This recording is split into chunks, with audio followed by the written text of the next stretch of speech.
He had no money, no plan, and nowhere to go, just a deep longing for the mountains. And in the Sierra Nevada, John Muir found more than survival. He found his purpose. In the summer of 1869, a young and penniless Muir took a humble job following a flock of sheep into the high country. What began as labor became transformation. With every step into the wilderness, he uncovered not just new species and stunning landscapes, but a calling. Alongside a rough shepherd, a quiet Chinaman, and a native guide, Muir opened his heart to the wild. His journal would become one of the great love letters to American nature, a first glimpse of the man who would go on to save it. How did a broke young man with nothing but curiosity and grit become the voice of America's wilderness? The campfire is ready, so stay with me tonight. The story is about to start. My name is Sam, and this is Wild America. Chapter 1.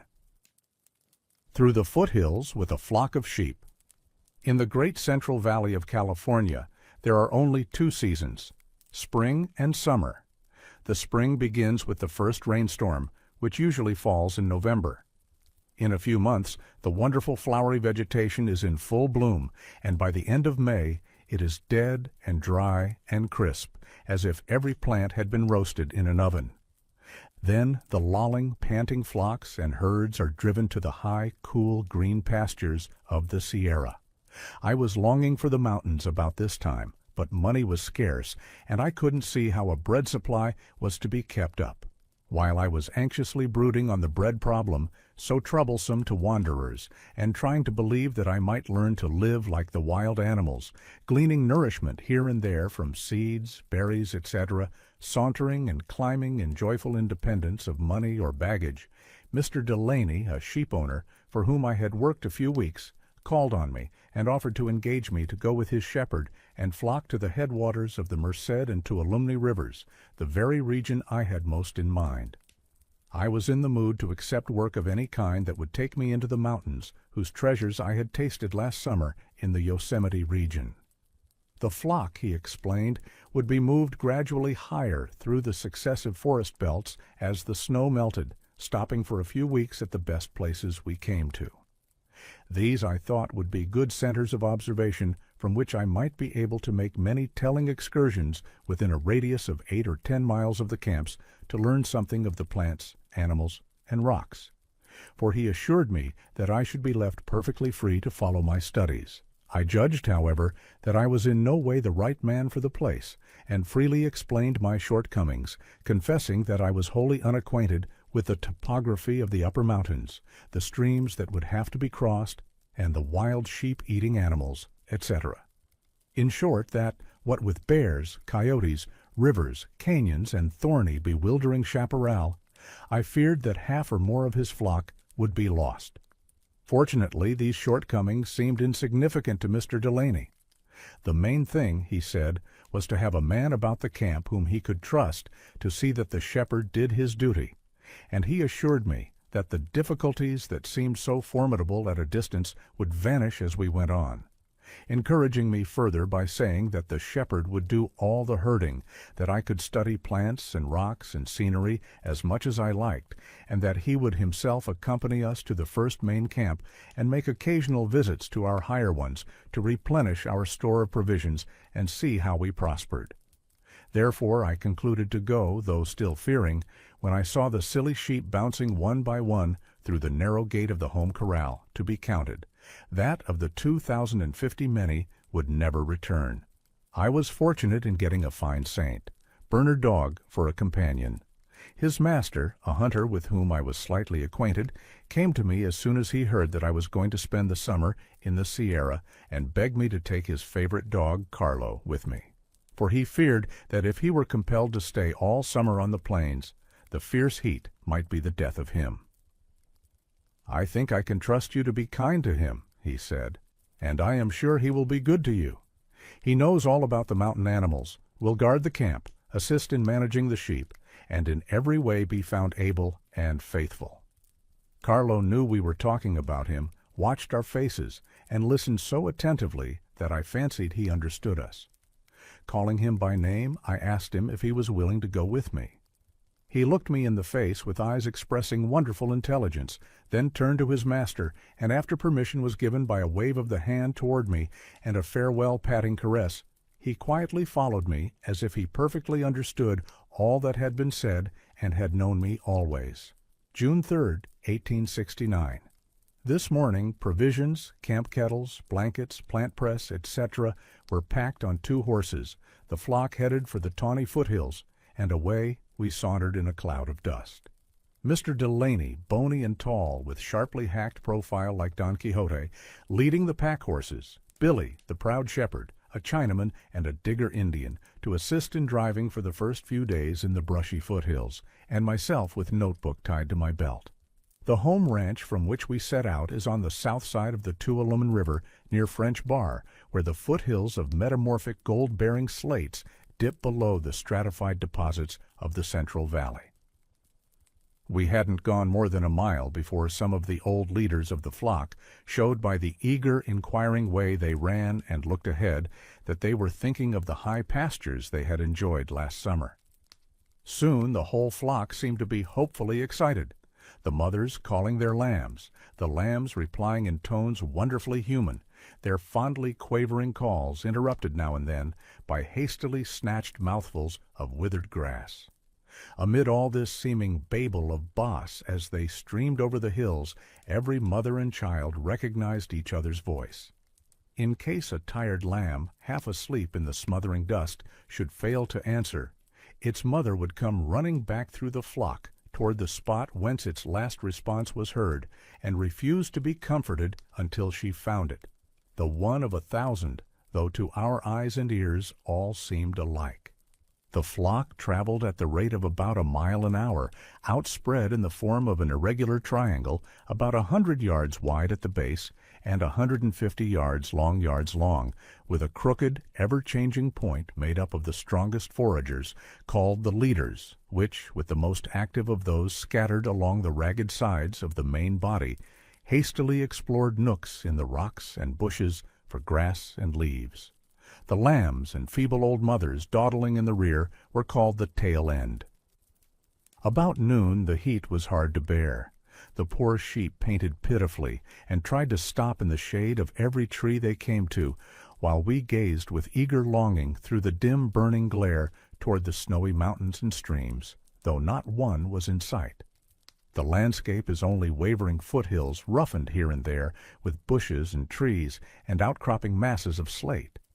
The trees, mostly the blue oak, Quercus douglasii, are about 30 to 40 feet high, with pale blue-green leaves and white bark, sparsely planted on the thinnest soil or in crevices of rocks beyond the reach of grass fires. The slates in many places rise abruptly through the tawny grass in sharp lichen-covered slabs, like tombstones in deserted burying grounds. With the exception of the oak and 4 or 5 species of manzanita and ceanothus, the vegetation of the foothills is mostly the same as that of the plains. I saw this region in the early spring, when it was a charming landscape garden full of birds and bees and flowers. Now the scorching weather makes everything dreary. The ground is full of cracks. Lizards glide about on the rocks, and ants in amazing numbers, whose tiny sparks of life only burn brighter with the heat, fairly quivering with unquenchable energy as they run in long lines to fight and gather food. How it comes that they do not dry to a crisp in a few seconds' exposure to such sun-fire is marvelous. A few rattlesnakes lie coiled in out-of-the-way places, but are seldom seen. Magpies and crows, usually so noisy, are silent now, standing in mixed flocks on the ground beneath the best shade trees, with bills wide open and wings drooped, too breathless to speak. The quails also are trying to keep in the shade about the few tepid alkaline water-holes. Cottontail rabbits are running from shade to shade among the ceanothus brush, and occasionally the long-eared hare is seen cantering gracefully across the wider openings. After a short noon rest in a grove, the poor dust-choked flock was again driven ahead over the brushy hills. But the dim roadway we had been following faded away just where it was most needed, compelling us to stop to look about us and get our bearings. The Chinamen seemed to think we were lost and chattered in pidgin English concerning the abundance of liddy-stick, chaparral, while the Indians silently scanned the billowy ridges and gulches for openings.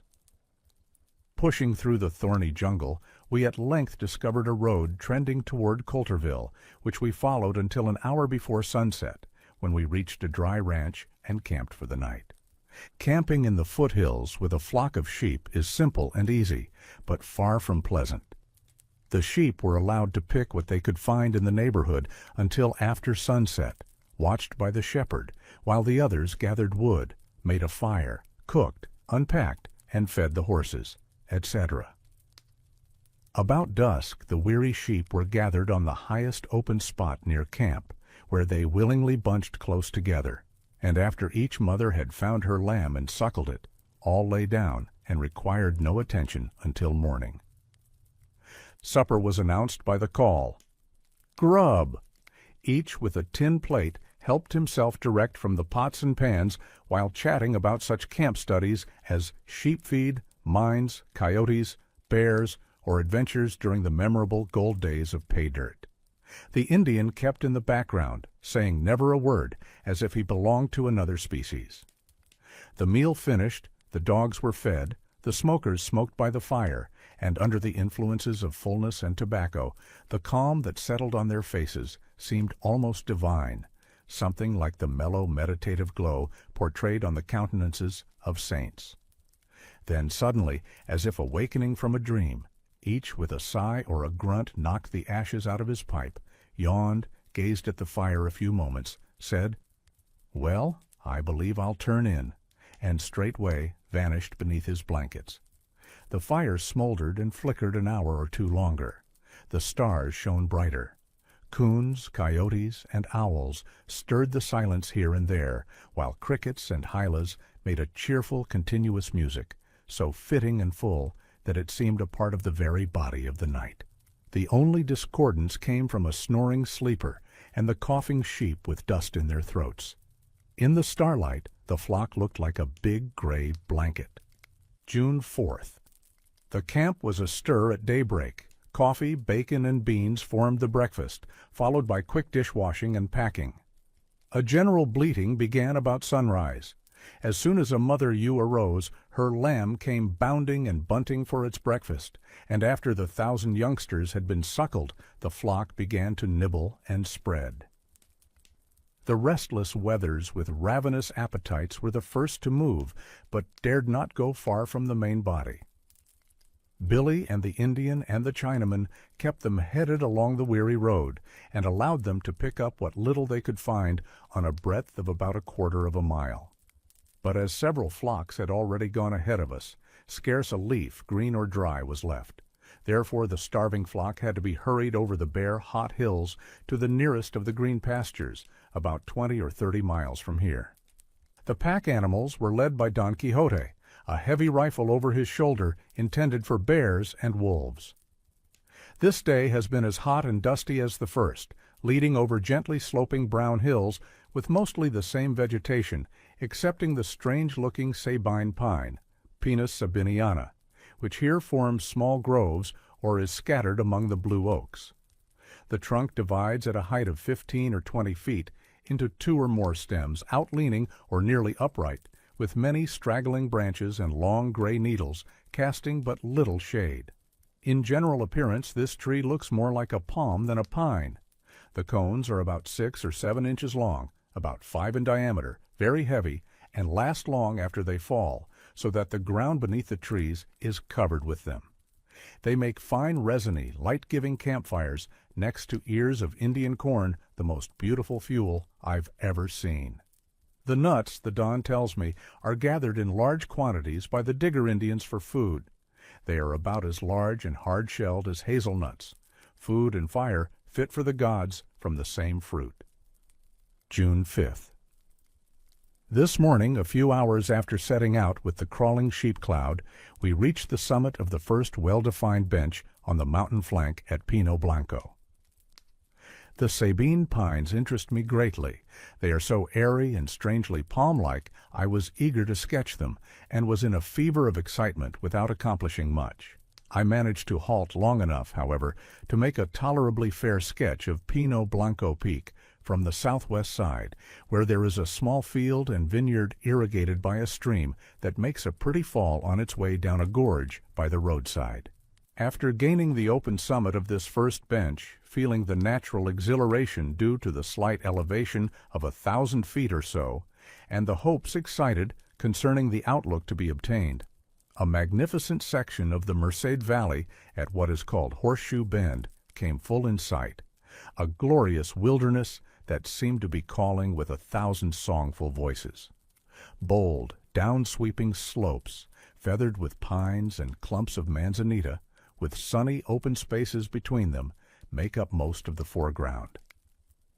The middle and background present fold beyond fold of finely modeled hills and ridges, rising into mountain-like masses in the distance, all covered with a shaggy growth of chaparral, mostly adenostoma, planted so marvelously close, and even that it looks like soft, rich plush without a single tree or bare spot. As far as the eye can reach, it extends, a heaving, swelling sea of green as regular and continuous as that produced by the heaths of Scotland. The sculpture of the landscape is as striking in its main lines as in its lavish richness of detail. A grand congregation of massive heights with the river shining between, each carved into smooth, graceful folds without leaving a single rocky angle exposed, as if the delicate fluting and ridging fashioned out of metamorphic slates had been carefully sandpapered. The whole landscape showed design, like man's noblest sculptures. How wonderful the power of its beauty! Gazing awe-stricken, I might have left everything for it. Glad, endless work would then be mine, tracing the forces that have brought forth its features, its rocks and plants and animals and glorious weather. Beauty beyond thought everywhere, beneath, above, made, and being made forever. I gazed and longed and admired until the dusty sheep and packs were far out of sight, made hurried notes and a sketch, though there was no need of either for the colors and lines and expression of this divine landscape. Countenance are so burned into mind and heart, they surely can never grow dim. The evening of this charmed day is cool, calm, cloudless, and full of a kind of lightning I have never seen before. White, glowing cloud-shaped masses down among the trees and bushes, like quick-throbbing fireflies in the Wisconsin meadows, rather than the so-called wildfire. The spreading hairs of the horses' tails and sparks from our blankets show how highly charged the air is. June 6th. We are now on what may be called the second bench or plateau of the range, after making many small ups and downs over belts of hill waves, with, of course, corresponding changes in the vegetation. In open spots, many of the lowland compositae are still to be found, and some of the Mariposa tulips and other conspicuous members of the lily family. But the characteristic blue oak of the foothills is left below, and its place is taken by a fine large species, Quercus californica, with deeply lobed deciduous leaves, picturesquely divided trunk, and broad, massy, finely lobed and mottled head. Here also, at a height of about 2,500 feet, we come to the edge of the great coniferous forest, made up mostly of yellow pine with just a few sugar pines. We are now in the mountains, and they are in us, kindling enthusiasm, making every nerve quiver, filling every pore and cell of us. Our flesh and bone tabernacle seems transparent as glass to the beauty about us, as if truly an inseparable part of it, thrilling with the air and trees, streams and rocks in the waves of the sun. A part of all nature, neither old nor young, sick nor well, but immortal. Just now I can hardly conceive of any bodily condition dependent on food or breath any more than the ground or the sky. How glorious a conversion, so complete and wholesome it is, scarce memory enough of old bondage days left as a standpoint to view it from. In this newness of life we seem to have been so always. Through a meadow opening in the pine woods, I see snowy peaks about the headwaters of the Merced above Yosemite. How near they seem, and how clear their outlines on the blue air, or rather in the blue air, for they seem to be saturated with it. How consuming strong the invitation they extend. Shall I be allowed to go to them? Night and day I'll pray that I may, but it seems too good to be true. Someone worthy will go, able for the godful work. Yet as far as I can, I must drift about these love monument mountains, glad to be a servant of servants in such holy wilderness. Found a lovely lily, Calochortus albus, in a shady adenostoma thicket near Coulterville, in company with Adiantum chilense. It is white with a faint purplish tinge inside at the base of the petals, a most impressive plant, pure as a snow crystal, one of the plant saints that all must love and be made so much the purer by it every time it is seen. It puts the roughest mountaineer on his good behavior. With this plant, the whole world would seem rich, though none other existed. It is not easy to keep on with the camp cloud while such plant people are standing preaching by the wayside. During the afternoon we passed a fine meadow bounded by stately pines, mostly the arrowy yellow pine, with here and there a noble sugar pine, its feathery arms outspread above the spires of its companion species in marked contrast. A glorious tree, its cones 15 to 20 inches long, swinging like tassels at the ends of the branches with superb ornamental effect. Saw some logs of this species at the Greeley Mill. They are round and regular as if turned in a lathe, excepting the butt cuts, which have a few buttressing projections. The fragrance of the sugary sap is delicious and scents the mill and lumber yard. How beautiful the ground beneath this pine, thickly strewn with slender needles and grand cones, and the piles of cone scales, seed wings, and shells around the instep of each tree where the squirrels have been feasting.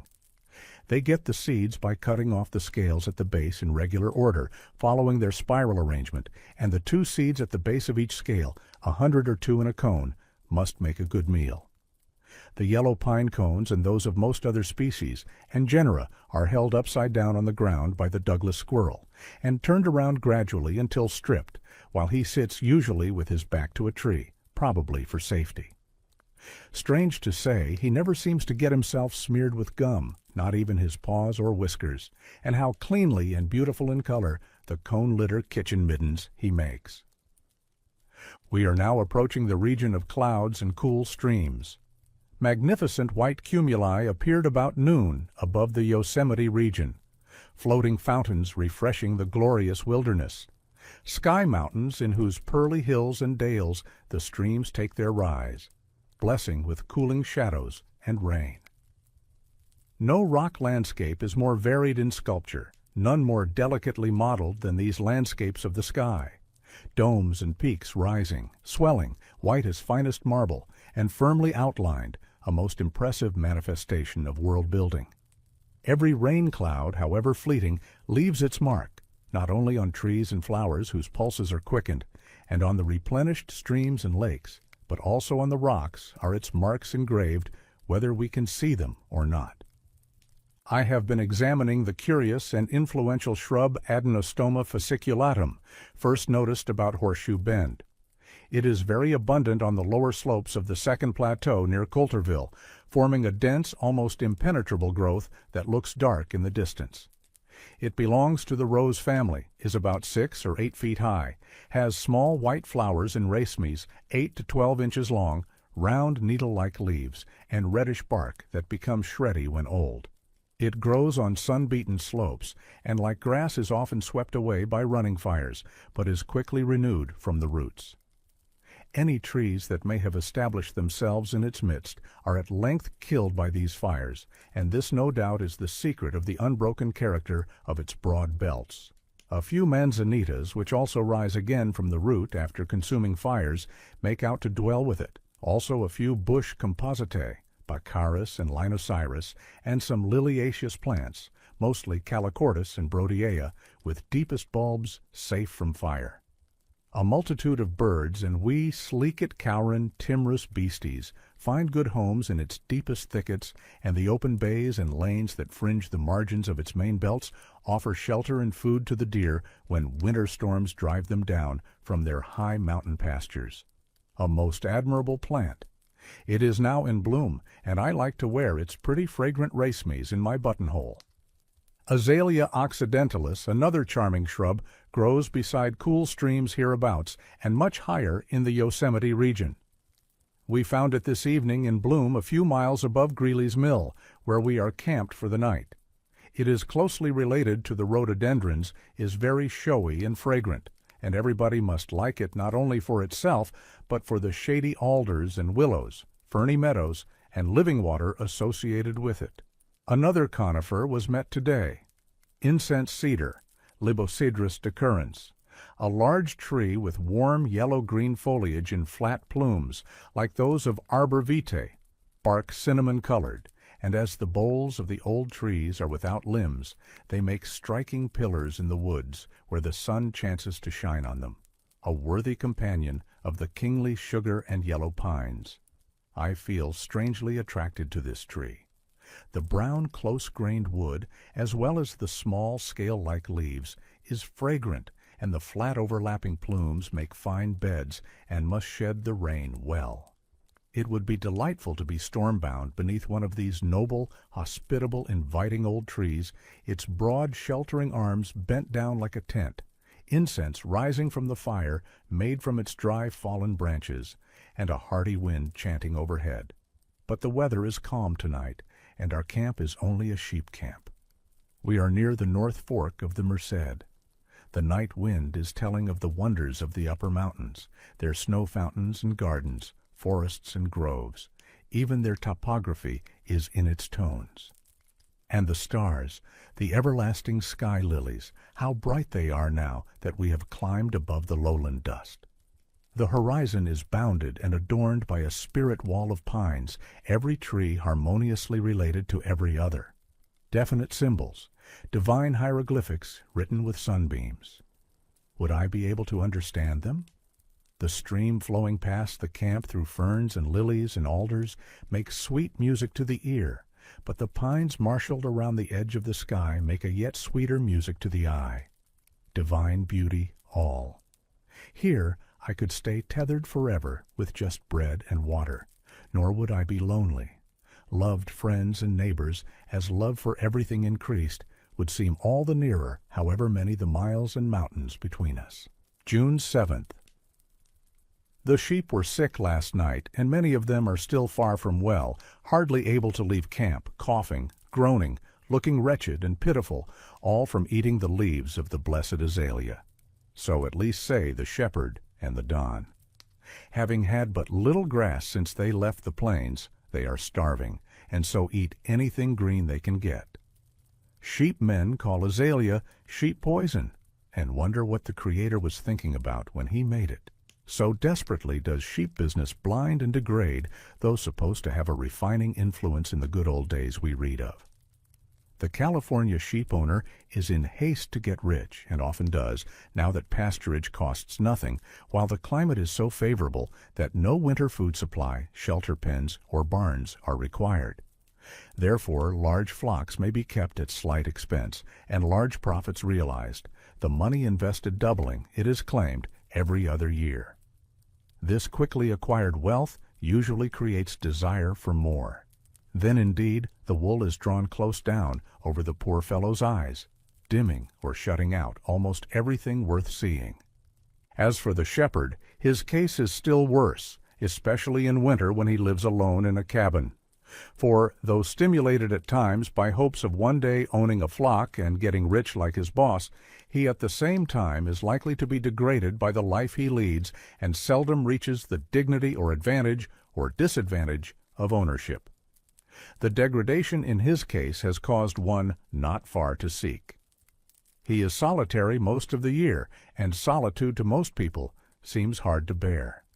He seldom has much good mental work or recreation in the way of books.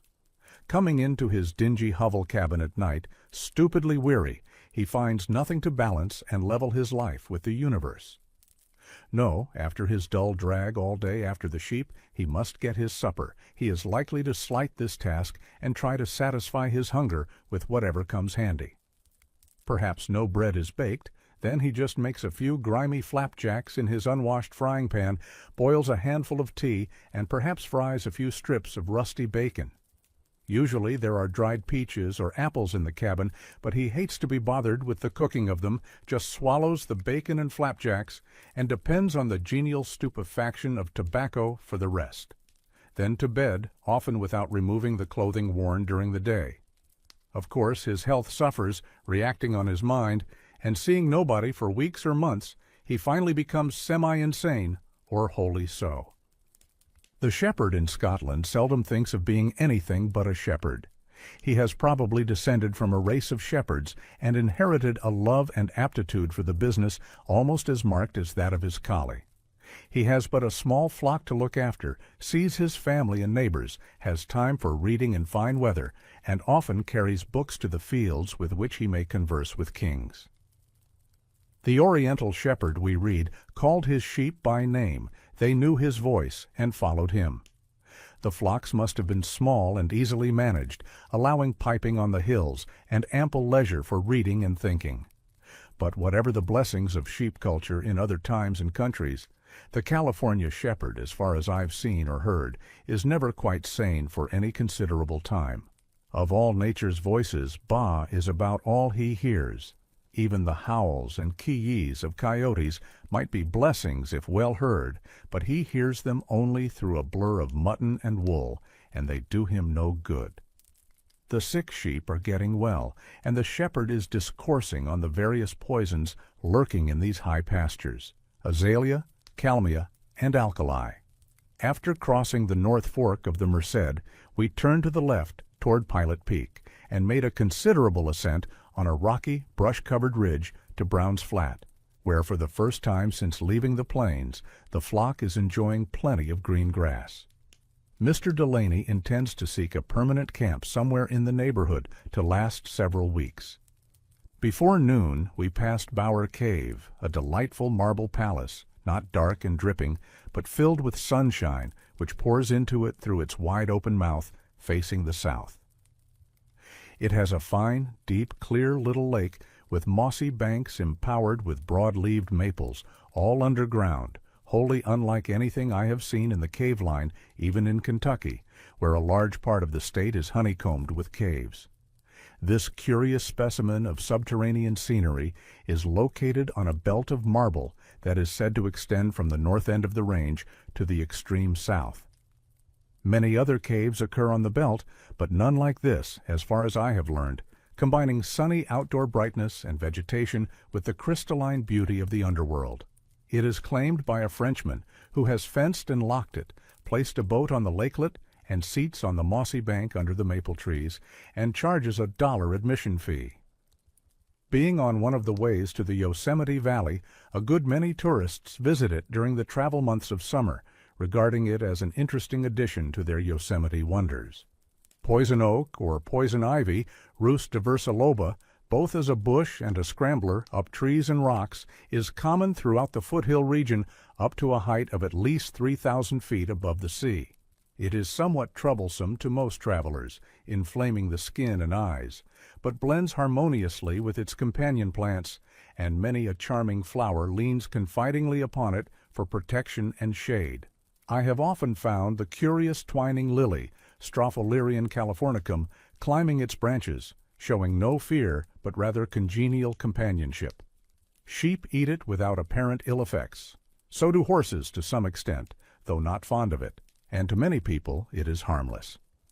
Like most other things not apparently useful to man, it has few friends, and the blind question, why was it made, goes on and on with never a guess that first of all it might have been made for itself. Brown's Flat is a shallow, fertile valley on the top of the divide between the North Fork of the Merced and Bull Creek, commanding magnificent views in every direction. Here, the adventurous pioneer David Brown made his headquarters for many years, dividing his time between gold hunting and bear hunting. Where could lonely hunters find better solitude? Game in the woods, gold in the rocks, health and exhilaration in the air, while the colors and cloud furniture of the sky are ever inspiring through all sorts of weather. Though sternly practical, like most pioneers, old David seems to have been uncommonly fond of scenery.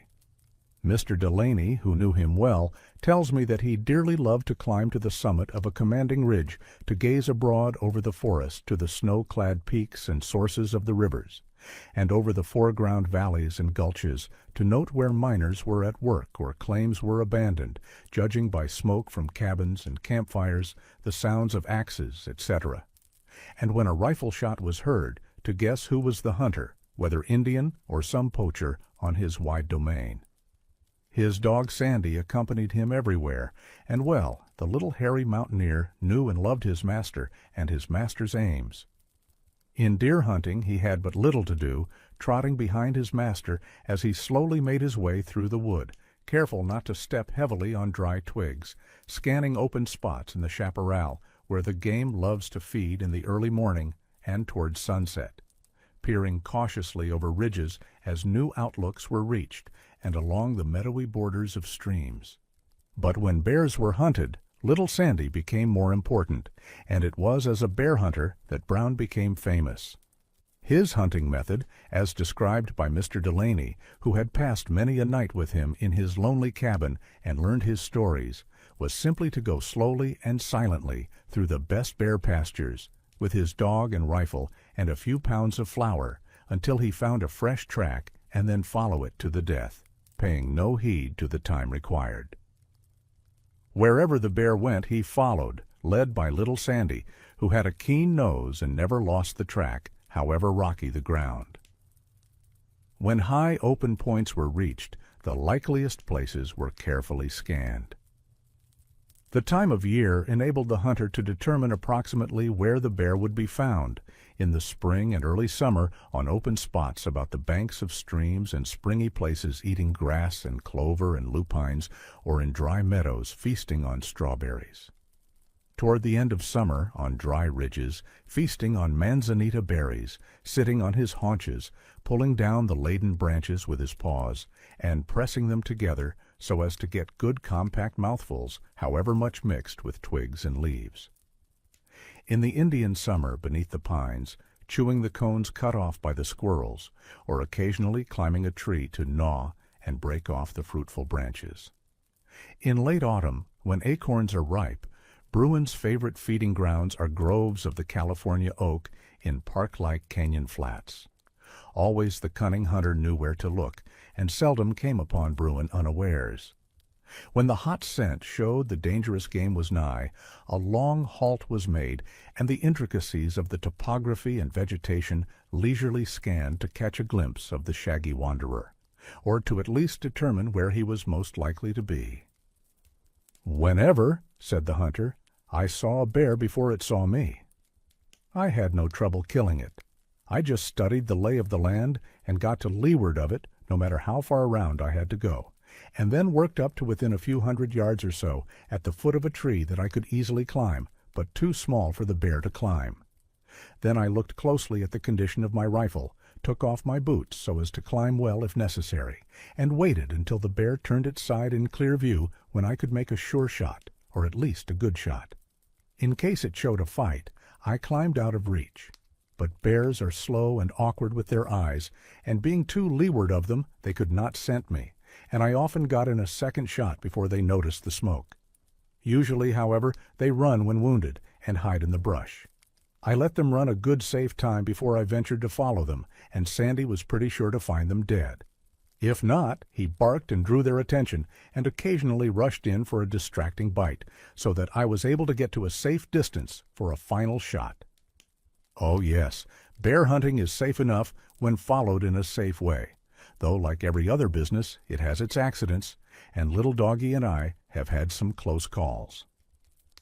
Bears like to keep out of the way of men as a general thing, but if an old, lean, hungry mother with cubs met a man on her own ground, she would, in my opinion, try to catch and eat him.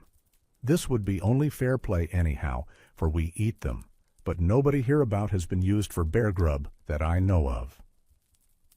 Brown had left his mountain home when we arrived, but a considerable number of Digger Indians still linger in their cedar bark huts on the edge of the flat. They were attracted in the first place by the white hunter whom they had learned to respect and to whom they looked for guidance and protection against their enemies, the Pah-Utes, who sometimes made raids across from the east side of the range to plunder the stores of the comparatively feeble diggers and steal their wives. Chapter 2. In camp on the North Fork of the Merced. June 8th. The sheep, now grassy and good-natured, slowly nibbled their way down into the valley of the North Fork of the Merced at the foot of Pilot Peak Ridge to the place selected by the Don for our first central camp, a picturesque hopper-shaped hollow formed by converging hill slopes at a bend of the river.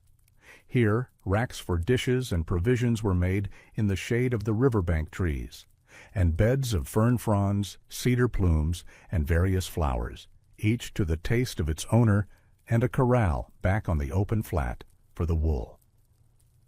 June 9th.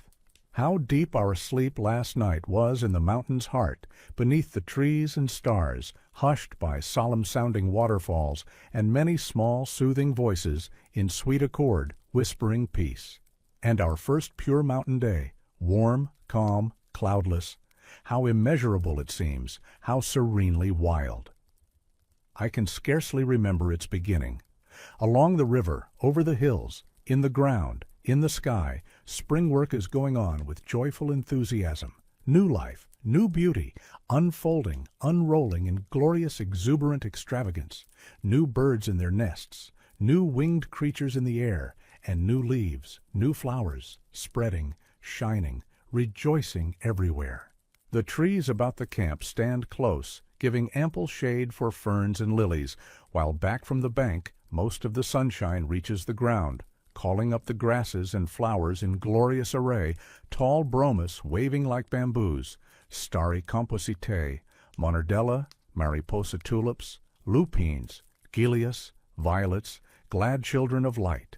Soon every fern frond will be unrolled, great beds of common pteris and woodwardia along the river, wreaths and rosettes of pelea and cheilanthes on sunny rocks. Some of the woodwardia fronds are already 6 feet high. A handsome little shrub, Chamaebatia foliolosa, belonging to the rose family, spreads a yellow-green mantle beneath the sugar pines for miles without a break, not mixed or roughened with other plants. Only here and there a Washington lily may be seen nodding above its even surface, or a bunch or two of tall bromus as if for ornament. This fine carpet shrub begins to appear at, say, 2,500 or 3,000 feet above sea level, is about knee-high or less, has brown branches, and the largest stems are only about half an inch in diameter. The leaves, light yellow-green, thrice pinnate and finely cut, give them a rich, ferny appearance, and they are dotted with minute glands that secrete wax with a peculiar pleasant odor that blends finely with the spicy fragrance of the pines.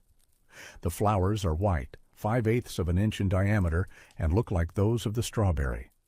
Am delighted with this little bush. It is the only true carpet shrub of this part of the Sierra.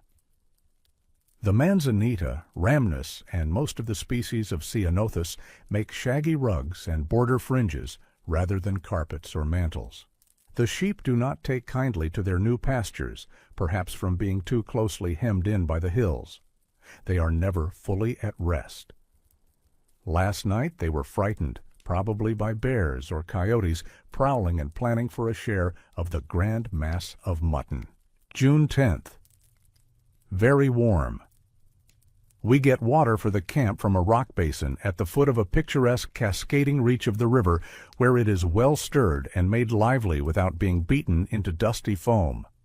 The rock here is black metamorphic slate, worn into smooth knobs in the stream channels, contrasting with the fine gray and white cascading water as it glides and glances and falls in lace-like sheets and braided overfolding currents.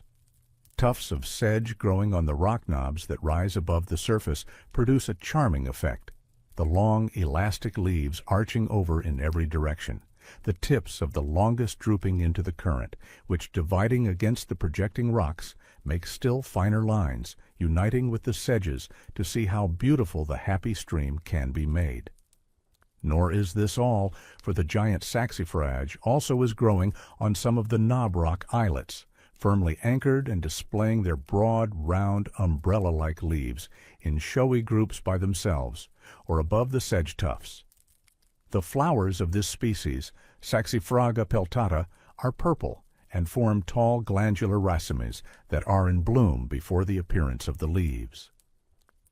The fleshy rootstocks grip the rock in cracks and hollows and thus enable the plant to hold on against occasional floods, a marked species employed by nature to make yet more beautiful the most interesting portions of these cool, clear streams. Near camp, the trees arch over from bank to bank, making a leafy tunnel full of soft, subdued light, through which the young river sings and shines like a happy living creature. Heard a few peals of thunder from the upper Sierra, and saw firm, white, bossy cumuli rising back of the pines. This was about noon, June 11th. On one of the eastern branches of the river, I discovered some charming cascades with a pool at the foot of each of them. White dashing water, a few bushes and tufts of carex on ledges, leaning over with fine effect, and large orange lilies assembled in superb groups on fertile soil beds beside the pools.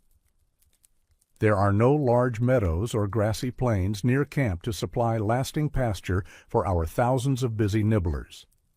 The main dependence is ceanothus brush on the hills and tufted grass patches here and there, with lupines and pea vines among the flowers on sunny open spaces.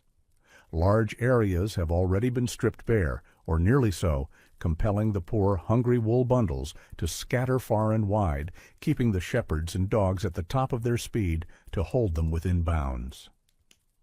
Mr. Delaney has gone back to the plains, taking the Indian and Chinaman with him, leaving instruction to keep the flock here or thereabouts until his return, which he promised would not be long delayed.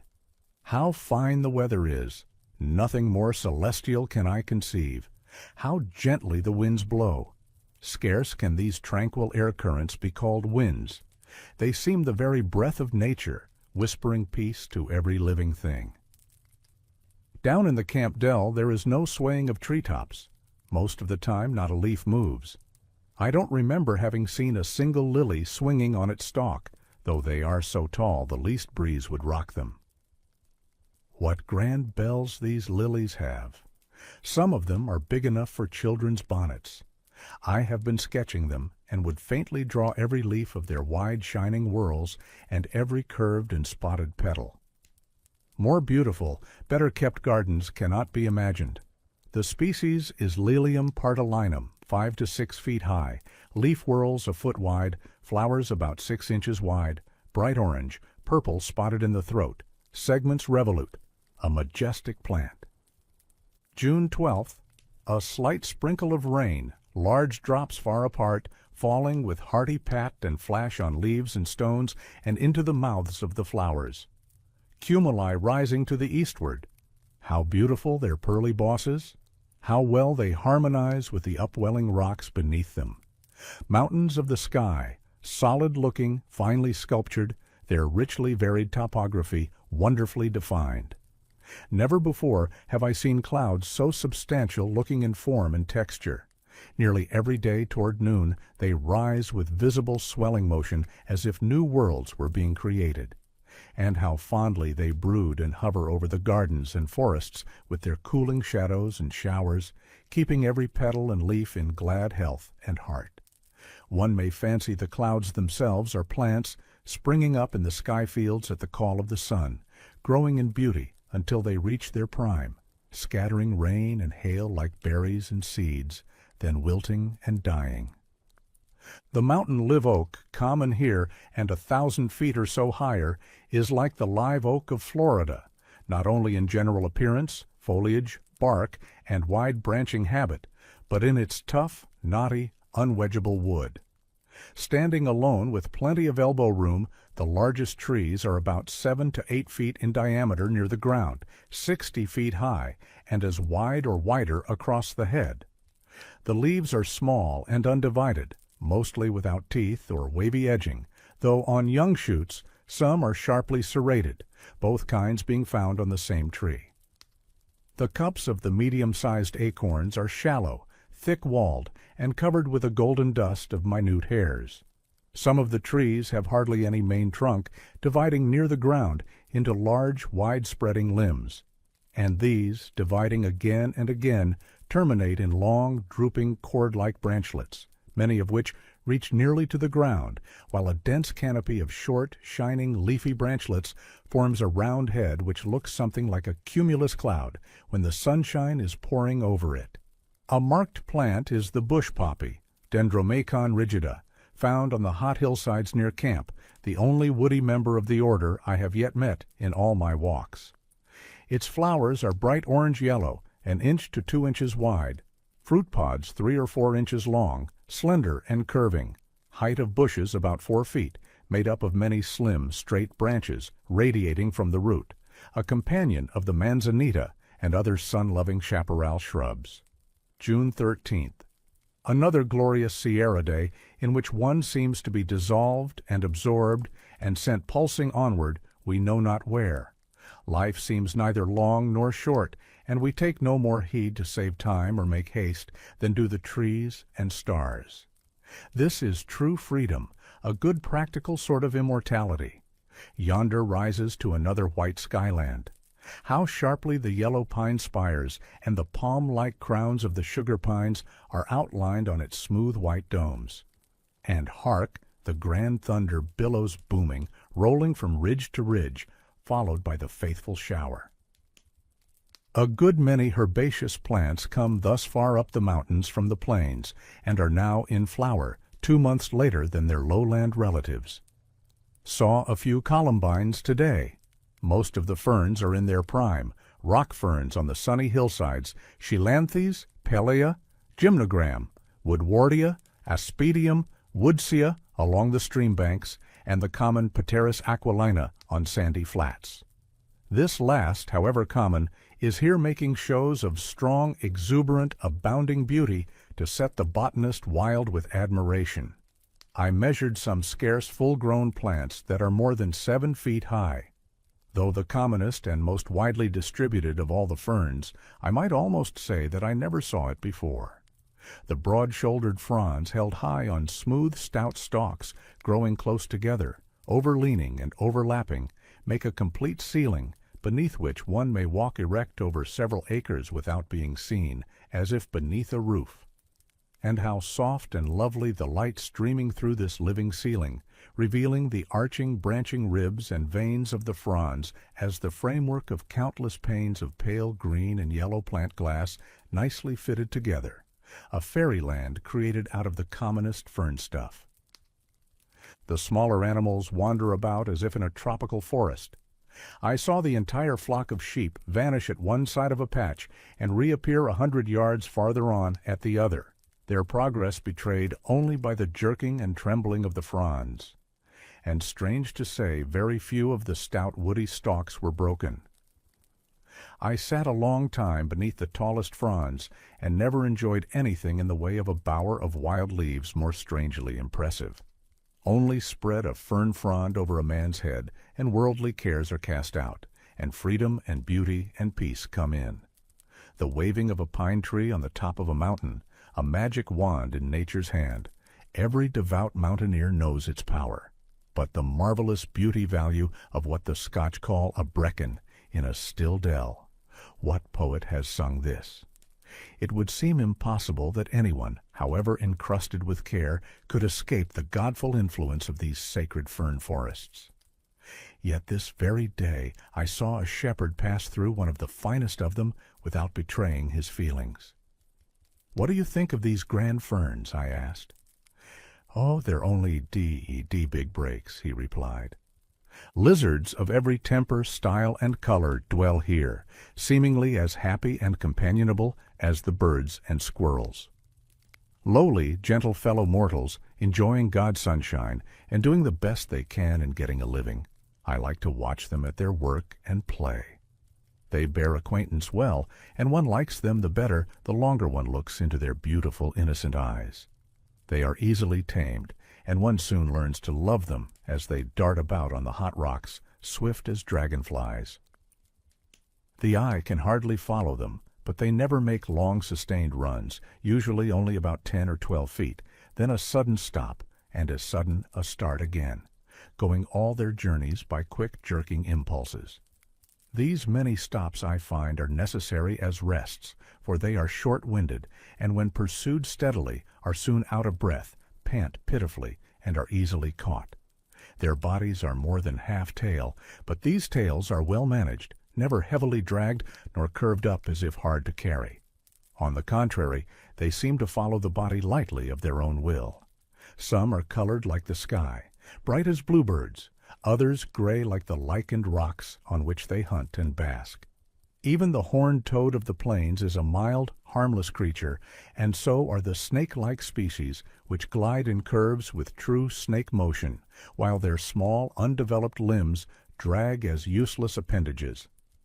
One specimen, 14 inches long, which I observed closely, made no use whatever of its tender, sprouting limbs, but glided with all the soft, sly ease and grace of a snake. Here comes a little gray, dusty fellow who seems to know and trust me, running about my feet and looking up cunningly into my face. Carlo is watching, makes a quick pounce on him, for the fun of the thing, I suppose, but Liz has shot away from his paws like an arrow, and is safe in the recesses of a clump of chaparral. Gentle saurians, dragons, descendants of an ancient and mighty race, heaven bless you all and make your virtues known. For few of us know as yet that scales may cover fellow creatures as gentle and lovable as feathers or hair or cloth. Mastodons and elephants used to live here no great geological time ago, as shown by their bones, often discovered by miners in washing gold gravel. And bears of at least 2 species are here now, besides the California lion or panther, and wildcats, wolves, foxes, snakes, scorpions, wasps, tarantulas. But one is almost tempted at times to regard a small, savage black ant as the master existence of this vast mountain world. These fearless, restless, wandering imps, though only about 1/4 of an inch long, are fonder of fighting and biting than any beast I know. They attack every living thing around their homes, often without cause as far as I can see. Their bodies are mostly jaws curved like ice hooks, and to get work for these weapons seems to be their chief aim and pleasure.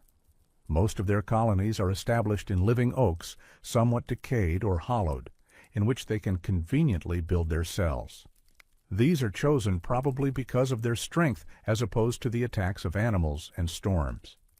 They work both day and night, creep into dark caves, climb the highest trees, wander and hunt through cool ravines as well as on hot, unshaded ridges, and extend their highways and byways over everything but water and sky.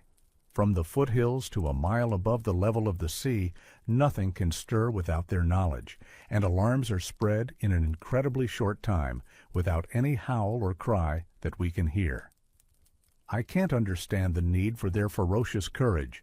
There seems to be no common sense in it. Sometimes, no doubt, they fight in defense of their homes, but they fight anywhere and always wherever they can find anything to bite. As soon as a vulnerable spot is discovered on man or beast, they stand on their heads and sink their jaws, and though torn limb from limb, they will yet hold on and die biting deeper. When I contemplate this fierce creature so widely distributed and strongly entrenched, I see that much remains to be done where the world is brought under the rule of universal peace and love. On my way to camp a few minutes ago, I passed a dead pine nearly 10 feet in diameter. It has been enveloped in fire from top to bottom, so that now it looks like a grand black pillar set up as a monument. In this noble shaft, a colony of large jet-black ants have established themselves, laboriously cutting tunnels and cells through the wood, whether sound or decayed. The entire trunk seems to have been honeycombed, judging by the size of the talus of gnawed chips like sawdust piled up around its base. They are more intelligent-looking than their small, belligerent, strong-scented brethren, and have better manners, though quick to fight when required. Their towns are carved in fallen trunks as well as in those left standing, but never in sound, living trees or in the ground. When you happen to sit down to rest or take notes near a colony, some wandering hunter is sure to find you and come cautiously forward to discover the nature of the intruder and what ought to be done.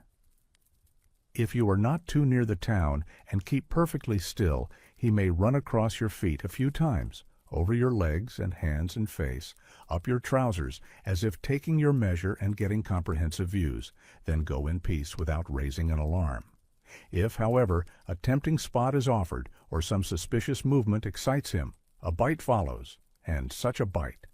I fancy that a bear or wolf bite is not to be compared with it. A quick electric flame of pain flashes along the outraged nerves, and you discover for the first time how great is the capacity for sensation you are possessed of. A shriek, a grab for the animal, and a bewildered stare follow this bite of bites as one comes back to consciousness from sudden eclipse. Fortunately, if careful, one need not be bitten more than once or twice in a lifetime. This wonderful electric species is about 3/4 of an inch long.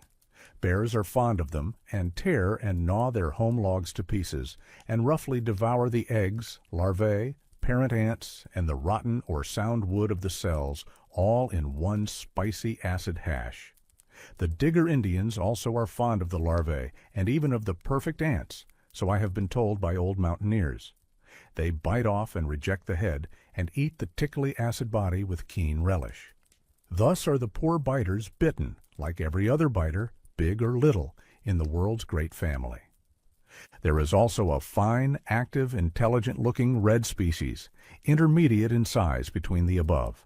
They dwell in the ground and build large piles of seed husks, leaves, straw, etc. over their nests. Their food seems to be mostly insects and plant leaves, seeds, and sap. How many mouths nature has to fill, how many neighbors we have, how little we know about them, and how seldom we get in each other's way. Then to think of the infinite numbers of smaller fellow mortals, invisibly small, compared with which the smallest ants are as mastodons. June 14th. The pool basins below the falls and cascades hereabouts, formed by the heavy down-plunging currents, are kept nicely clean and clear of detritus. The heavier parts of the material swept over the falls are heaped up a short distance in front of the basins in the form of a dam, thus tending, together with erosion, to increase their size. Sudden changes, however, are effected during the spring floods, when the snow is melting and the upper tributaries are roaring loud from bank to brae.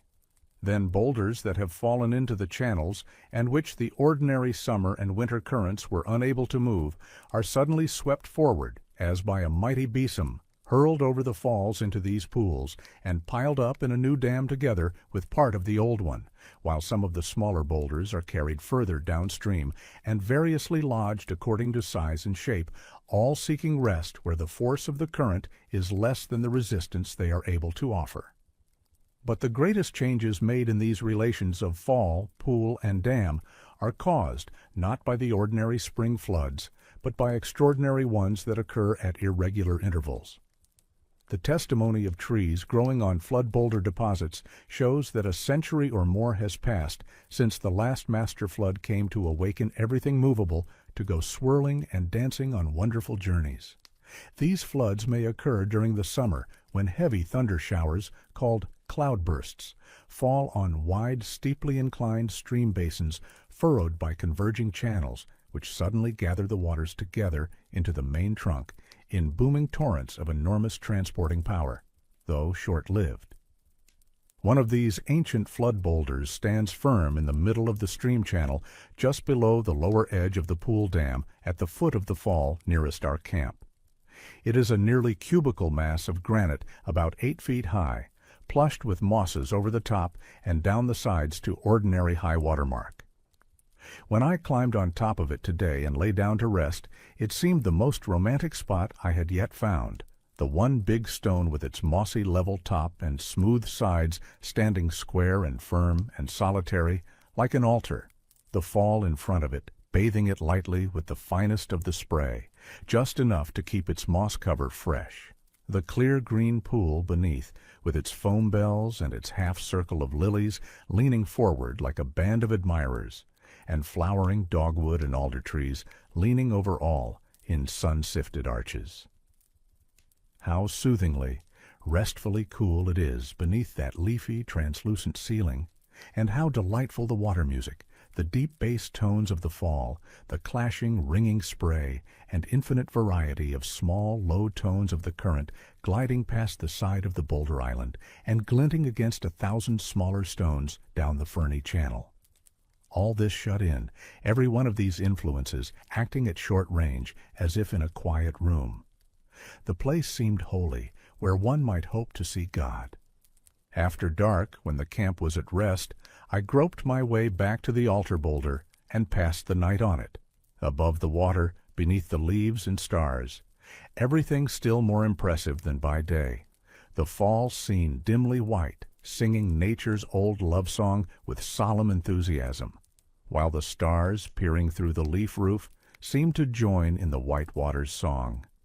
Precious night, precious day to abide in me forever. Thanks be to God for this immortal gift. June 15th. Another reviving morning.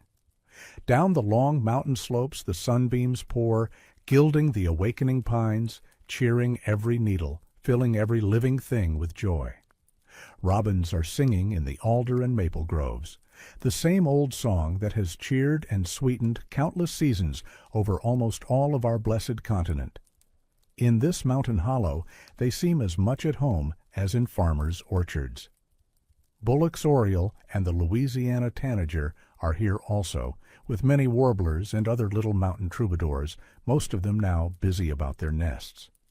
Discovered another magnificent specimen of the gold-cup oak 6 feet in diameter, a Douglas spruce 7 feet, and a twining lily, Strophalerion, with stem 8 feet long and 60 rose-colored flowers.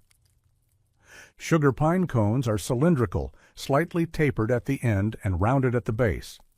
Found one today, nearly 24 inches long and 6 in diameter, the scales being open. Another specimen is 19 inches long. The average length of full-grown cones on trees favorably situated is nearly 18 inches. On the lower edge of the belt, at a height of about 2,500 feet above the sea, they are smaller, say a foot, to 15 inches long, and at a height of 7,000 feet or more, near the upper limits of its growth, in the Yosemite region, they are about the same size. This noble tree is an inexhaustible study and source of pleasure.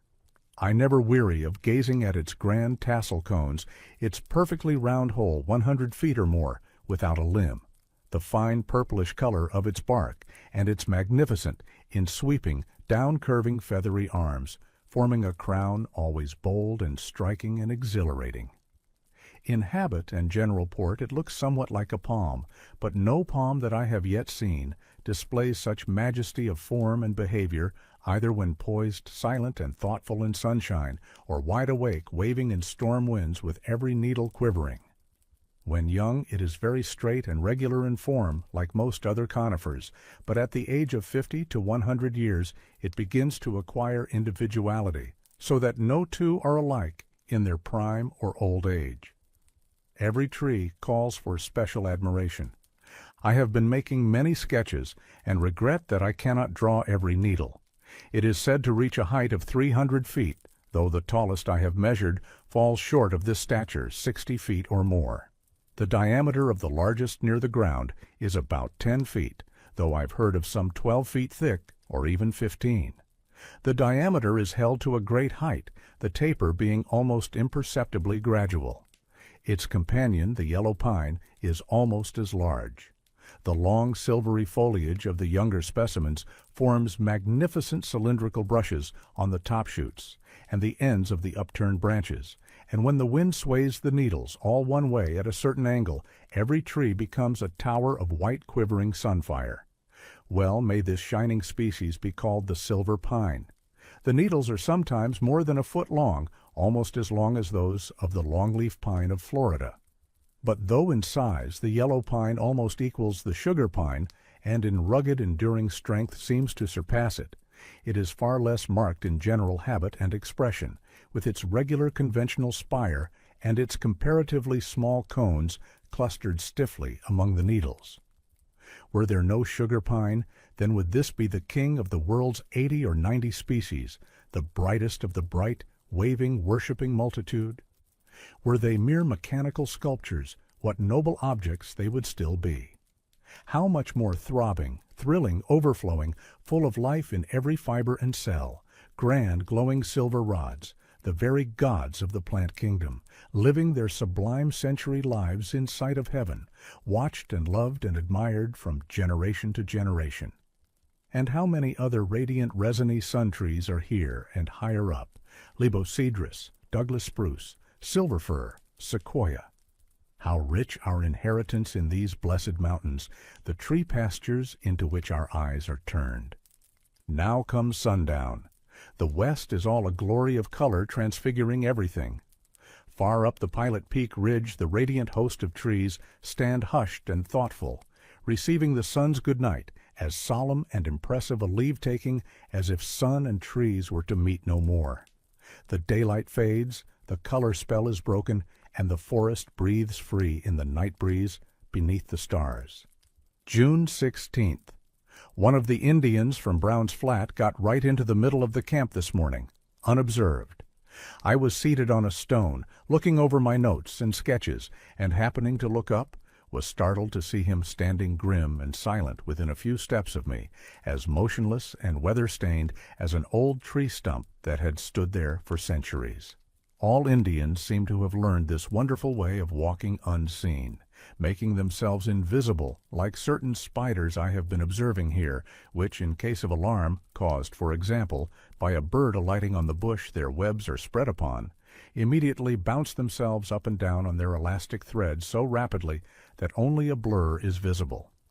The wild Indian power of escaping observation, even where there is little or no cover to hide in, was probably slowly acquired in hard hunting and fighting lessons while trying to approach game, take enemies by surprise, or get safely away when compelled to retreat. And this experience, transmitted through many generations, seems at length to have become what is vaguely called instinct. How smooth and changeless the surface of the mountains seems to us.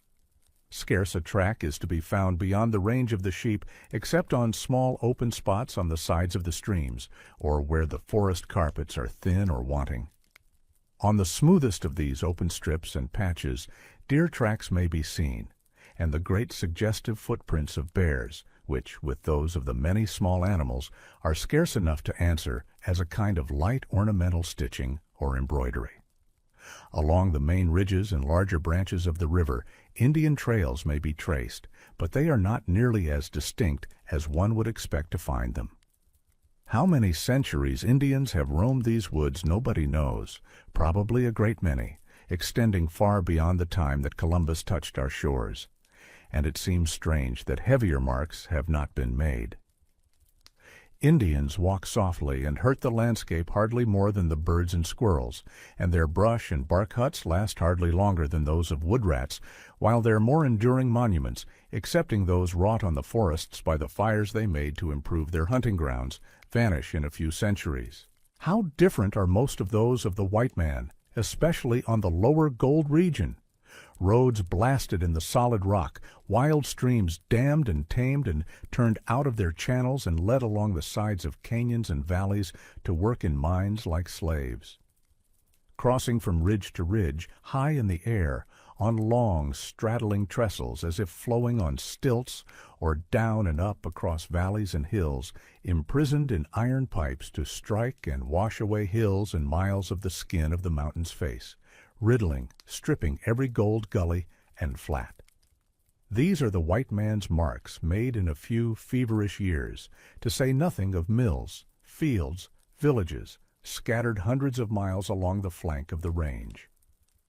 Long will it be here these marks are effaced, though nature is doing what she can, replanting, gardening, sweeping away old dams and flumes, leveling gravel and boulder piles, patiently trying to heal every raw scar. The Maine gold storm is over. Calm enough are the gray old miners scratching a bare living in waste diggings here and there. Thundering underground blasting is still going on to feed the pounding quartz mills, but their influence on the landscape is light as compared with that of the pick-and-shovel storms waged a few years ago. Fortunately for Sierra scenery, the gold-bearing slates are mostly restricted to the foothills. The region about our camp is still wild, and higher lies the snow about as trackless as the sky. Only a few hills and domes of cloudland were built yesterday, and none at all today. The light is peculiarly white and thin, though pleasantly warm.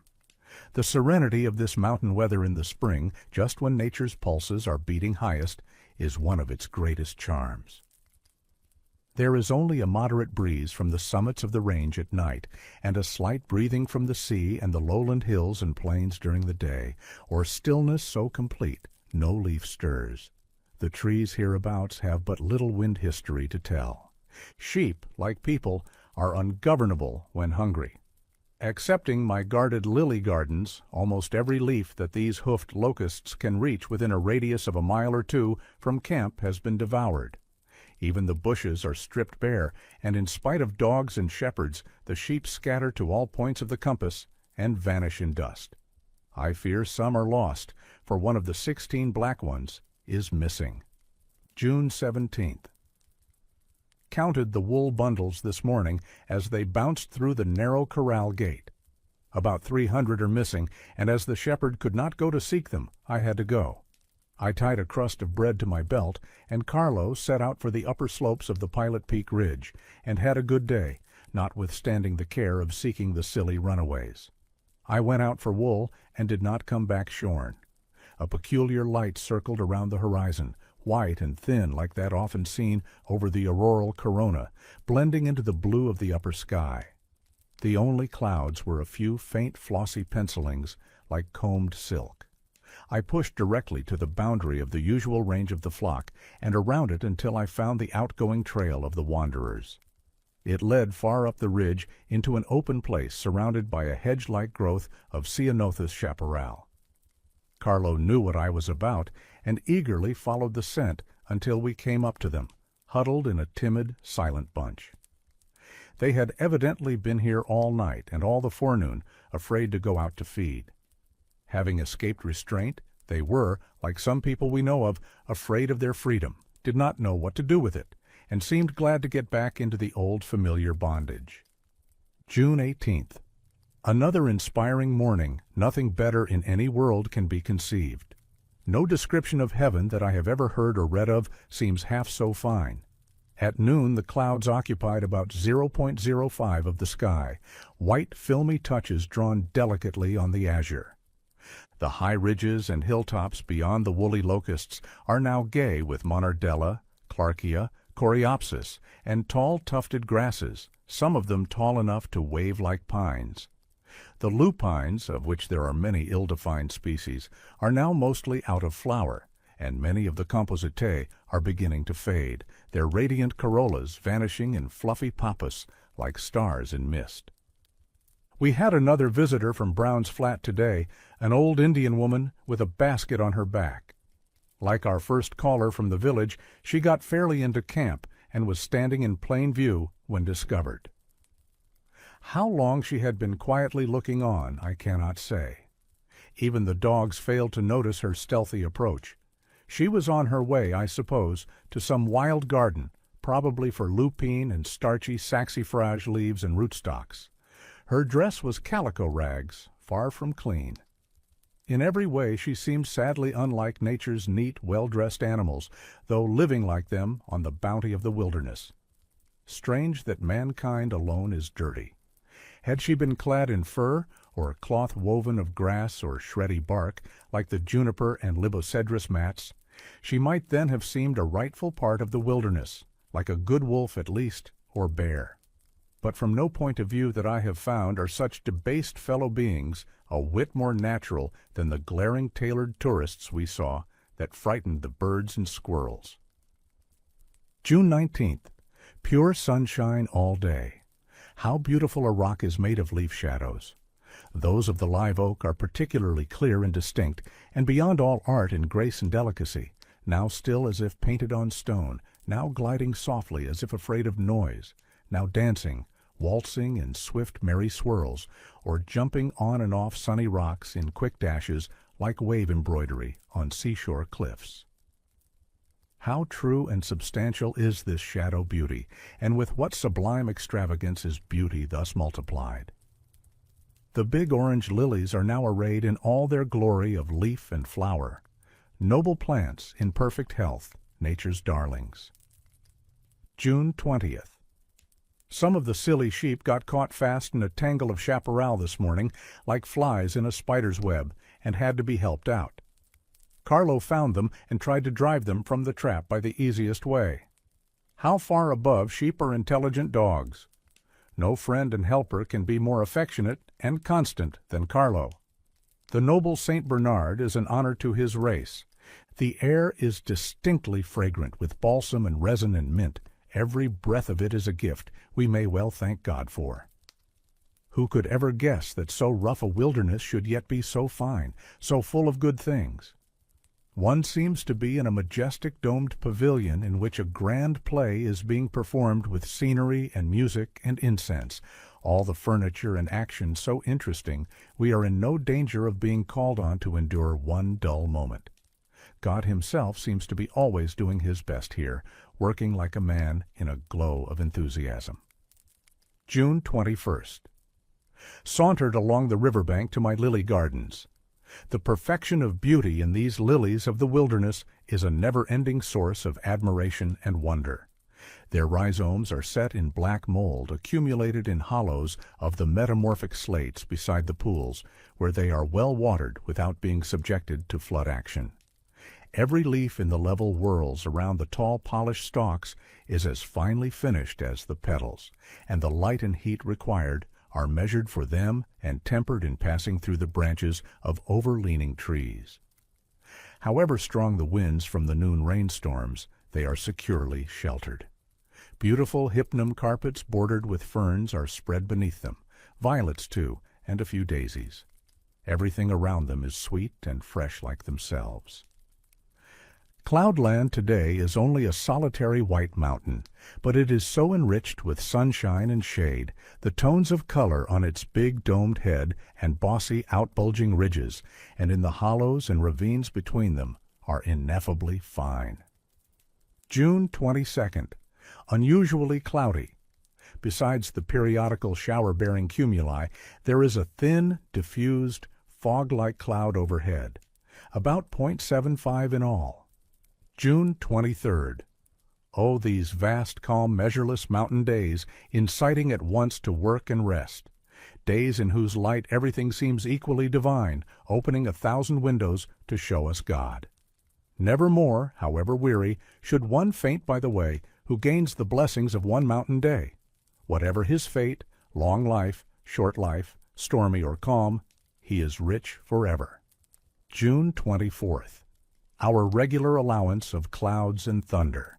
Shepherd Billy is in a peck of trouble about the sheep. He declares that they are possessed with more of the evil one than any other flock from the beginning of the invention of mutton and wool to the last batch of it. No matter how many are missing, he will not, he says, go a step to seek them, because, as he reasons, while getting back one wanderer, he would probably lose 10. Therefore, runaway hunting must be Carlo's and mine. Billy's little dog Jack is also giving trouble by leaving camp every night to visit his neighbors up the mountain at Brown's Flat.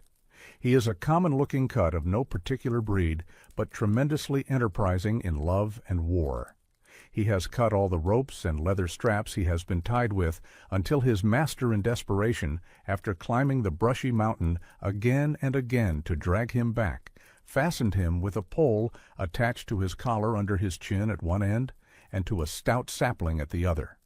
But the pole gave good leverage, and by constant twisting during the night, the fastening at the sapling end was chafed off, and he set out on his usual journey, dragging the pole through the brush, and reached the Indian settlement in safety. His master followed, and making no allowance, gave him a beating, and swore in bad terms that next evening he would fix that infatuated pup by anchoring him unmercifully to the heavy cast-iron lid of our Dutch oven, weighing about as much as the dog. It was linked directly to his collar close up under the chin, so that the poor fellow seemed unable to stir. He stood quite discouraged until after dark, unable to look about him, or even to lie down, unless he stretched himself out with his front feet across the lid, and his head closed down between his paws. Before morning, however, Jack was heard far up the height, howling Excelsior, cast-iron anchor to the contrary notwithstanding. He must have walked, or rather climbed, erect on his hind legs, clasping the heavy lid like a shield against his breast, a formidable ironclad condition in which to meet his rivals. Next night, dog, pot lid, and all were tied up in an old bean sack, and thus at last angry, Billy gained the victory. Just before leaving home, Jack was bitten in the lower jaw by a rattlesnake, and for a week or so his head and neck were swollen to more than double the normal size. Nevertheless, he ran about as brisk and lively as ever, and is now completely recovered. The only treatment he got was fresh milk, a gallon or two at a time, forcibly poured down his sore, poisoned throat. June 25th. Though only a sheep camp, this grand mountain hollow is home, sweet home, every day growing sweeter, and I shall be sorry to leave it. The lily gardens are safe as yet from the trampling flock. Poor, dusty, raggedy, famishing creatures, I heartily pity them. Many a mile they must go every day to gather their 15 or 20 tons of chaparral and grass. June 26th. Nuttall's flowering dogwood makes a fine show when in bloom. The whole tree is then snowy white. The involucres are 6 to 8 inches wide. Along the streams it is a good-sized tree, 30 to 50 feet high, with a broad head when not crowded by companions. Its showy involucres attract a crowd of moths, butterflies, and other winged people about it, for their own and, I suppose, the tree's advantage. It likes plenty of cool water, and is a great drinker like the alder, willow, and cottonwood, and flourishes best on stream banks, though it often wanders far from streams in damp, shady glens beneath the pines, where it is much smaller. When the leaves ripen in the fall, they become more beautiful than the flowers, displaying charming tones of red, purple, and lavender. Another species grows in abundance as a chaparral shrub on the shady sides of the hills, probably Cornus sessilis. The leaves are eaten by the sheep. Heard a few lightning strokes in the distance with rumbling, mumbling reverberations. June 27th. The beaked hazel, Corylus rostrata, var. californica, is common on cool slopes up toward the summit of the Pilot Peak Ridge. There is something peculiarly attractive in the hazel, like the oaks and heaths of the cool countries of our forefathers, and through them our love for these plants has, I suppose, been transmitted. This species is 4 or 5 feet high, leaves soft and hairy, grateful to the touch, and the delicious nuts are eagerly gathered by Indians and squirrels. The sky, as usual, was adorned with white noon clouds. June 28th. Warm, mellow summer. The glowing sunbeams make every nerve tingle. The new needles of the pines and firs are nearly full grown and shine gloriously. Lizards are glinting about on the hot rocks. Some that live near the camp are more than half tame. They seem attentive to every movement on our part, as if curious to simply look on without suspicion of harm, turning their heads to look back and making a variety of pretty gestures. Gentle, guileless creatures with beautiful eyes, I shall be sorry to leave them when we leave camp. June 29th. I have been making the acquaintance of a very interesting little bird that flits about the falls and rapids of the main branches of the river. It is not a water bird in structure, though it gets its living in the water, and never leaves the streams. It is not web-footed, yet it dives fearlessly into deep swirling rapids, evidently to feed at the bottom, using its wings to swim underwater, just as ducks and loons do. Sometimes it wades about in shallow places, thrusting its head under from time to time in a jerking, nodding, frisky way that is sure to attract attention. It is about the size of a robin, has short, crisp wings serviceable for flying either in water or air, and a tail of moderate size slanted upward, giving it, with its nodding, bobbing manners, a wrenish look. Its color is plain bluish ash, with a tinge of brown on the head and shoulders. It flies from fall to fall, rapid to rapid, with a solid whir of wing beats like those of a quail, follows the windings of the stream, and usually alights on some rock jutting up out of the current, or on some stranded snag, or rarely on the dry limb of an overhanging tree, perching like regular tree birds when it suits its convenience.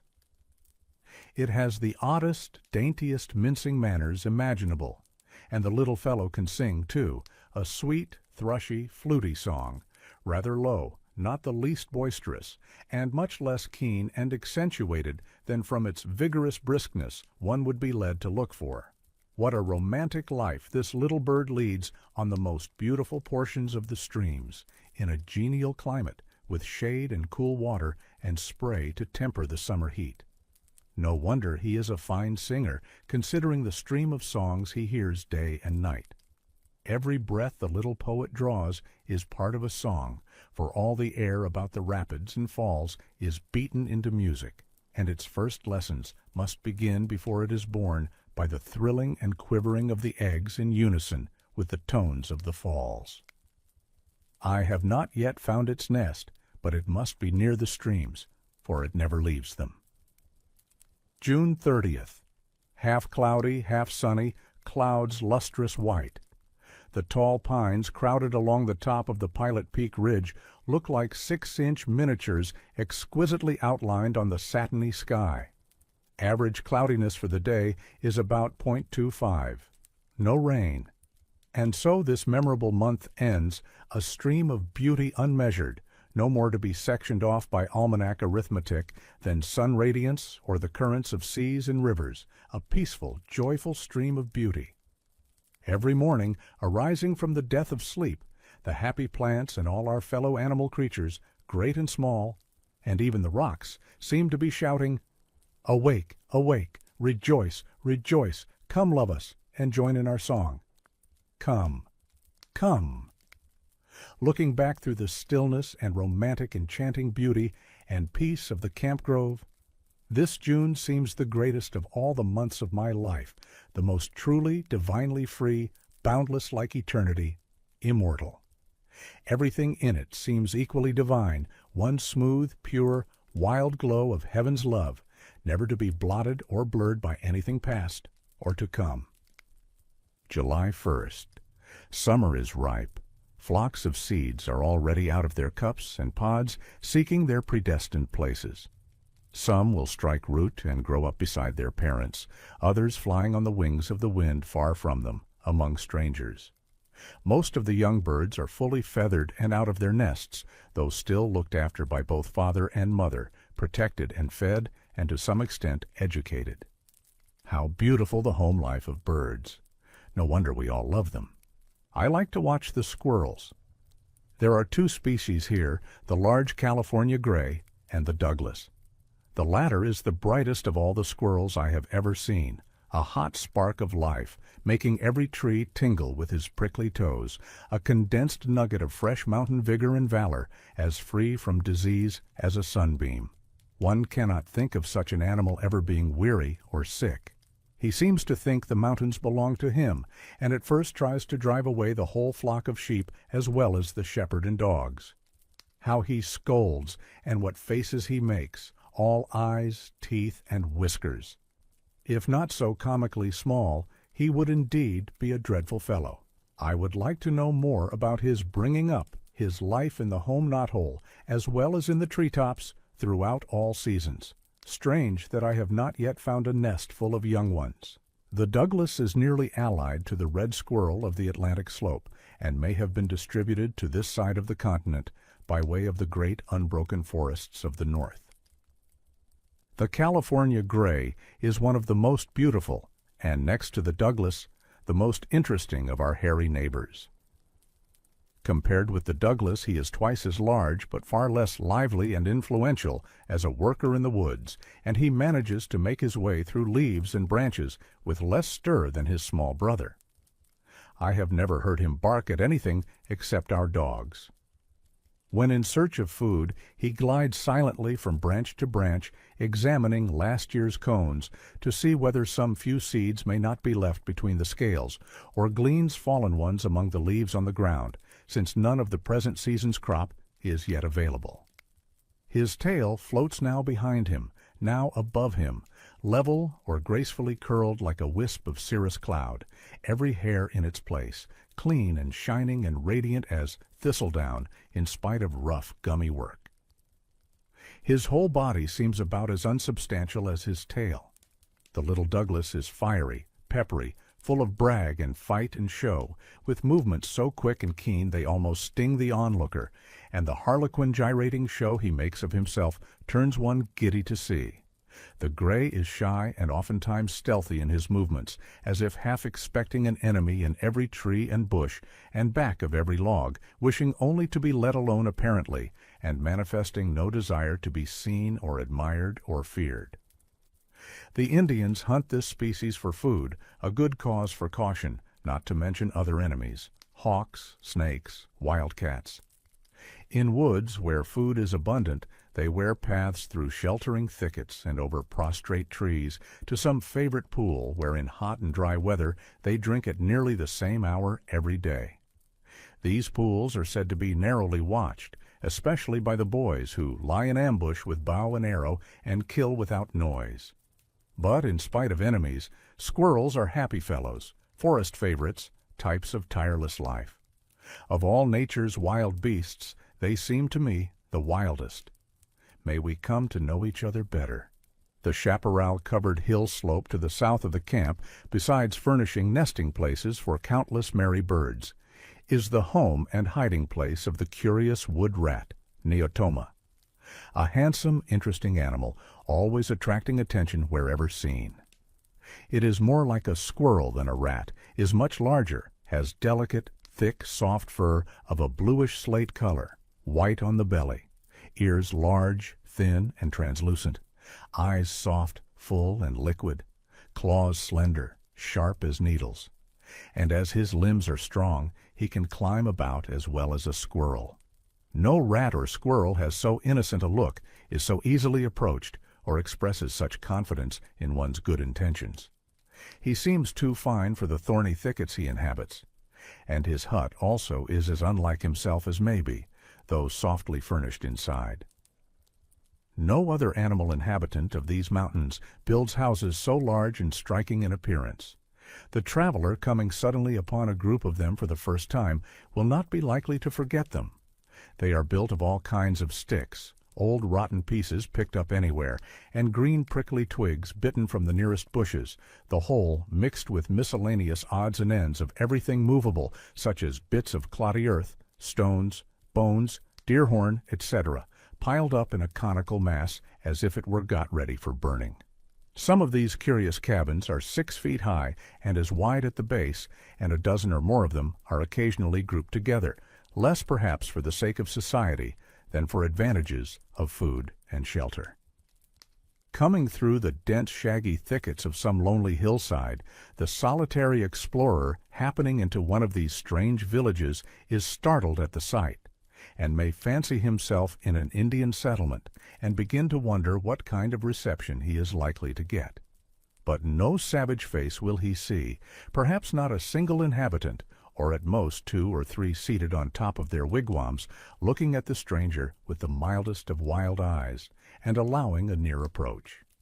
In the center of the rough, spiky hut, a soft nest is made of the inner fibers of bark, chewed to tow, and lined with feathers and the down of various seeds, such as willow and milkweed.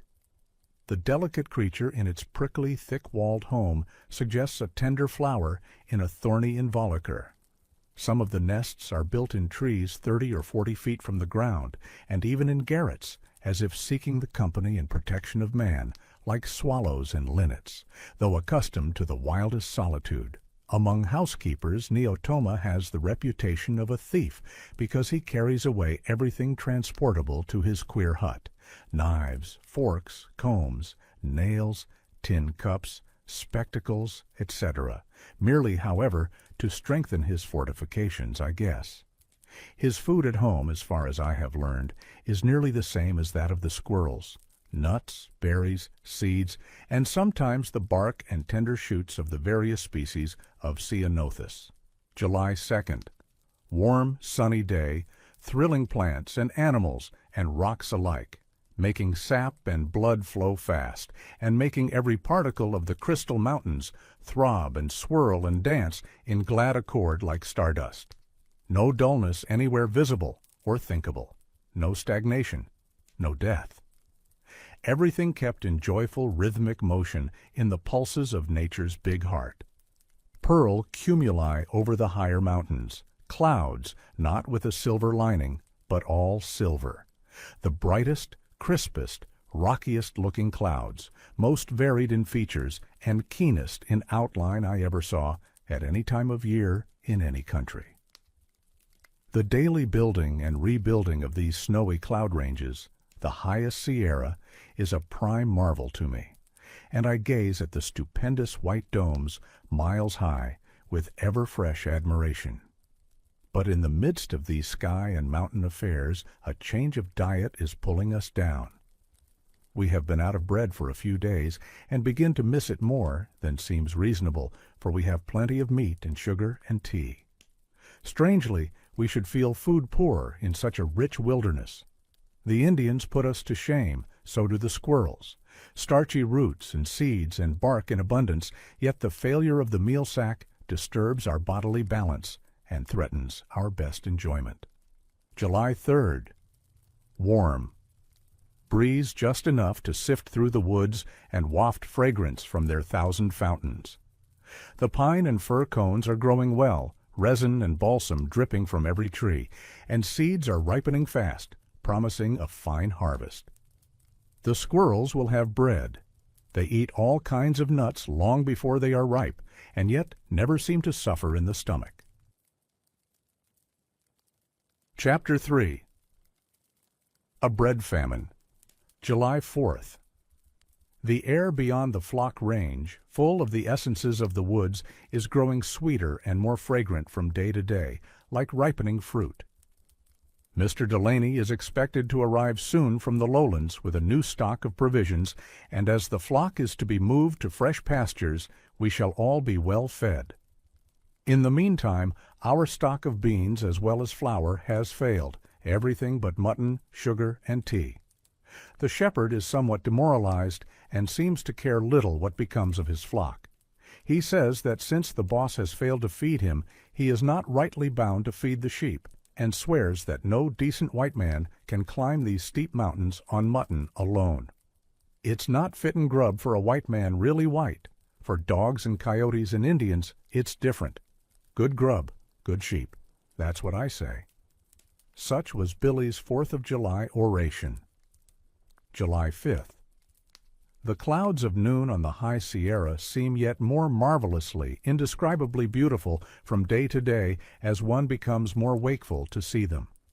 The smoke of the gunpowder burned yesterday on the lowlands, and the eloquence of the orators has probably settled or been blown away by this time. Here every day is a holiday, a jubilee ever sounding with serene enthusiasm, without wear or waste or cloying weariness. Everything is rejoicing, not a single cell or crystal unvisited or forgotten. July 6th. Mr. Delaney has not arrived, and the bread famine is sore. We must eat mutton for a while longer, though it seems hard to get accustomed to it. I have heard of Texas pioneers living without bread or anything made from the cereals for months without suffering, using the breast meat of wild turkeys for bread. Of this kind they had plenty in the good old days when life, though considered less safe, was fussed over the less. The trappers and fur traders of early days in the Rocky Mountain regions lived on bison and beaver meat for months. Salmon eaters, too, are among both Indians and whites, who seem to suffer little or not at all from the want of bread. Just at this moment, mutton seems the least desirable of food, thought of good quality. We pick out the leanest bits, and down they go against heavy disgust, causing nausea and an effort to reject the offensive stuff. Tea makes matters worse, if possible. The stomach begins to assert itself as an independent creature with a will of its own.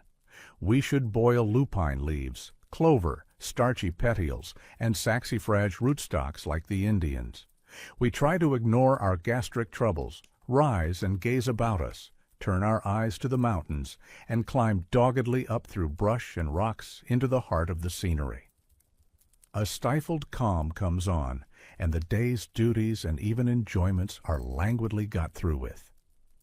We chew a few leaves of ceanothus by way of luncheon, and smell or chew the spicy monardella for the dull headache and stomach ache that now lightens, now comes muffling down upon us and into us like fog. At night, more mutton, flesh to flesh, down with it, not too much, and there are the stars shining through the cedar plumes and branches above our beds. July 7th. Rather weak and sickish this morning, and all about a piece of bread.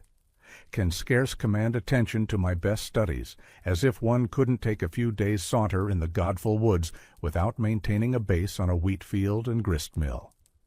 Like caged parrots, we want a cracker, any of the 100 kinds. The remainder of a voyage around the world would answer well enough, nor would the wholesomeness of saleratus biscuit be questioned. Bread without flesh is a good diet, as on many botanical excursions I have proved. Tea also may easily be ignored. Just bread and water and delightful toil is all I need, not unreasonably much. Yet one ought to be trained and tempered to enjoy life in these brave wilds in full independence of any particular kind of nourishment. That this may be accomplished is manifest as far as bodily welfare is concerned in the lives of people of other climes. The Eskimo, for example, gets a living far north of the wheat line from oily seals and whales. Meat, berries, bitter weeds, and blubber, or only the last, for months at a time. And yet these people all around the frozen shores of our continent are said to be hardy, jolly, stout, and brave. We hear, too, of fish-eaters, carnivorous as spiders, yet well enough as far as stomachs are concerned, while we are so ridiculously helpless, making wry faces over our fare, looking sheepish in digestive distress amid rumbling, grumbling sounds that might well pass for smothered bios. We have a large supply of sugar, and this evening it occurred to me that these belligerent stomachs might possibly, like complaining children, be coaxed with candy. Accordingly, the frying pan was cleansed, and a lot of sugar was cooked into a sort of wax. But this stuff only made matters worse. Man seems to be the only animal whose food soils him, making necessary much washing and shield-like bibs and napkins. Moles living in the earth and eating slimy worms are yet as clean as seals or fishes, whose lives are one perpetual wash. And, as we have seen, the squirrels in these resiny woods keep themselves clean in some mysterious way. Not a hair is sticky, though they handle the gummy cones, and glide about apparently without care. The birds, too, are clean, though they seem to make a good deal of fuss washing and cleaning their feathers. Certain flies and ants I see are in a fix, entangled and sealed up in the sugar wax we threw away, like some of their ancestors in amber. Our stomachs, like tired muscles, are sore with long squirming. Once I was very hungry in the Bonaventure graveyard near Savannah, Georgia, having fasted for several days. Then the empty stomach seemed to chafe in much the same way as now, and a somewhat similar tenderness and aching was produced, hard to bear, though the pain was not acute. We dream of bread, a sure sign we need it. Like the Indians, we ought to know how to get the starch out of fern and saxifrage stalks, lily bulbs, pine bark, etc. Our education has been sadly neglected for many generations. Wild rice would be good. I noticed a lyrgia in wet meadow edges, but the seeds are small. Acorns are not ripe, nor pine nuts, nor filberts. The inner bark of pine or spruce might be tried. Drink tea until half intoxicated. Man seems to crave a stimulant when anything extraordinary is going on, and this is the only one I use. Billy chews great quantities of tobacco, which I suppose helps to stupefy and moderate his misery. We look and listen for the dawn every hour. How beautiful upon the mountains his big feet would be. In the warm, hospitable Sierra, shepherds and mountain men in general, as far as I have seen, are easily satisfied as to food supplies and bedding. Most of them are heartily content to rough it, ignoring nature's fineness as bothersome or unmanly. The shepherd's bed is often only the bare ground and a pair of blankets, with a stone, a piece of wood, or a pack saddle for a pillow. In choosing the spot, he shows less care than the dogs, for they usually deliberate before making up their minds in so important an affair, going from place to place, scraping away loose sticks and pebbles, and trying for comfort by making many changes, while the shepherd casts himself down anywhere, seemingly the least skilled of all rest-seekers. His food, too, even when he has all he wants, is usually far from delicate, either in kind or cooking. Beans, bread of any sort, bacon, mutton, dried peaches, and sometimes potatoes and onions make up his bill of fare, the two latter articles being regarded as luxuries on account of their weight, as compared with the nourishment they contain. A half-sack or so of each may be put into the pack in setting out from the home ranch, and in a few days they are done. Beans are the main standby, portable, wholesome, and capable of going far, besides being easily cooked, although, curiously enough, a great deal of mystery is supposed to lie about the bean pot.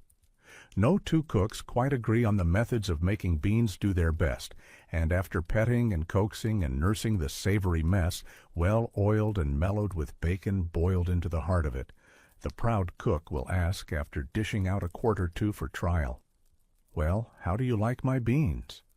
As if by no possibility could they be like any other beans cooked in the same way, but must possess some special virtue of which he alone is master. Molasses, sugar, or pepper may be used to give desired flavors, or the first water may be poured off, and a spoonful or two of ashes or soda added to dissolve or soften the skins more fully, according to various tastes and notions.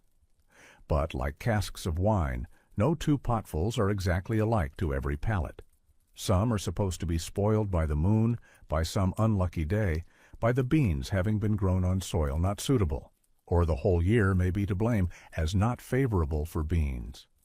Coffee, too, has its marvels in the camp kitchen, but not so many, and not so inscrutable as those that beset the bean pot. A low, complacent grunt follows a mouthful drawn in with a gurgle, and the remark cast forth aimlessly, "That's good coffee." Then another gurgling sip and repetition of the judgment, "Yes, sir, that is good coffee." As to tea, there are two kinds, weak and strong, the stronger the better. The only remark heard is, "That tea's weak, otherwise it is good enough and not worth mentioning. If it has been boiled for an hour or two, or smoked on a pitchy fire, no matter. Who cares for a little tannin or creosote?" They make the black beverage all the stronger and more attractive to tobacco-tanned palates. Sheep camp bread, like most California camp bread, is baked in Dutch ovens, some of it in the form of yeast powder biscuit, an unwholesome, sticky compound leading straight to dyspepsia. The greater part, however, is fermented with sourdough, a handful from each batch being saved and put away in the mouth of the flour sack to inoculate the next. The oven is simply a cast-iron pot, about 5 inches deep and from 12 to 18 inches wide. After the batch has been mixed and kneaded in a tin pan, the oven is slightly heated and rubbed with a piece of tallow or pork rind. The dough is then placed in it, pressed out against the sides, and left to rise. When ready for baking, a shovelful of coals is spread out by the side of the fire, and the oven set upon them, while another shovelful is placed on top of the lid, which is raised from time to see that the requisite amount of heat is being kept up. With care, good bread may be made in this way, though it is liable to be burned or to be sour, or raised too much, and the weight of the oven is a serious objection.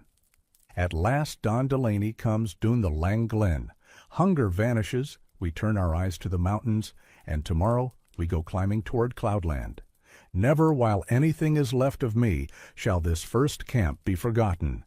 It has fairly grown into me, not merely as memory pictures, but as part and parcel of mind and body alike. The deep hopper-like hollow, with its majestic trees through which all the wonderful nights the stars poured their beauty. The flowery wildness of the high steep slope toward Brown's Flat, and its bloom fragrance descending at the close of the still days. The empowered river reaches with their multitude of voices making melody, the stately flow and rush and glad exulting on sweeping currents caressing the dipping sedge leaves and bushes and mossy stones, swirling in pools, dividing against little flowery islands, breaking gray and white here and there, ever rejoicing, yet with deep solemn undertones, recalling the ocean. The brave little bird ever beside them, singing with sweet human tones among the waltzing foam bells, and like a blessed evangel explaining God's love.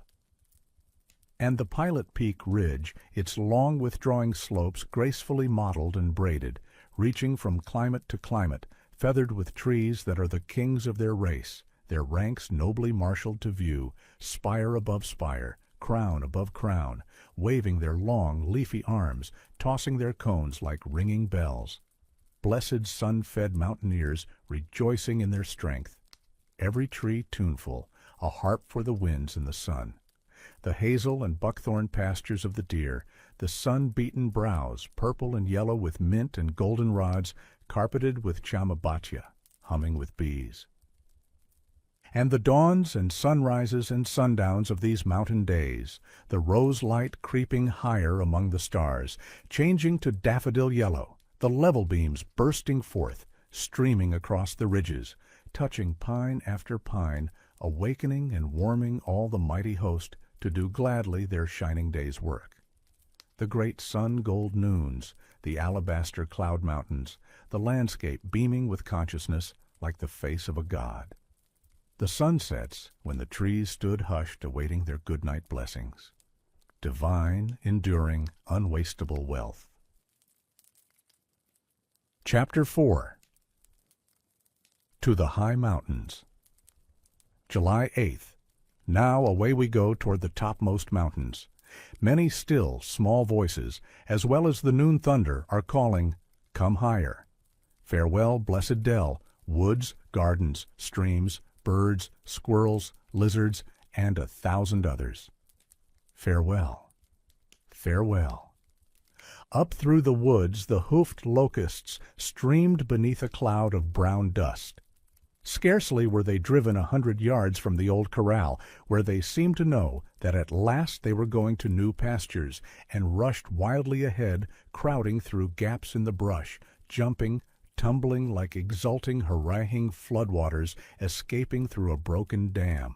A man on each flank kept shouting advice to the leaders, who in their famishing condition were behaving like Gadarene swine. 2 other drivers were busy with stragglers, helping them out of brush tangles. The Indian, calm, alert, silently watched for wanderers likely to be overlooked.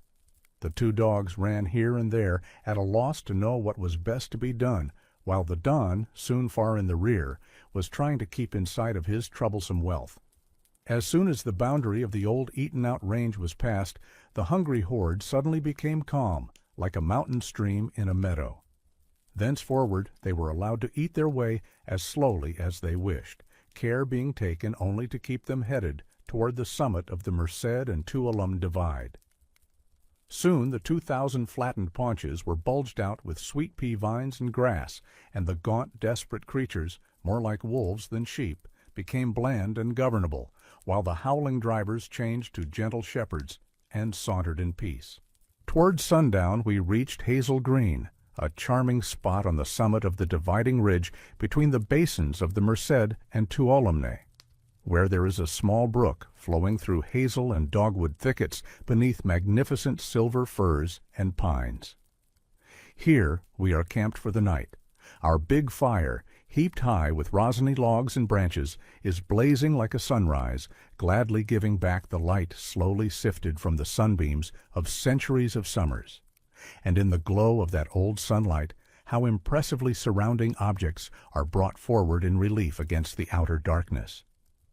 Grasses, larkspurs, columbines, lilies, hazel bushes, and the great trees form a circle around the fire like thoughtful spectators, gazing and listening with human-like enthusiasm. The night breeze is cool, for all day we have been climbing into the upper sky, the home of the cloud mountains we so long have admired. How sweet and keen the air! Every breath is a blessing. Here the sugar pine reaches its fullest development in size and beauty and number of individuals, filling every swell and hollow and down-plunging ravine almost to the exclusion of other species. A few yellow pines are still to be found as companions, and in the coolest places, silver firs. But noble as these are, the sugar pine is king and spreads long protecting arms above them, while they rock and wave in sign of recognition. We have now reached a height of 6,000 feet. In the forenoon, we passed along a flat part of the dividing ridge that is planted with manzanita, Arctostaphylos, some specimens the largest I have seen. I measured one, the bole of which is 4 feet in diameter and only 18 inches high from the ground, where it dissolves into many wide-spreading branches, forming a broad, round head about 10 or 12 feet high, covered with clusters of small, narrow-throated pink bells. The leaves are pale green, glandular, and set on edge by a twist of the petiole. The branches seem naked, for the chocolate-colored bark is very smooth and thin and is shed off in flakes that curl when dry. The wood is red, close-grained, hard, and heavy. I wonder how old these curious tree bushes are, probably as old as the great pines. Indians and bears and birds and fat grubs feast on the berries, which look like small apples, often rosy on one side, green on the other. The Indians are said to make a kind of beer or cider out of them. There are many species. This one, Arctostaphylos pungens, is common hereabouts. No need to fear the wind, so low they are and steadfastly rooted. Even the fires that sweep the woods seldom destroy them utterly, for they rise again from the root, and some of the dry ridges they grow on are seldom touched by fire. I must try to know them better. I miss my river songs tonight. Here, Hazel Creek at its topmost springs has a voice like a bird. The wind tones in the great trees overhead are strangely impressive, all the more because not a leaf stirs below them. But it grows late, and I must go to bed. The camp is silent. Everybody is asleep. It seems extravagant to spend hours so precious in sleep. He giveth his beloved sleep. Pity the poor beloved needs it, weak, weary, forspent. Oh, the pity of it, to sleep in the midst of eternal, beautiful motion, instead of gazing forever, like the stars. July 9th. Exhilarated with the mountain air, I feel like shouting this morning with an excess of wild animal joy. The Indian lay down away from the fire last night, without blankets, having nothing on, by way of clothing, but a pair of blue overalls and a calico shirt, wet with sweat. The night air is chilly at this elevation, and we gave him some horse blankets, but he didn't seem to care for them. A fine thing to be independent of clothing where it is so hard to carry. When food is scarce, he can live on whatever comes his way. A few berries, roots, bird eggs, grasshoppers, black ants, fat wasp, or bumblebee larvae, without feeling that he is doing anything worth mentioning, so I have been told. Our course today was along the broad top of the main ridge to a hollow beyond Crane Flat. It is scarce at all, rocky, and is covered with the noblest pines and spruces I have yet seen. Sugar pines from 6 to 8 feet in diameter are not uncommon, with a height of 200 feet or even more. The silver firs, Abies concolor and A. magnifica, are exceedingly beautiful, especially the magnifica, which becomes more abundant the higher we go. It is of great size, one of the most notable in every way of the giant conifers of the Sierra. I saw specimens that measured 7 feet in diameter and over 200 feet in height, while the average size for what might be called full-grown mature trees can hardly be less than 180 or 200 feet high and 5 or 6 feet in diameter. and with these noble dimensions there is a symmetry and perfection of finish not to be seen in any other tree, hereabout at least. The branches are whorled in fives mostly, and stand out from the tall, straight, exquisitely tapered bole in level collars, each branch regularly pinnated like the fronds of ferns, and densely clad with leaves all around the branchlets, thus giving them a singularly rich and sumptuous appearance. The extreme top of the tree is a thick, blunt shoot pointing straight to the zenith like an admonishing finger. The cones stand erect, like casks on the upper branches. They are about 6 inches long, 3 in diameter, blunt, velvety, and cylindrical in form, and very rich and precious looking. The seeds are about 3/4 of an inch long, dark reddish-brown, with brilliant iridescent purple wings, and when ripe the cone falls to pieces, and the seeds, thus set free at a height of 150 or 200 feet, have a good send-off and may fly considerable distances in a good breeze. And it is when a good breeze is blowing that most of them are shaken free to fly. The other species, Abies concolor, attains nearly as great a height and thickness as the magnifica, but the branches do not form such regular whorls, nor are they so exactly pinnated or richly leaf-clad. Instead of growing all around the branchlets, the leaves are mostly arranged in 2 flat horizontal rows. The cones and seeds are like those of the magnifica in form, but less than half as large. The bark of the magnifica is reddish-purple and closely furrowed, that of the concolor gray and widely furrowed. A noble pair. At Crane Flat we climbed 1,000 feet or more in a distance of about 2 miles, the forest growing more dense and the silvery magnifica forming a still greater portion of the whole.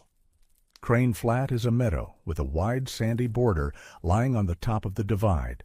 It is often visited by blue cranes to rest and feed on their long journeys, hence the name. It is about half a mile long, draining into the Merced, sedgy in the middle, with a margin bright with lilies, columbines, larkspurs, lupines, castilea, then an outer zone of dry, gently sloping ground, starred with a multitude of small flowers, Euonymus, Mimulus, Kelia, with rosettes of Spraguea, and tufts of several species of Eriogonum and the brilliant Zauschneria. The noble forest wall about it is made up of the 2 silver firs and the yellow and sugar pines, which here seem to reach their highest pitch of beauty and grandeur. For the elevation, 6,000 feet or a little more, is not too great for the sugar and yellow pines or too low for the magnifica fir, while the concolor seems to find this elevation the best possible. About a mile from the north end of the flat there is a grove of Sequoia gigantea, the king of all the conifers.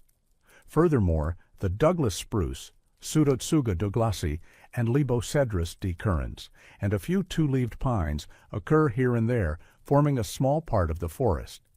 3 pines, 2 silver firs, 1 Douglas spruce, 1 sequoia, all of them, except the 2-leaved pine, colossal trees, are found here together, an assemblage of conifers unrivaled on the globe. We passed a number of charming garden-like meadows lying on top of the divide, or hanging like ribbons down its sides, embedded in the glorious forest.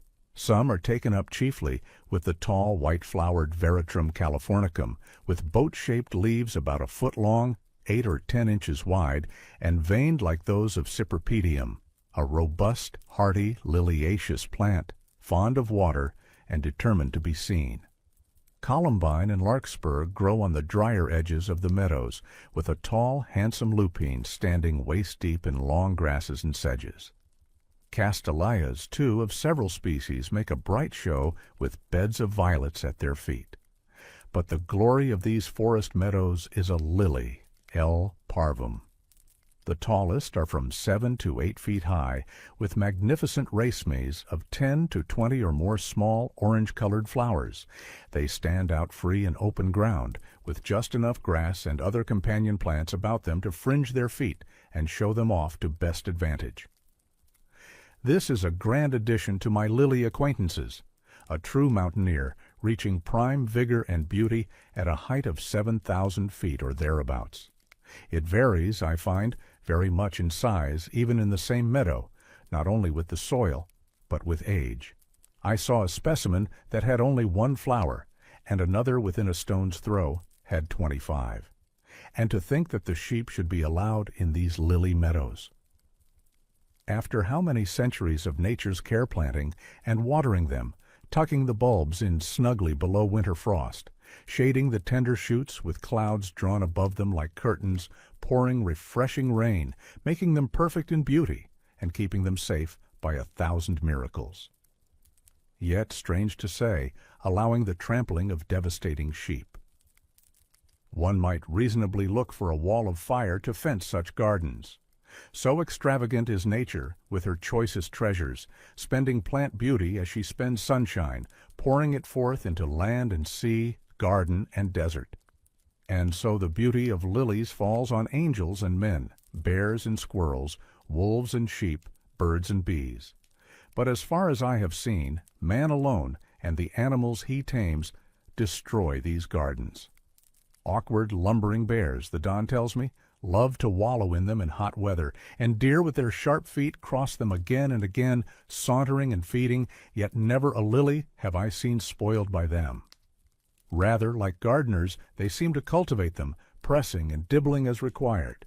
Anyhow, not a leaf or petal seems misplaced. The trees round about them seem as perfect in beauty and form as the lilies, their boughs whirled like lily leaves in exact order. This evening, as usual, the glow of our campfire is working enchantment on everything within reach of its rays. Lying beneath the firs, it is glorious to see them dipping their spires in the starry sky, the sky like one vast lily meadow in bloom. How can I close my eyes on such a precious night? July 10th. A Douglas squirrel, peppery, pungent autocrat of the woods, is barking overhead this morning, and the small forest birds, so seldom seen when one travels noisily, are out on sunny branches along the edge of the meadow getting warm, taking a sunbath and dew bath, a fine sight. How charming the sprightly, confident looks and ways of these little feathered people of the trees.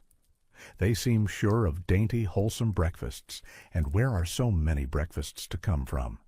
How helpless should we find ourselves, should we try to set a table for them of such buds, seeds, insects, etc., as would keep them in the pure wild health they enjoy.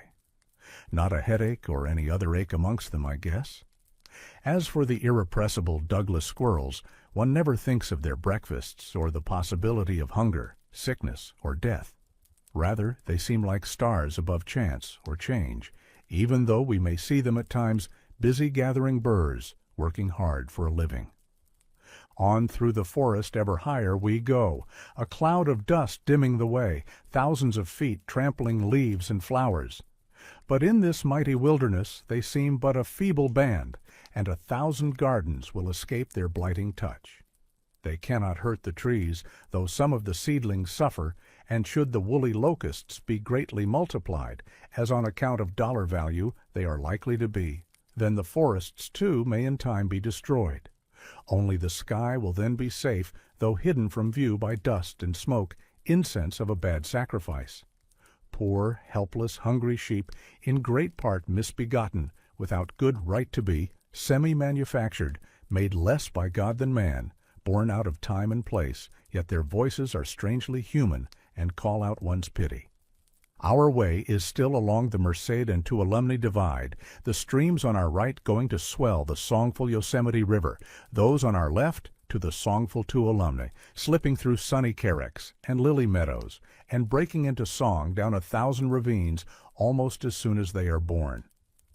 A more tuneful set of streams surely nowhere exists, or more sparkling crystal pure, now gliding with tinkling whisper, now with merry dimpling rush, in and out through sunshine and shade, shimmering in pools, uniting their currents, bouncing, dancing from form to form, over cliffs and inclines, ever more beautiful the farther they go, until they pour into the main glacial rivers. All day I have been gazing in growing admiration at the noble groups of the magnificent silver fir, which more and more is taking the ground to itself. The woods above Crane Flat still continue comparatively open, letting in the sunshine on the brown, needle-strewn ground. Not only are the individual trees admirable in symmetry and superb in foliage and port, but half a dozen or more often form temple groves in which the trees are so nicely graded in size and position as to seem one. Here, indeed, is the tree lover's paradise. The dullest eye in the world must surely be quickened by such trees as these. Fortunately, the sheep need little attention, as they are driven slowly and allowed to nip and nibble as they like. Since leaving Hazel Green, we have been following the Yosemite Trail.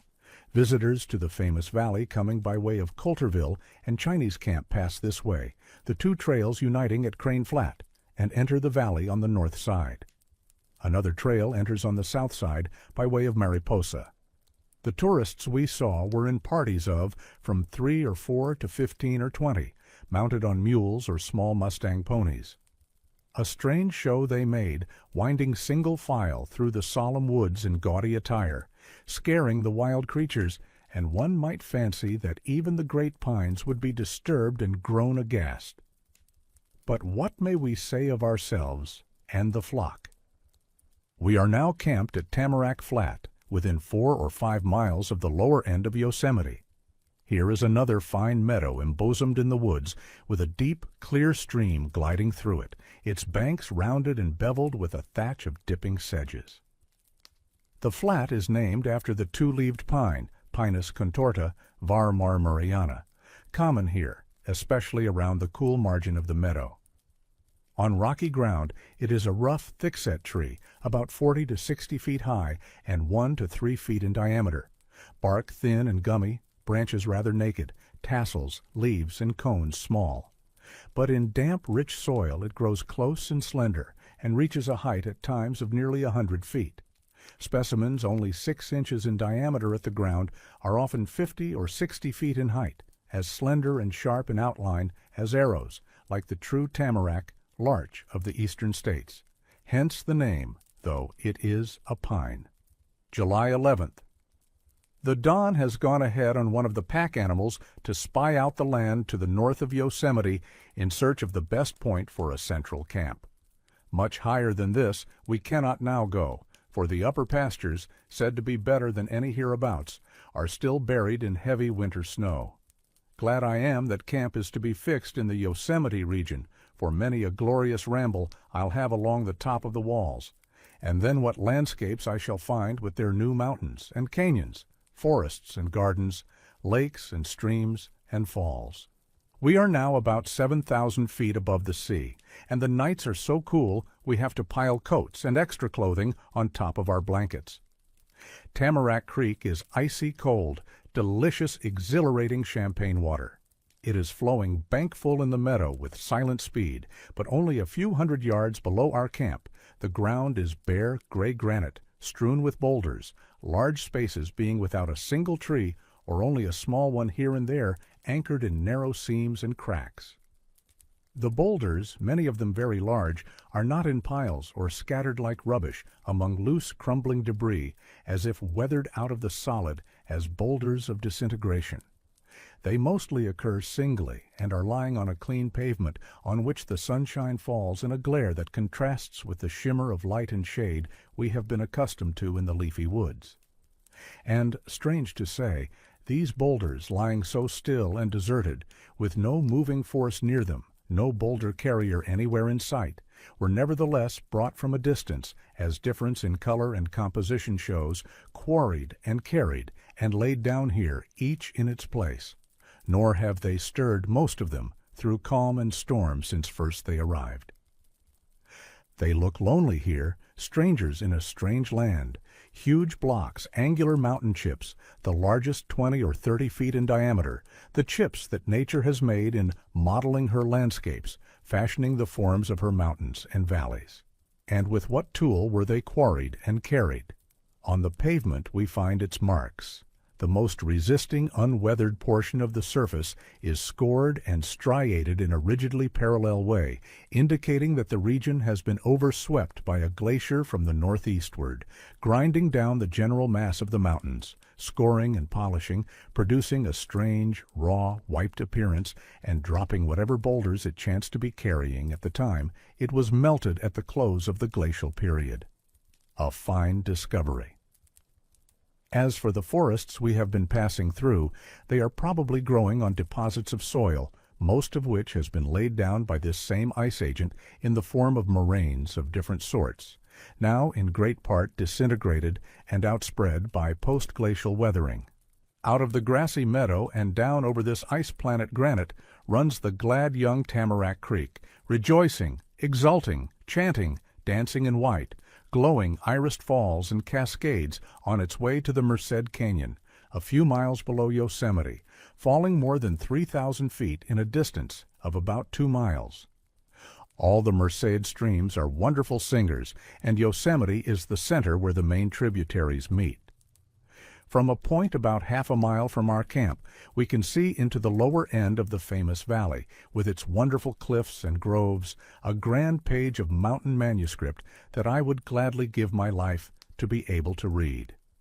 How vast it seems, how short human life is when we happen to think of it, and how little we may learn, however hard we try. Yet why bewail our poor, inevitable ignorance? Some of the external beauty is always in sight, enough to keep every fiber of us tingling, and this we are able to gloriously enjoy, though the methods of its creation may lie beyond our ken. Sing on, brave Tamarack Creek, fresh from your snowy fountains, plash and swirl and dance to your fate in the sea, bathing, cheering every living thing along your way. Have greatly enjoyed all this huge day, sauntering and seeing, steeping in the mountain influences, sketching, noting, pressing flowers, drinking ozone and tamarack water. Found the white fragrant Washington lily, the finest of all the Sierra lilies. Its bulbs are buried in shaggy chaparral tangles, I suppose for safety from pawing bears, and its magnificent panicles sway and rock over the top of the rough snow-pressed bushes, while big, bold, blunt-nosed bees drone and mumble in its polleny bells. A lovely flower, worth going hungry and footsore endless miles to see. The whole world seems richer now that I have found this plant in such a noble landscape. A log house serves to mark a claim to the Tamarack Meadow, which may become valuable as a station in case travel to Yosemite should greatly increase. Belated parties occasionally stop here. A white man with an Indian woman is holding possession of the place. Sauntered up the meadow about sundown, out of sight of camp and sheep and all human marks, into the deep peace of the solemn old woods, everything glowing with heaven's unquenchable enthusiasm. July 12th. The dawn has returned, and again we go on pilgrimage. Looking over the Yosemite Creek country, he said, from the tops of the hills you see nothing but rocks and patches of trees. But when you go down into the rocky desert, you find no end of small grassy banks and meadows, and so the country is not half so lean as it looks. There we'll go and stay until the snow has melted from the upper country. I was glad to hear that the high snow made a stay in the Yosemite region necessary, for I am anxious to see as much of it as possible. What fine times I shall have sketching, studying plants and rocks, and scrambling about the brink of the great valley alone, out of sight and sound of camp. We saw another party of Yosemite tourists today. Somehow most of these travelers seem to care but little for the glorious objects about them, though enough to spend time and money and endure long rides to see the famous valley. And when they are fairly within the mighty walls of the temple and hear the psalms of the falls, they will forget themselves and become devout. Blessed indeed should be every pilgrim in these holy mountains.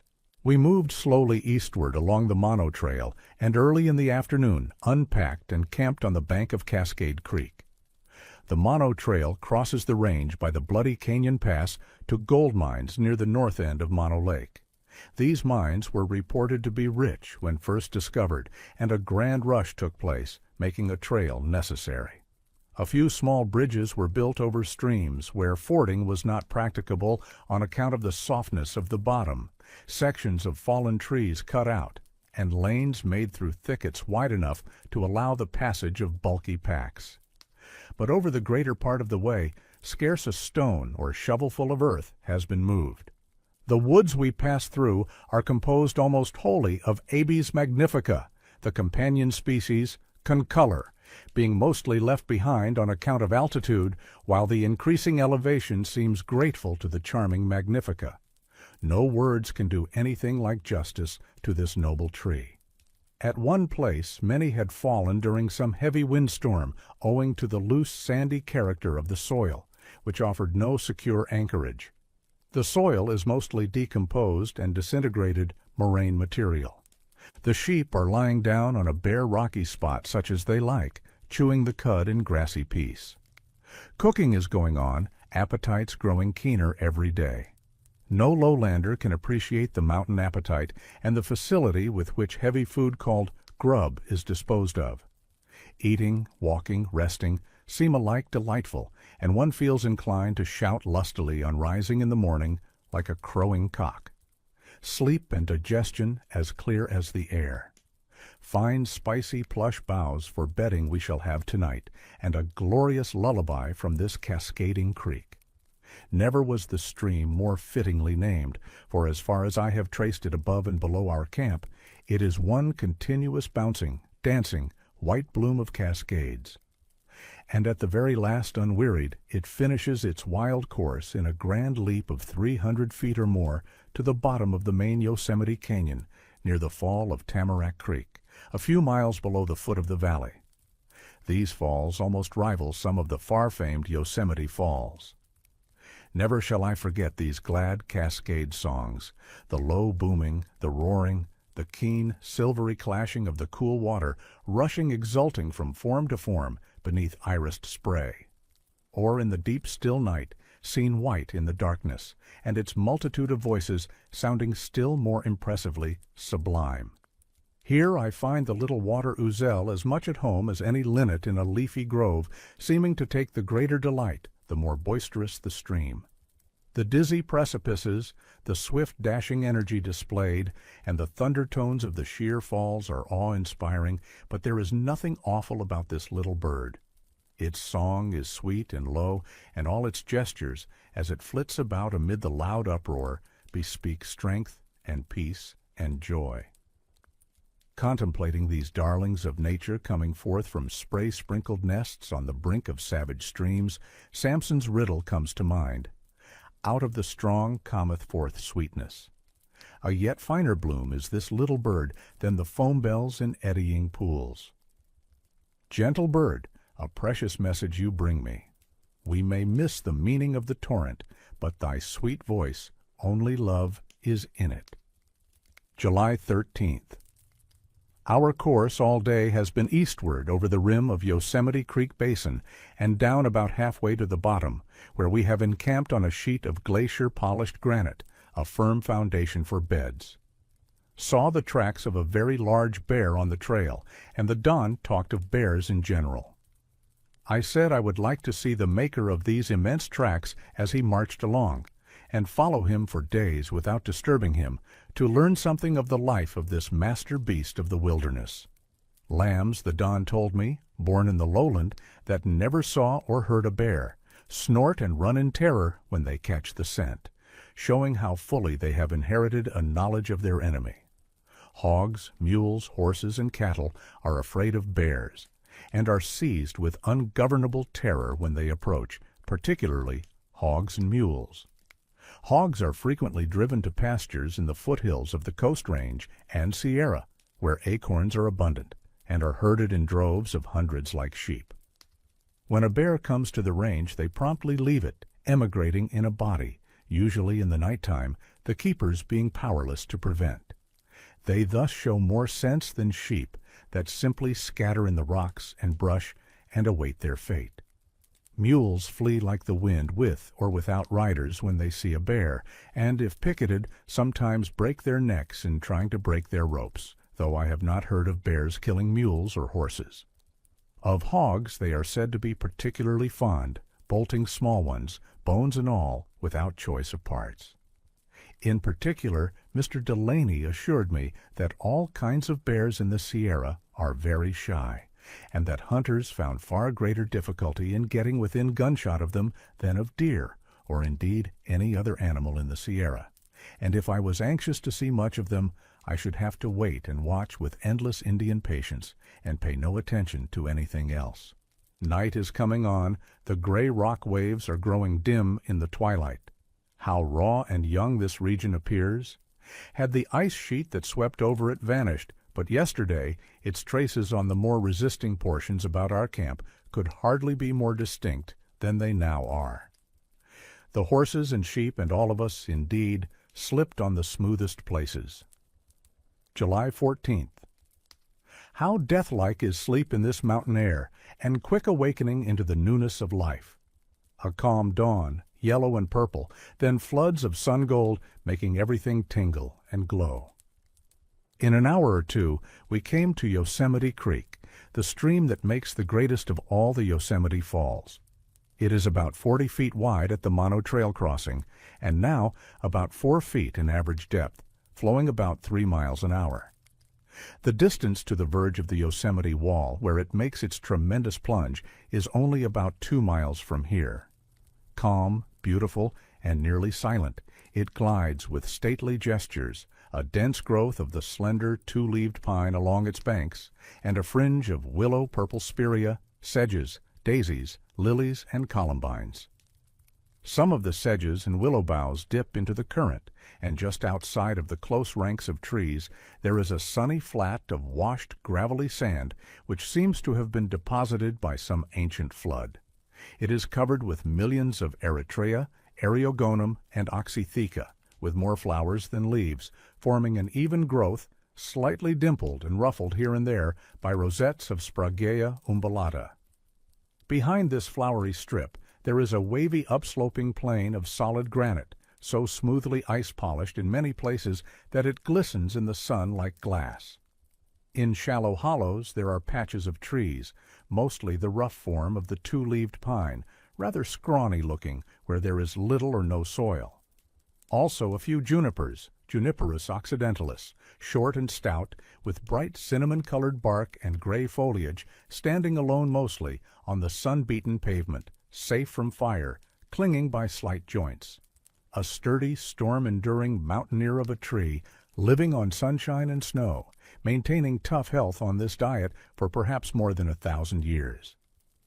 Up towards the head of the basin, I see groups of domes rising above the wave-like ridges, and some picturesque castellated masses, and dark strips and patches of silver fir, indicating deposits of fertile soil. Would that I could command the time to study them! What rich excursions one could make in this well-defined basin! Its glacial inscriptions and sculptures, how marvelous they seem, how noble the studies they offer. I tremble with excitement at the dawn of these glorious mountain sublimities, but I can only gaze and wonder, and, like a child, gather here and there a lily, half hoping I may be able to study and learn in years to come. The drivers and dogs had a lively, laborious time getting the sheep across the creek, the second large stream thus far that they have been compelled to cross without a bridge, the first being the North Fork of the Merced near Bower Cave. Men and dogs, shouting and barking, drove the timid, water-fearing creatures in a close crowd against the bank, but not one of the flock would launch away. While thus jammed, the Don and the shepherd rushed through the frightened crowd to stampede those in front, but this would only cause a break backward, and away they would scamper through the stream-bank trees and scatter over the rocky pavement. Then, with the aid of the dogs, the runaways would again be gathered and made to face the stream, and again the compacted mass would break away, amid wild shouting and barking that might well have disturbed the stream itself and marred the music of its falls, to which visitors no doubt from all quarters of the globe were listening. "Hold them there! Now hold them there!" shouted the Don. "The front ranks will soon tire of the pressure and be glad to take to the water. Then all will jump in and cross in a hurry." But they did nothing of the kind. They only avoided the pressure by breaking back in scores and hundreds, leaving the beauty of the banks sadly trampled. If only one could be got to cross over, all would make haste to follow. But that one could not be found. A lamb was caught, carried across, and tied to a bush on the opposite bank, where it cried piteously for its mother. But though greatly concerned, the mother only called it back. That play on maternal affection failed, and we began to fear that we would be forced to make a long roundabout drive and cross the widespread tributaries of the creek in succession. This would require several days, but it had its advantages, for I was eager to see the sources of such a famous stream. Don Quixote, however, determined that they must ford just here, and immediately began a sort of siege by cutting down slender pines on the bank and building a corral barely large enough to hold the flock when well pressed together. And as the stream would form one side of the corral, he believed that they could easily be forced into the water. In a few hours the enclosure was completed, and the silly animals were driven in and rammed hard against the brink of the ford. Then the Don, forcing a way through the compacted mass, pitched a few of the terrified unfortunates into the stream by main strength. But instead of crossing over, they swam about close to the bank, making desperate attempts to get back into the flock. Then a dozen or more were shoved off, and the Don, tall like a crane, and a good natural wader, jumped in after them, seized the struggling wether, and dragged it to the opposite shore. But no sooner did he let it go than it jumped into the stream and swam back to its frightened companions in the corral, thus manifesting sheep nature as unchangeable as gravitation. Pan with his pipes would have had no better luck, I fear. We were now pretty well baffled. The silly creatures would suffer any sort of death rather than cross that stream. Calling a council, the dripping Don declared that starvation was now the only likely scheme to try, and that we might as well camp here in comfort and let the besieged flock grow hungry and cool and come to their senses, if they had any. In a few minutes after being thus let alone, an adventurer in the foremost rank plunged in and swam bravely to the farther shore. Then suddenly all rushed in a pell-mell together, trampling one another under water, while we vainly tried to hold them back. The Don jumped into the thickest of the gasping, gurgling, drowning mass and shoved them right and left as if each sheep was a piece of floating timber. The current also served to drift them apart. A long, bent column was soon formed, and in a few minutes all were over and began bailing and feeding as if nothing out of the ordinary had happened. That none were drowned seems wonderful. I fully expected that hundreds would gain the romantic fate of being swept into Yosemite over the highest waterfall in the world. As the day was far spent, we camped a little way back from the ford and let the dripping flock scatter and feed until sundown. The wool is dry now and calm. Cud-chewing peace has fallen on all the comfortable bands, leaving no trace of the watery battle. I have seen fish driven out of the water with less ado than was made in driving these animals into it. Sheep brain must surely be poor. Compare today's exhibition with the performances of deer swimming quietly across broad and rapid rivers and from island to island in seas and lakes, or with dogs, or even with the squirrels that, as the story goes, cross the Mississippi River on selected ships, with tails for sails comfortably trimmed to the breeze. A sheep can hardly be called an animal. An entire flock is required to make one foolish individual. Chapter 5. The Yosemite, July 15th. Followed the Mono Trail up the eastern rim of the basin nearly to its summit, then turned off southward to a small shallow valley that extends to the edge of the Yosemite, which we reached about noon and encamped. After luncheon I made haste to high ground, and from the top of the ridge on the west side of Indian Canyon gained the noblest view of the summit peaks I have ever yet enjoyed. Nearly all the upper basin of the Merced was displayed, with its sublime domes and canyons, dark sweeping forests, and glorious array of white peaks deep in the sky, every feature glowing, radiating beauty that pours into our flesh and bones like heat rays from fire. Sunshine over all, no breath of wind to stir the brooding calm. Never before had I seen so glorious a landscape, so boundless an affluence of sublime mountain beauty. The most extravagant description I might give of this view to anyone who has not seen similar landscapes with his own eyes would not so much as hint at its grandeur and the spiritual glow that covered it. I shouted and gesticulated in a wild burst of ecstasy, much to the astonishment of St. Bernard Carlo, who came running up to me, manifesting in his intelligent eyes a puzzled concern that was very ludicrous, which had the effect of bringing me to my senses. A brown bear, too, it would seem, had been a spectator of the show I had made of myself, for I had gone but a few yards when I started one from a thicket of brush. He evidently considered me dangerous, for he ran away very fast, tumbling over the tops of the tangled manzanita bushes in his haste. Carlo drew back with his ears depressed as if afraid, and kept looking me in the face as if expecting me to pursue and shoot, for he had seen many bear battles in his day. Following the ridge, which made a gradual descent to the south, I came at length to the brow of that massive cliff that stands between Indian Canyon and Yosemite Falls. And here the far-famed valley came suddenly into view throughout almost its whole extent. The noble walls, sculptured into an endless variety of domes and gables, spires and battlements, and plain mural precipices, all a-tremble with the thunder tones of the falling water. The level bottom seemed to be dressed like a garden, sunny meadows here and there, and groves of pine and oak, the river of mercy sweeping in majesty through the midst of them and flashing back the sunbeams. The great Tissiack, or half-dome, rising at the upper end of the valley to a height of nearly a mile, is nobly proportioned and lifelike, the most impressive of all the rocks, holding the eye in devout admiration, calling it back again and again from falls or meadows or even the mountains beyond. Marvelous cliffs, marvelous in sheer dizzy depth and sculpture, types of endurance. Thousands of years have they stood in the sky, exposed to rain, snow, frost, earthquake, and avalanche, yet they still wear the bloom of youth. I rambled along the valley rim to the westward.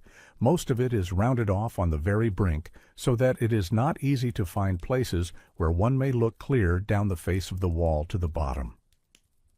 When such places were found, and I had cautiously set my feet and drawn my body erect, I could not help fearing a little that the rock might split off and let me down. And what a down! More than 3,000 feet. Still my limbs did not tremble, nor did I feel the least uncertainty as to the reliance to be placed on them.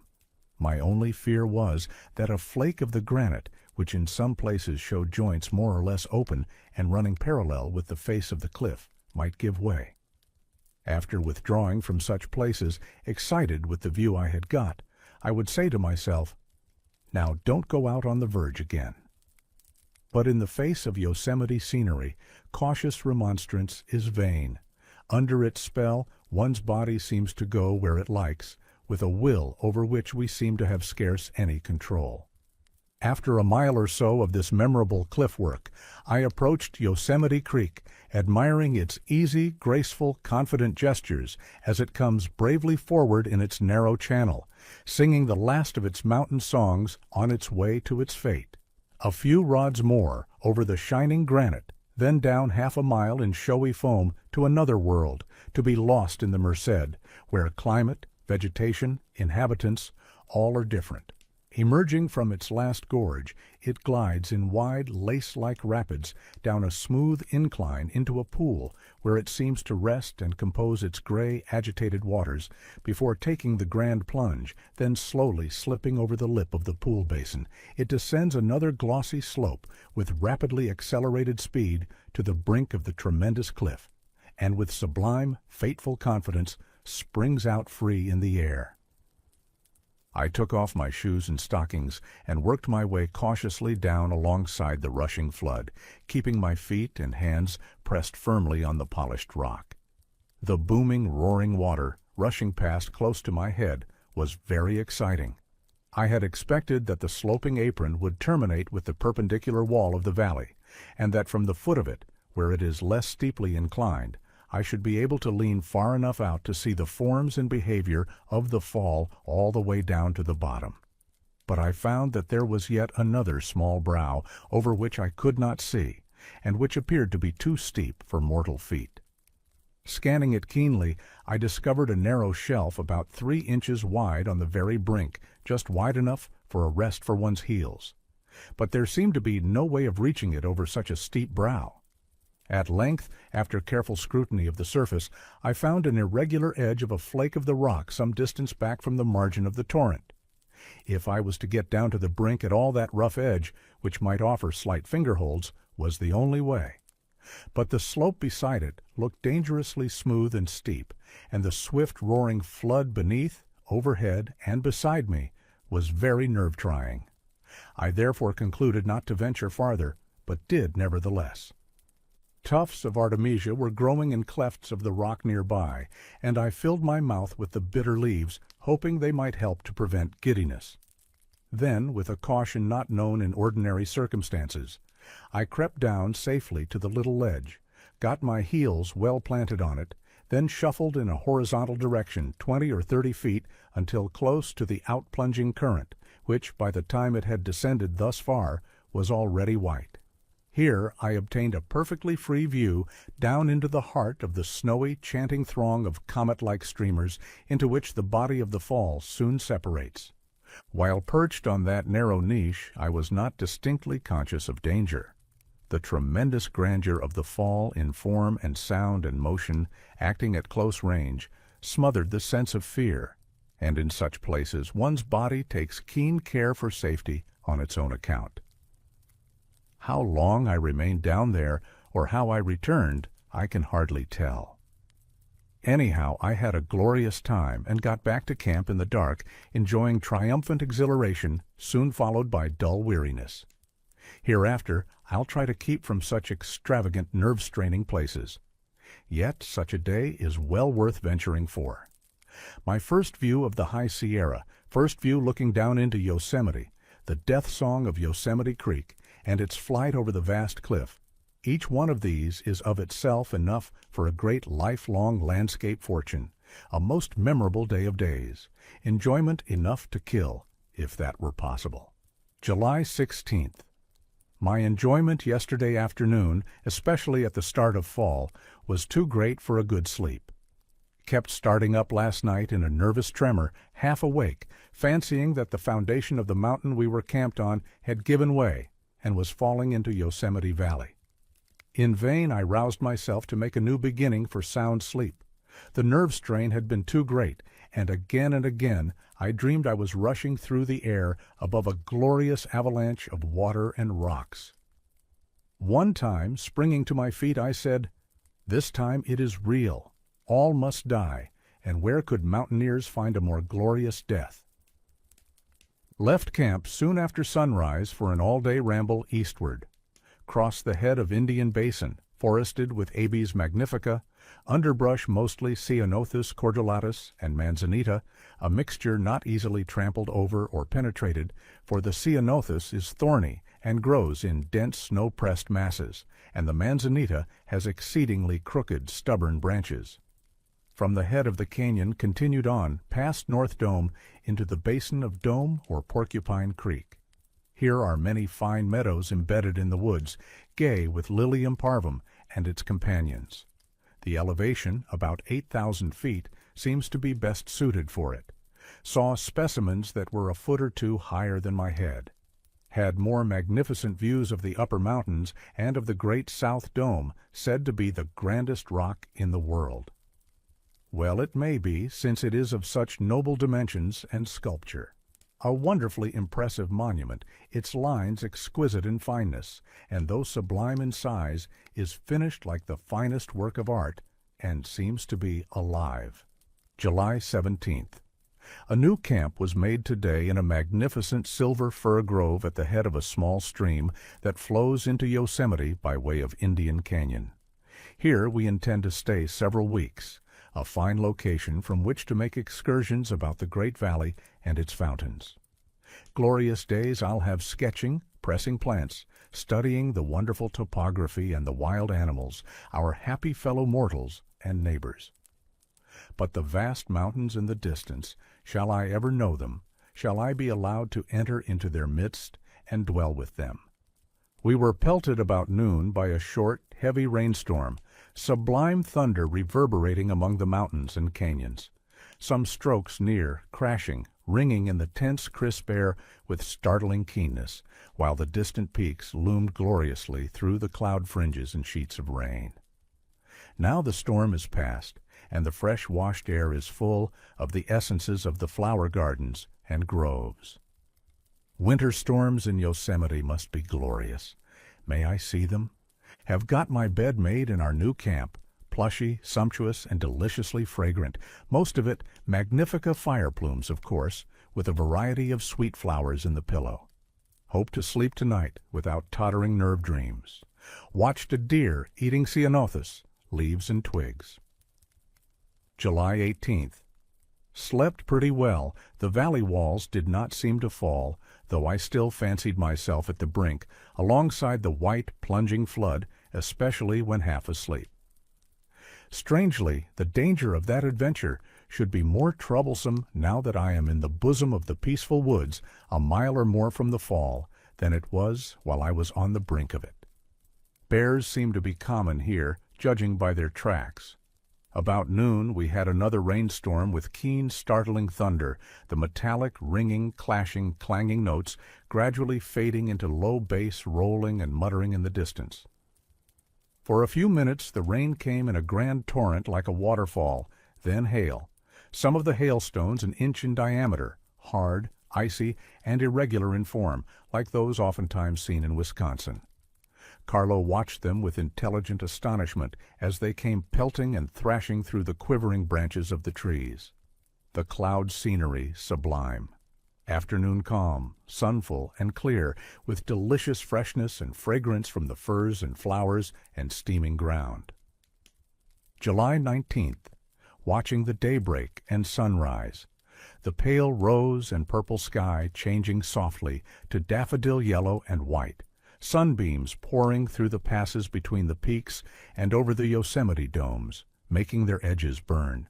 The silver firs in the middle ground catching the glow on their sport tops, and our camp grove fills and thrills with the glorious light.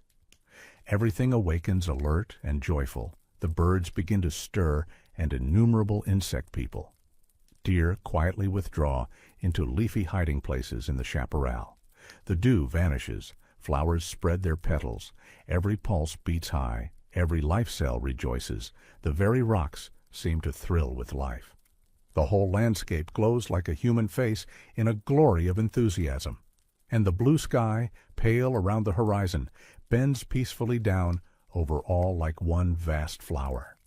About noon, as usual, big bossy cumuli began to grow above the forest, and the rainstorm pouring from them is the most imposing I have yet seen.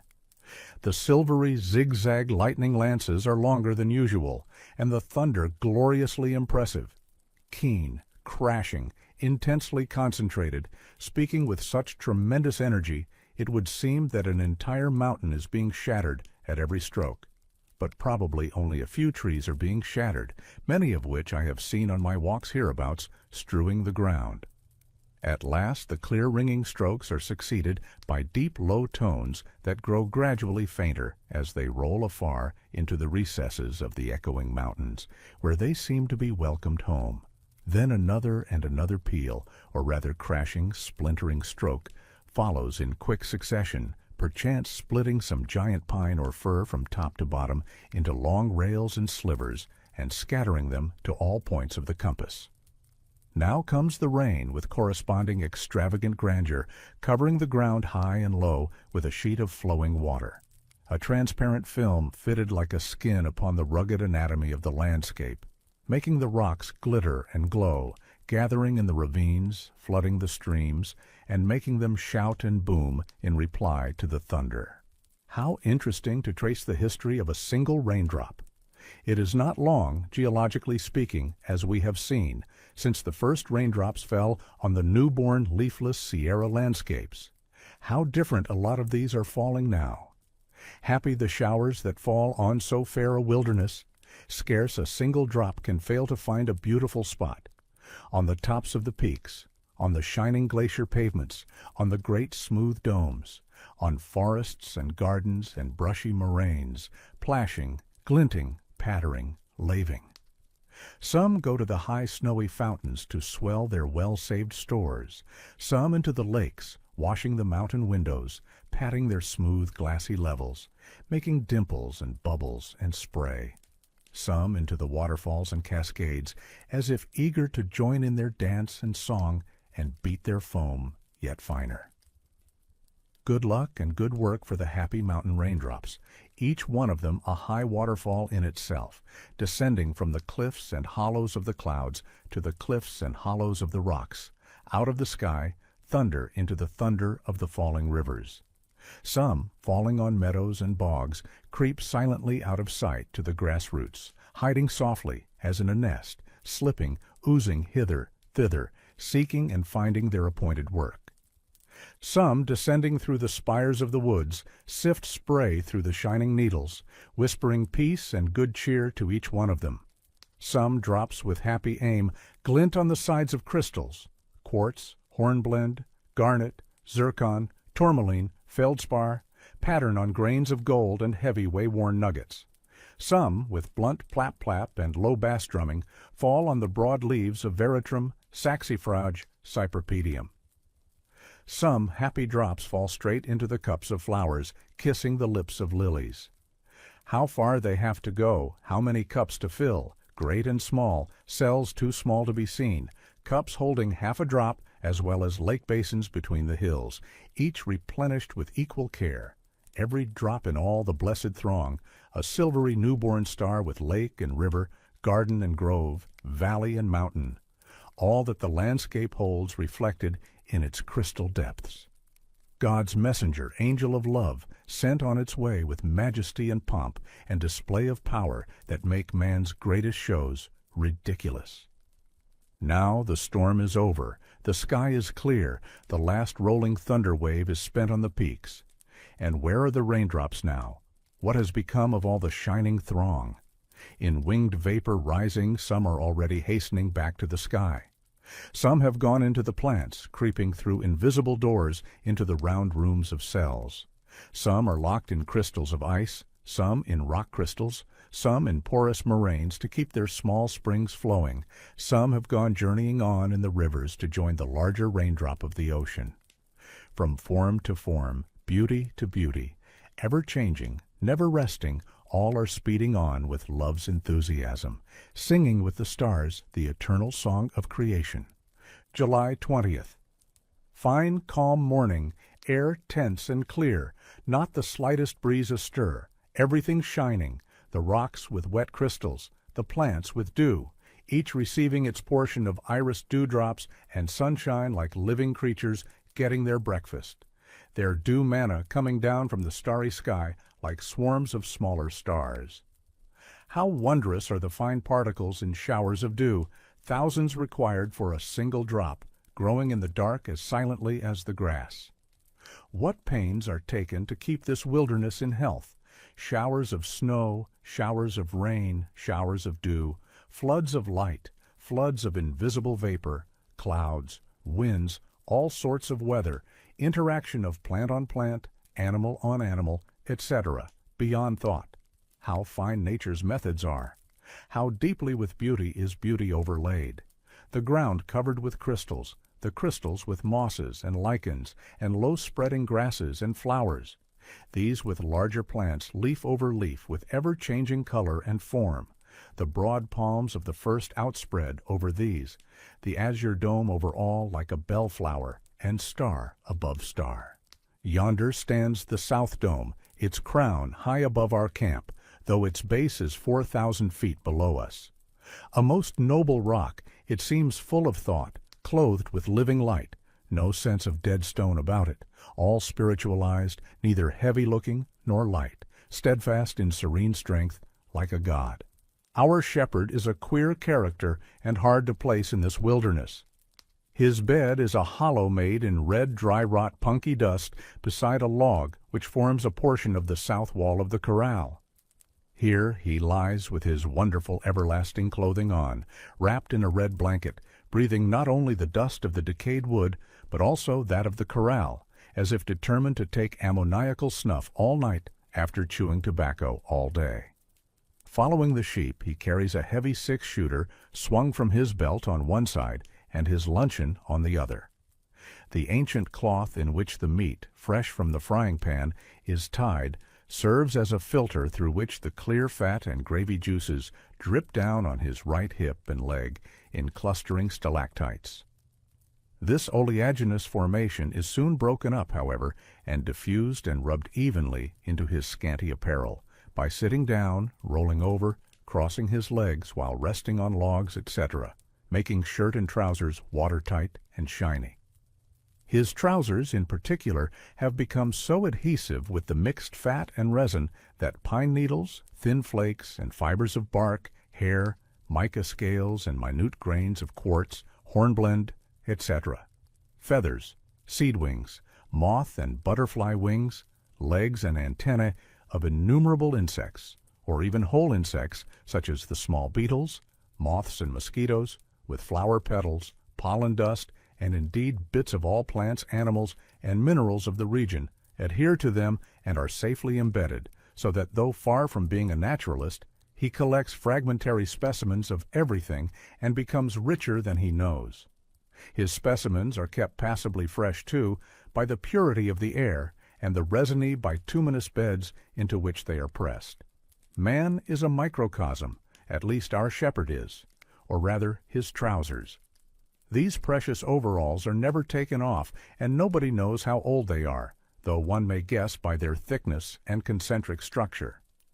Instead of wearing thin, they wear thick, and in their stratification have no small geological significance. Besides herding the sheep, Billy is the butcher, while I have agreed to wash the few iron and tin utensils and make the bread. Then, these small duties done, by the time the sun is fairly above the mountain tops, I am beyond the flock, free to rove and revel in the wilderness all the big immortal days. Sketching on the North Dome. It commands views of nearly all the valleys, besides a few of the high mountains. I would faintly draw everything in sight, rock, tree, and leaf. But little can I do beyond mere outlines, marks with meanings like words, readable only to myself. Yet I sharpen my pencils and work on as if others might possibly be benefited. Whether these picture sheets vanish like fallen leaves or go to friends like letters matters not much. For little can they tell to those who have not themselves seen similar wildness, and like a language have learned it. No pain here, no dull empty hours, no fear of the past, no fear of the future. These blessed mountains are so compactly filled with God's beauty, no petty personal hope or experience has room to be. Drinking this champagne water is pure pleasure, so is breathing the living air, and every movement of limbs is pleasure, while the whole body seems to feel beauty when exposed to it, as it feels the campfire or sunshine, entering not by the eyes alone, but equally through all one's flesh like radiant heat, making a passionate, ecstatic pleasure glow, not explainable. One's body then seems homogeneous throughout, sound as a crystal. Perched like a fly on this Yosemite dome, I gaze and sketch and bask, oftentimes settling down into dumb admiration, without definite hope of ever learning much, yet with the longing, unresting effort that lies at the door of hope, humbly prostrate before the vast display of God's power, and eager to offer self-denial and renunciation with eternal toil to learn any lesson in the divine manuscript. It is easier to feel than to realize or in any way explain Yosemite grandeur. The magnitudes of the rocks and trees and streams are so delicately harmonized they are mostly hidden. Sheer precipices 3,000 feet high are fringed with tall trees growing close, like grass on the brow of a lowland hill, and extending along the feet of these precipices a ribbon of meadow a mile wide and 7 or 8 long, that seems like a strip a farmer might mow in less than a day. Waterfalls 500 to 1 or 2,000 feet high are so subordinated to the mighty cliffs over which they pour that they seem like wisps of smoke, gentle as floating clouds, though their voices fill the valley and make the rocks tremble. The mountains, too, along the eastern sky, and the domes in front of them, and the succession of smooth, rounded waves between, swelling higher, higher, with dark woods in their hollows, serene in massive exuberant bulk and beauty, tend yet more to hide the grandeur of the Yosemite Temple and make it appear as a subdued subordinate feature of the vast harmonious landscape. Thus, every attempt to appreciate any one feature is beaten down by the overwhelming influence of all the others. And, as if this were not enough, lo! In the sky arises another mountain range with topography as rugged and substantial-looking as the one beneath it, snowy peaks and domes and shadowy Yosemite valleys. Another version of the snowy Sierra, a new creation heralded by a thunderstorm. How fiercely, devoutly wild is nature in the midst of her beauty-loving tenderness, painting lilies, watering them, caressing them with gentle hands, going from flower to flower like a gardener while building rock mountains and cloud mountains full of lightning and rain. Gladly we run for shelter beneath an overhanging cliff and examine the reassuring ferns and mosses, gentle love tokens growing in cracks and chinks. Daisies, too, and avesias, confiding wild children of light, too small to fear. To these one's heart goes home, and the voices of the storm become gentle. Now the sun breaks forth, and fragrant steam arises. The birds are out singing on the edges of the groves. The west is flaming in gold and purple, ready for the ceremony of the sunset, and back I go to camp with my notes and pictures, the best of them printed in my mind as dreams. A fruitful day without measured beginning or ending, a terrestrial eternity. A gift of good God. Wrote to my mother and a few friends, mountain hints to each. They seem as near as if within voice reach or touch. The deeper the solitude, the less the sense of loneliness, and the nearer our friends.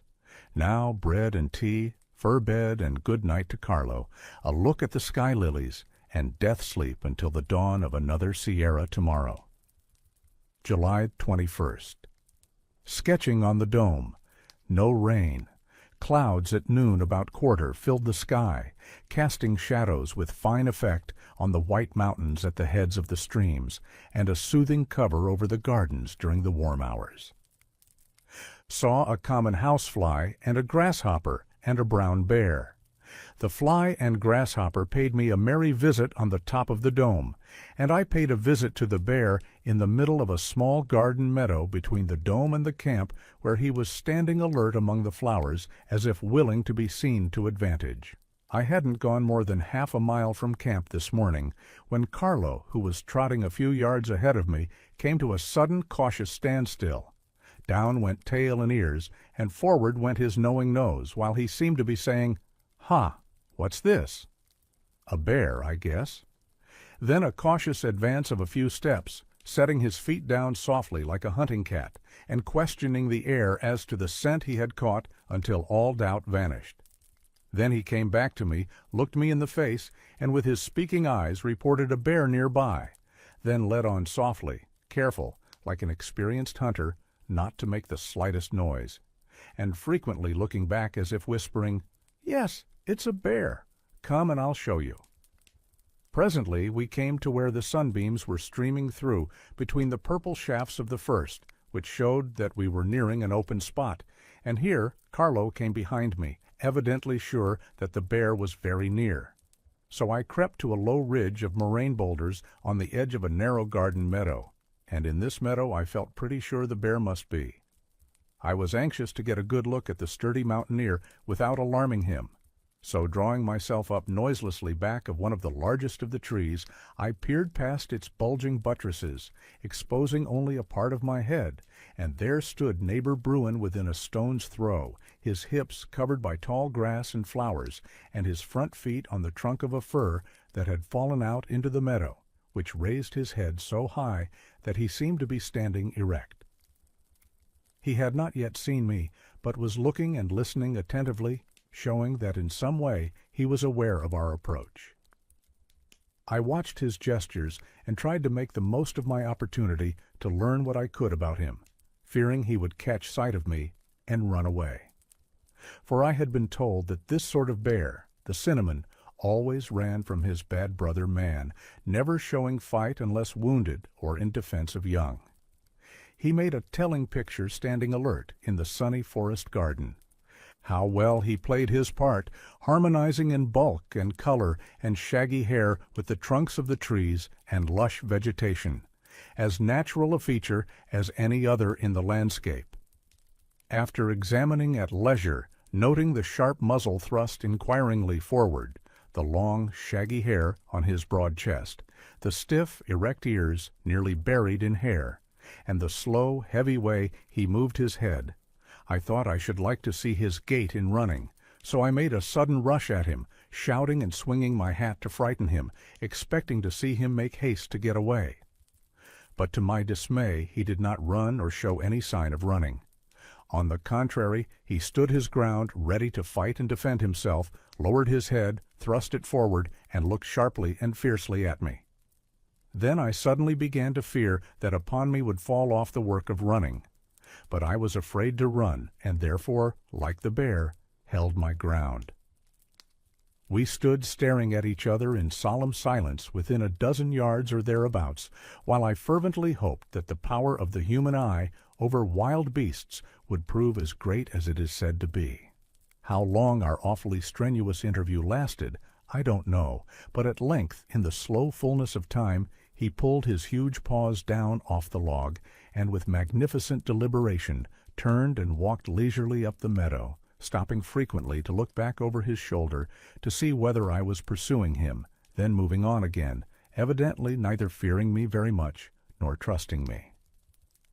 He was probably about 500 pounds in weight, a broad, rusty bundle of ungovernable wildness, a happy fellow whose lines have fallen in pleasant places. The flowery glade in which I saw him so well, framed like a picture, is one of the best of all I have yet discovered, a conservatory of nature's precious plant people. Tall lilies were swinging their bells over that bear's back, with geraniums, larkspurs, columbines, and daisies brushing against his sides. A place for angels, one would say, instead of bears. In the great canyons, Bruin reigns supreme. Happy fellow, whom no famine can reach while one of his 1,000 kinds of food is spared him. His bread is sure at all seasons, ranged on the mountain shelves like stores in a pantry. From one to the other, up or down he climbs, tasting and enjoying each in turn in different climates, as if he had journeyed thousands of miles to other countries, north or south, to enjoy their varied productions. I would like to know my hairy brothers better, though after this particular Yosemite bear, my very neighbor, had sauntered out of sight this morning, I reluctantly went back to camp for the Don's rifle to shoot him, if necessary, in defense of the flock. Fortunately, I couldn't find him, and after tracking him a mile or two towards Mount Hoffman, I bade him Godspeed and gladly returned to my work on the Yosemite Dome. The housefly also seemed at home and buzzed about me as I sat sketching and enjoying my bear interview now it was over. I wonder what draws houseflies so far up the mountains, heavy gross feeders as they are, sensitive to cold, and fond of domestic ease. How have they been distributed from continent to continent, across seas and deserts and mountain chains, usually so influential in determining boundaries of species both of plants and animals? Beetles and butterflies are sometimes restricted to small areas. Each mountain in a range, and even the different zones of a mountain, may have its own peculiar species. But the housefly seems to be everywhere. I wonder if any island in the mid-ocean is flyless. The bluebottle is abundant in these Yosemite woods, ever ready with his marvelous store of eggs to make all dead flesh fly.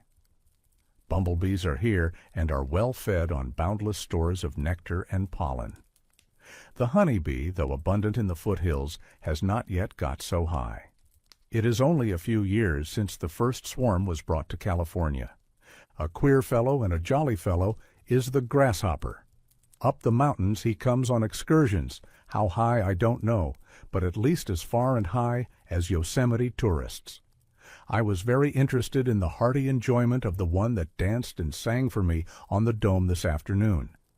He seemed brimful of glad, hilarious energy, manifested by springing into the air to a height of 20 or 30 feet, then diving and springing up again and making a sharp musical rattle just as the lowest point in the descent was reached. Up and down a dozen times or so he danced and sang, then alighted to rest, then up and at it again. The curves he described in the air in diving and rattling resembled those made by cords hanging loosely and attached at the same height at the ends, the loops nearly covering each other. Braver, heartier, keener, carefree enjoyment of life I have never seen or heard in any creature, great or small. The life of this comic relives the mountain's merriest child, seems to be made up of pure, condensed gaiety. The Douglas squirrel is the only living creature that I can compare him with in exuberant, rollicking, irrepressible jollity. Wonderful that these sublime mountains are so loudly cheered and brightened by a creature so queer. Nature in him seems to be snapping her fingers in the face of all earthly dejection and melancholy with a boyish hip, hip, hurrah. How the sound is made I do not understand. When he was on the ground, he made not the slightest noise, nor when he was simply flying from place to place, but only when diving in curves, the motion seeming to be required for the sound. For the more vigorous the diving, the more energetic the corresponding outbursts of jolly rattling. I tried to observe him closely while he was resting in the intervals of his performances, but he would not allow a near approach, always getting his jumping legs ready to spring for immediate flight and keeping his eyes on me.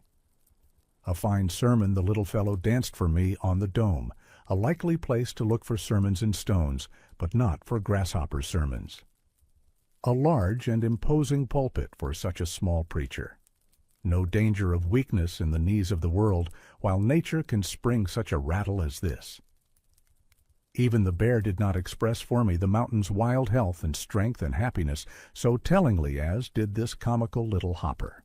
No cloud of care in his day, no winter of discontent in sight. To him every day is a holiday, and when at length his sun sets, I fancy he will cuddle down on the forest floor and die like the leaves and flowers, and like them leave no unsightly remains calling for burial. Sundown, and I must go camping. Good night, friends 3. Brown bear, rugged boulder of energy in groves and gardens, fair as Eden. Restless, fussy fly with gauzy wings stirring the air around all the world. And grasshopper, crisp, electric spark of joy enlivening the massy sublimity of the mountains like the laugh of a child. Thank you all 3 for your quickening company. Heaven guides every wing and leg. Good night, friends 3. Good night. July 22nd. A fine specimen of the black-tailed deer went bounding past camp this morning. A buck with a wide spread of antlers, showing admirable vigor and grace. Wonderful the beauty, strength, and graceful movements of animals in wildernesses cared for by nature only, when our experience with domestic animals would lead us to fear that all the so-called neglected wild beasts would degenerate. Yet the upshot of nature's method of breeding and teaching seems to lead to excellence of every sort. Deer, like all wild animals, are as clean as plants. The beauties of their gestures and attitudes, alert or in repose, surprise yet more than their bounding, exuberant strength. Every movement and posture is graceful, the very poetry of manners and motion. Mother Nature is too often spoken of as in reality no mother at all. Yet how wisely, sternly, tenderly, she loves and looks after her children in all sorts of weather and wildernesses. The more I see deer, the more I admire them as mountaineers. They make their way into the heart of the roughest solitudes with smooth reserves of strength, through dense belts of brush and forest encumbered with fallen trees and boulder piles, across canyons, roaring streams, and snowfields, ever showing forth beauty and courage. Over nearly all the continent the deer find homes. In the Florida savannas and hummocks, in the Canada woods, in the far north, roaming over mossy tundras, swimming lakes and rivers and arms of the sea from island to island washed with waves, or climbing rocky mountains, everywhere healthy and able, adding beauty to every landscape, a truly admirable creature and great credit to nature. Have been sketching a silver fir that stands on a granite ridge a few hundred yards to the eastward of camp, a fine tree with a particular snowstorm story to tell. It is about 100 feet high, growing on bare rock, thrusting its roots into a weathered joint less than an inch wide, and bulging out to form a base to bear its weight. The storm came from the north while it was young and broke it down nearly to the ground, as is shown by the old, dead, weather-beaten top leaning out from the living trunk built up from a new shoot below the break. The annual rings of the trunk that have overgrown the dead sapling tell the year of the storm. Wonderful that a side branch forming a portion of one of the level collars that encircle the trunk of this species, Abies magnifica, should bend upward, grow erect, and take the place of the lost axis to form a new tree. Many others, pines as well as firs, bear testimony to the crushing severity of this particular storm. Trees, some of them 50 to 75 feet high, were bent to the ground and buried like grass, whole groves vanishing as if the forest had been cleared away, leaving not a branch or needle visible until the spring thaw. Then the more elastic, undamaged saplings rose again, aided by the wind, some reaching a nearly erect attitude, others remaining more or less bent, while those with broken backs endeavored to specialize a side branch below the break and make a leader of it to form a new axis of development. It is as if a man whose back was broken or nearly so, and who was compelled to go bent, should find a branch backbone sprouting straight up from below the break, and should gradually develop new arms and shoulders and head, while the old damaged portion of his body dies. Grand white cloud mountains and domes created about noon as usual, ridges and ranges of endless variety, as if nature dearly loved this sort of work, doing it again and again nearly every day with infinite industry, and producing beauty that never palls. A few zigzags of lightning, 5 minutes shower, then a gradual wilting and clearing. July 23rd. Another midday cloudland, displaying power and beauty that one never wears in beholding, but hopelessly unscratchable and untellable. What can poor mortals say about clouds? While a description of their huge glowing domes and ridges, shadowy gulfs and canyons, and feather-edged ravines is being tried, they vanish, leaving no visible ruins. Nevertheless, these fleeting sky mountains are as substantial and significant as the more lasting upheavals of granite beneath them. Both alike are built up and die, and in God's calendar the difference of duration is nothing. We can only dream about them in wondering, worshiping admiration, happier than we dare tell even to friends who see farthest in sympathy.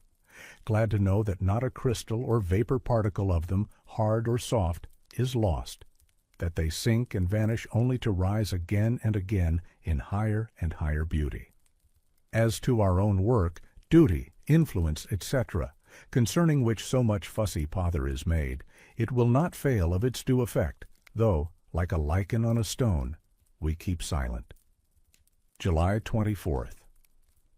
Clouds at noon occupying about half the sky gave half an hour of heavy rain to wash one of the cleanest landscapes in the world. How well it is washed! The sea is hardly less dusty than the ice-burnished pavements and ridges, domes and canyons, and summit peaks plashed with snow like waves with foam. How fresh the woods are, and calm after the last films of clouds have been wiped from the sky. A few minutes ago every tree was excited, bowing to the roaring storm, waving, swirling, tossing their branches in glorious enthusiasm like worship. But though to the outer ear these trees are now silent, their songs never cease. Every hidden cell is throbbing with music and life, every fiber thrilling like harp strings, while incense is ever flowing from the balsam bells and leaves. No wonder the hills and groves were God's first temples, and the more they are cut down and hewn into cathedrals and churches, the farther off and dimmer the Lord himself seems. The same may be said of stone temples. Yonder, to the eastward of our camp grove, stands one of nature's cathedrals, hewn from the living rock, almost conventional in form, about 2,000 feet high, nobly adorned with spires and pinnacles, thrilling under floods of sunshine, as if alive like a grove temple, and well named Cathedral Peak. Even Shepherd Billy turns at times to this wonderful mountain building, though apparently deaf to all stone sermons. Snow that refused to melt in fire would hardly be more wonderful than unchanging dullness in the rays of God's beauty. I have been trying to get him to walk to the brink of Yosemite for a view, offering to watch the sheep for a day, while he should enjoy what tourists come from all over the world to see. But though within a mile of the famous valley, he will not go to it even out of mere curiosity. "What?" says he. "Is Yosemite but a canyon, a lot of rocks, a hole in the ground, a place dangerous about falling into, the good place to keep away from?" "But think of the waterfalls, Billy. Just think of that big stream we crossed the other day, falling half a mile through the air. Think of that, and the sound it makes. You can hear it now like the roar of the sea." Thus I pressed Yosemite upon him like a missionary offering the gospel, but he would have none of it. "I should be afraid to look over such a high wall," he said. "It would make my head swim. There is nothing worth seeing anywhere, only rocks, and I see plenty of them here. Tourists that spend their money to see rocks and falls are fools, that's all. You can't humbug me. I've been in this country too long for that. Such souls, I suppose, are asleep or smothered and befogged beneath mean pleasures and cares." July 25th. Another cloudland. Some clouds have an overripe, decaying look, watery and bedraggled and drawn out into wind-torn shreds and patches, giving the sky a littered appearance. Not so these Sierra summer midday clouds. All are beautiful, with smooth, definite outlines and curves like those of glacier-polished domes. They begin to grow about 11 o'clock and seem so wonderfully near and clear from this high camp, one is tempted to try to climb them and trace the streams that pour like cataracts from their shadowy fountains. The rain to which they give birth is often very heavy, a sort of waterfall as imposing as if pouring from rock mountains. Never in all my travels have I found anything more truly novel and interesting than these midday mountains of the sky, their fine tones of color, majestic visible growth, and ever-changing scenery and general effects, though mostly as well, let alone as far as description goes. I often think of Shelley's cloud poem, "I sift the snow on the mountains below." Chapter 6. Mount Hoffman and Lake Tenaya, July 26th. Rambled to the summit of Mount Hoffman, 11,000 feet high, the highest point in life's journey my feet have yet touched, and what glorious landscapes are about me, new plants, new animals, new crystals, and multitudes of new mountains far higher than Hoffman, towering in glorious array along the axis of the range, serene, majestic, snow-laden, sun-drenched, vast domes and ridges shining below them, forests, lakes, and meadows in the hollows, the pure blue bellflower sky brooding them all, a glory day of admission into a new realm of wonders, as if nature had wooingly whispered, "Come higher." What questions I asked, and how little I know of all the vast show, and how eagerly, tremulously hopeful of some day knowing more, learning the meaning of these divine symbols crowded together on this wondrous page. Mount Hoffman is the highest part of a ridge or spur about 14 miles from the axis of the main range, perhaps a remnant brought into relief and isolated by unequal denudation. The southern slopes shed their waters into Yosemite Valley by Tenaya and Dome Creeks, the northern in part into the Tuolumne River, but mostly into the Merced by Yosemite Creek. The rock is mostly granite, with some small piles and crests rising here and there in picturesque pillared and castellated remnants of red metamorphic slates. Both the granite and slates are divided by joints, making them separable into blocks like the stones of artificial masonry, suggesting the scripture, "He hath builded the mountains." Great banks of snow and ice are piled in hollows on the cool, precipitous north side, forming the highest perennial sources of Yosemite Creek. The southern slopes are much more gradual and accessible.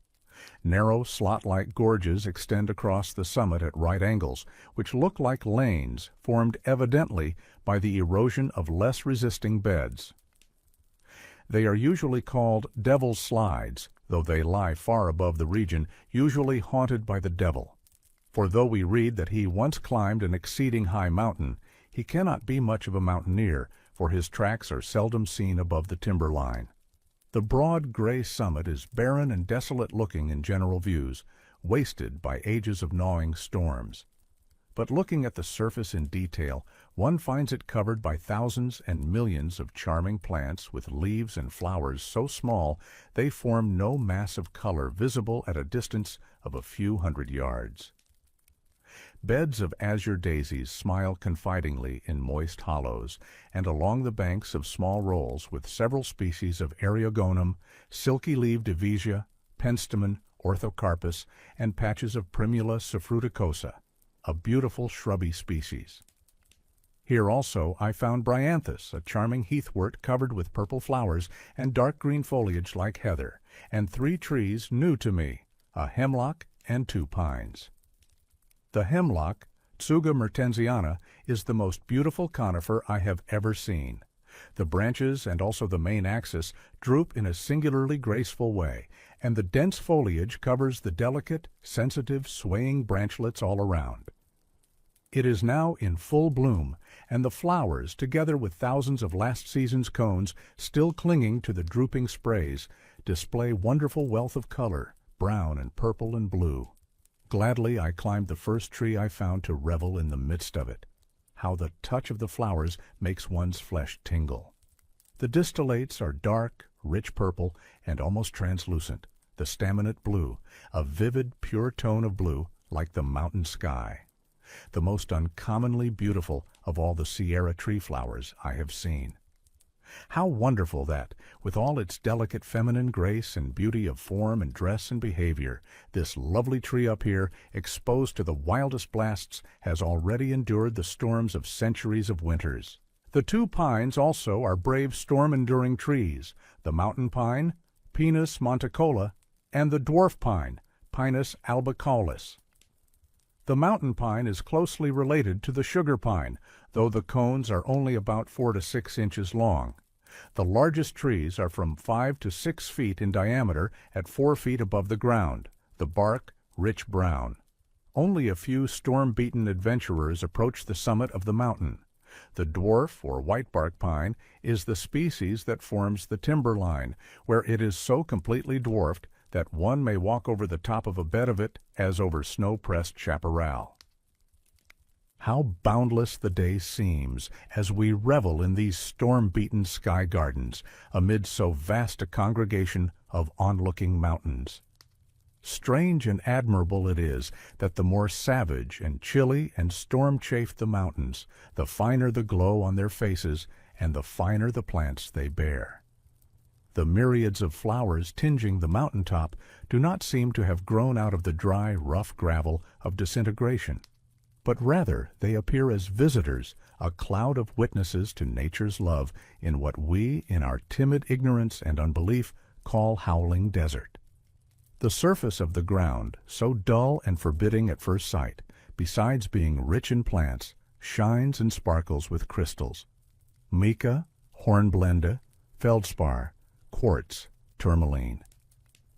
The radiance in some places is so great as to be fairly dazzling, keen lance rays of every color flashing, sparkling in glorious abundance, joining the plants in their fine, brave beauty work. Every crystal, every flower, a window opening into heaven, a mirror reflecting the Creator. From garden to garden, ridge to ridge, I drifted enchanted, now on my knees, gazing into the face of a daisy, now climbing again and again among the purple and azure flowers of the hemlocks, now down into the treasuries of the snow, or gazing afar over domes and peaks, lakes and woods, and the billowy glaciated fields of the upper Tuolumne, and trying to sketch them. In the midst of such beauty, pierced with its rays, one's body is all one tingling palette. Who wouldn't be a mountaineer? Up here, all the world's prizes seem like nothing. The largest of the many glacier lakes in sight, and the one with the finest shore scenery, is Tenaya, about a mile long, with an imposing mountain dipping its feet into it on the south side, Cathedral Peak, a few miles above its head, many smooth swelling rock waves and domes on the north, and in the distance southward a multitude of snowy peaks, the fountainheads of rivers. Lake Hoffman lies shimmering beneath my feet, mountain pines around its shining rim. To the northward, the picturesque basin of Yosemite Creek glitters with lakelets and pools. But the eye is soon drawn away from these bright mirror wells, however attractive, to revel in the glorious congregation of peaks on the axis of the range in their robes of snow and light. Carlo caught an unfortunate woodchuck when it was running from a grassy spot to its boulder pile home, one of the hardiest of the mountain animals. I tried hard to save him, but in vain. After telling Carlo that he must be careful not to kill anything, I caught sight for the first time of the curious pica, or little chief hare, that cuts large quantities of lupines and other plants and lays them out to dry in the sun for hay, which it stores in underground barns to last through the long, snowy winter. Coming upon these plants freshly cut and lying in handfuls here and there on the rocks has a startling effect of busy life on the lonely mountaintop. These little haymakers, endowed with brain stuff something like our own, got up here looking after them. What lessons they teach, how they widen our sympathy. An eagle soaring above a sheer cliff, where I suppose its nest is, makes another striking show of life, and helps to bring to mind the other people of the so-called solitude. Deer in the forest, caring for their young. The strong, well-clad, well-fed bears, the lively throng of squirrels, the blessed birds, great and small, stirring and sweetening the groves, and the clouds of happy insects filling the sky with joyous hum as part and parcel of the downpouring sunshine. All these come to mind, as well as the plant people and the glad streams singing their way to the sea. But most impressive of all is the vast glowing countenance of the wilderness in awful infinite repose. Toward sunset I enjoyed a fine run to camp, down the long south slopes, across ridges and ravines, gardens and avalanche gaps, through the firs and chaparral, enjoying wild excitement and excess of strength, and so ended a day that will never end. July 27th. Up and away to Lake Tenaya, another big day, enough for a lifetime. The rocks, the air, everything speaking with audible voice or silence, joyful, wonderful, enchanting, banishing weariness and sense of time. No longing for anything now or hereafter as we go home into the mountain's heart. The level sunbeams are touching the fir tops, every leaf shining with dew. Am holding an easterly course, the deep canyon of Tenaya Creek on the right hand, Mount Hoffman on the left, and the lake straight ahead, about 10 miles distant, the summit of Mount Hoffman about 3,000 feet above me, Tenaya Creek 4,000 feet below, and separated from the shallow, irregular valley, along which most of the way lies, by smooth domes and wave ridges. Many mossy emerald bogs, meadows and gardens in rocky hollows to wade and saunter through. And what fine plants they give me, what joyful streams I have to cross, and how many views are displayed of the Hoffman and Cathedral Peak masonry. And what a wondrous breadth of shining granite pavement to walk over for the first time about the shores of the lake. On I sauntered in, freedom complete, body without weight as far as I was aware, now wading through starry Parnassia bogs, now through gardens shoulder-deep in larkspur and lilies, grasses and rushes, shaking off showers of dew, crossing piles of crystalline moraine boulders, bright mirror pavements, and cool, cherry streams going to Yosemite. crossing Bryant's carpets and the scoured pathways of avalanches and thickets of snow-pressed ceanothus, then down a broad, majestic stairway into the ice-sculptured lake basin. The snow on the high mountains is melting fast, and the streams are singing bankful, swaying softly through the level meadows and bogs, quivering with sun-spangles, swirling in potholes, resting in deep pools, leaping, shouting in wild, exulting energy over rough boulder dams, joyful, beautiful in all their forms. No Sierra landscape that I have seen holds anything truly dead or dull, or any trace of what in manufacturing is called rubbish or waste. Everything is perfectly clean and pure and full of divine lessons. This quick, inevitable interest attaching to everything seems marvelous until the hand of God becomes visible. Then it seems reasonable that what interests Him may well interest us. When we try to pick out anything by itself, we find it hitched to everything else in the universe. One fancies a heart like our own must be beating in every crystal and cell, and we feel like stopping to speak to the plants and animals as friendly fellow mountaineers. Nature as a poet, an enthusiastic working man, becomes more and more visible the farther and higher we go. For the mountains are fountains, beginning places, however related to sources beyond mortal ken. I found 3 kinds of meadows. 1. Those contained in basins not yet filled with earth enough to make a dry surface. They are planted with several species of carex and have their margins diversified with robust flowering plants such as veratrum, larkspur, lupine, etc. 2. Those contained in the same sort of basins, once lakes like the first, but so situated in relation to the streams that flow through them, and beds of transportable sand, gravel, etc., that they are now high and dry and well drained. This dry condition and corresponding difference in their vegetation may be caused by no superiority of position or power of transporting filling material in the streams that belong to them, but simply by the basin being shallow and therefore sooner filled. They are planted with grasses, mostly fine, silky, and rather short-leaved, Calamagrostis and Agrostis being the principal genera. They form delightfully smooth, level sods in which one finds 2 or 3 species of gentian, and as many of purple and yellow orthocarpus, violet, vaccinium, kalmia, bryanthus, and lonoxera. 3. Meadows hanging on ridge and mountain slopes, not in basins at all, but made and held in place by masses of boulders and fallen trees, which, forming dams one above another in close succession on small, outspread, channelless streams, have collected soil enough for the growth of grasses, carokies, and many flowering plants, and being kept well watered without being subject to currents sufficiently strong to carry them away, a hanging or sloping meadow is the result.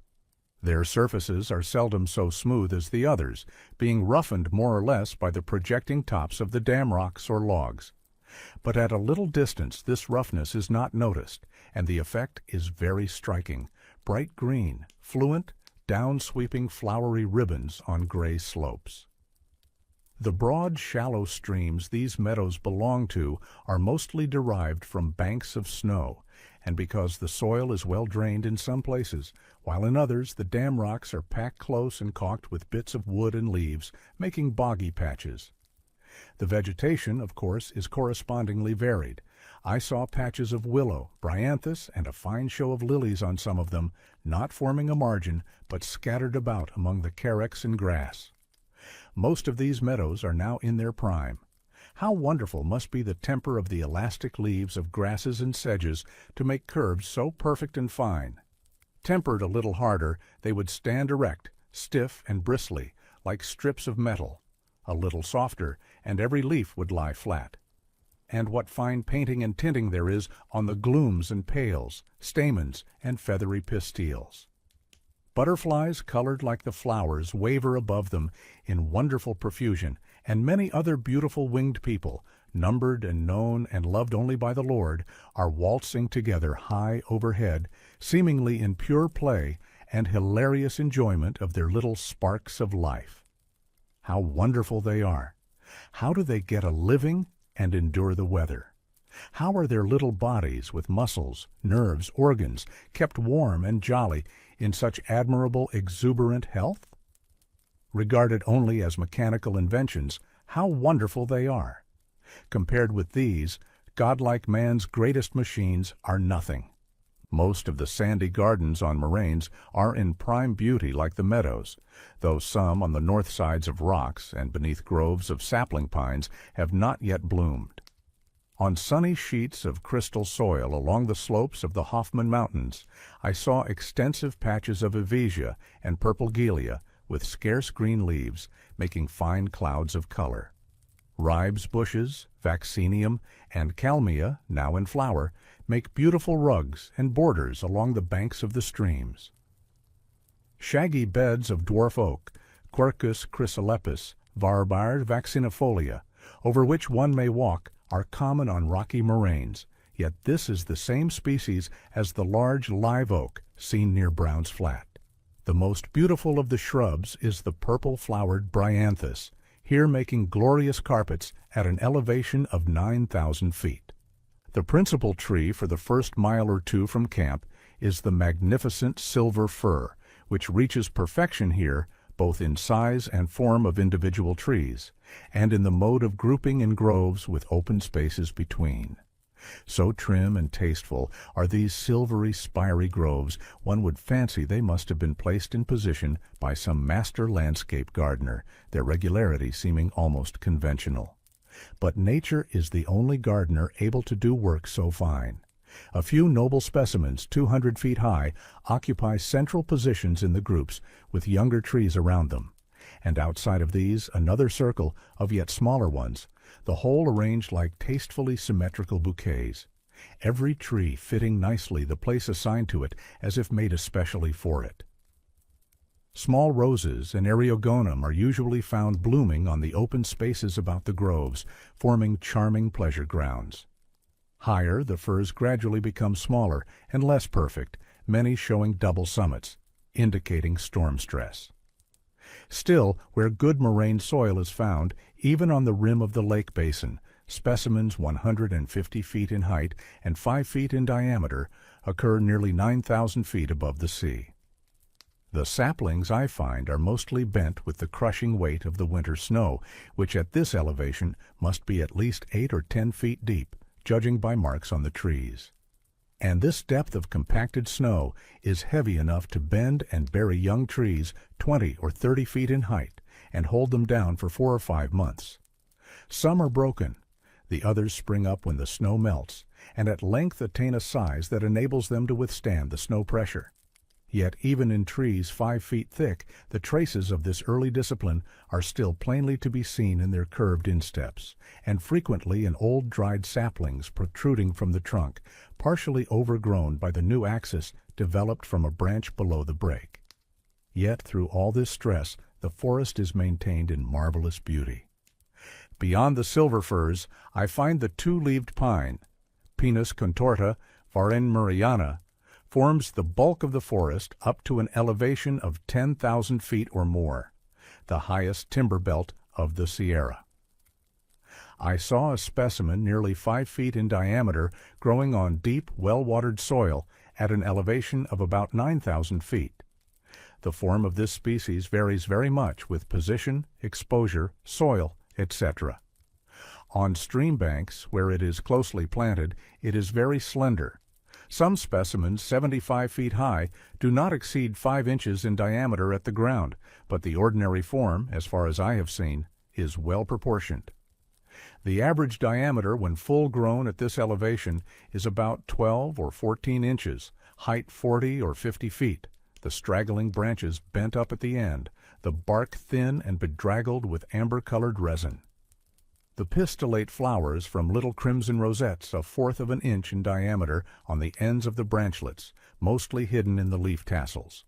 The staminate are about 3/8 of an inch in diameter, sulphur yellow, in showy clusters, giving a remarkably rich effect, a brave, hardy mountaineer pine, growing cheerily on rough beds of avalanche boulders and joints of rock pavements, as well as in fertile hollows, standing up to the waist in snow every winter for centuries, facing 1,000 storms and blooming every year in colors as bright as those worn by the sun-drenched trees of the tropics. A still hardier mountaineer is the Sierra juniper, Juniperus occidentalis, growing mostly on domes and ridges and glacier pavements.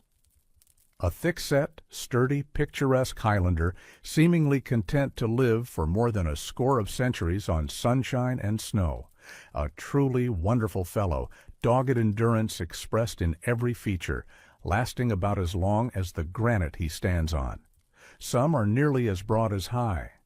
I saw one on the shore of the lake nearly 10 feet in diameter and many 6 to 8 feet. The bark, cinnamon-colored, flakes off in long ribbon-like strips with a satiny luster.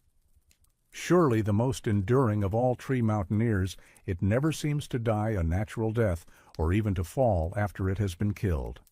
If protected from accidents, it would perhaps be immortal. I saw some that had withstood an avalanche from snowy Mount Hoffman cheerily putting out new branches, as if repeating, like Grip, "Never say die." Some were simply standing on the pavement where no fissure more than half an inch wide offered a hold for its roots. The common height for these rock dwellers is from 10 to 20 feet. Most of the old ones have broken tops and are mere stumps, with a few tufted branches, forming picturesque brown pillars on bare pavements, with plenty of elbow room and a clear view in every direction. On good moraine soil it reaches a height of from 40 to 60 feet, with dense gray foliage.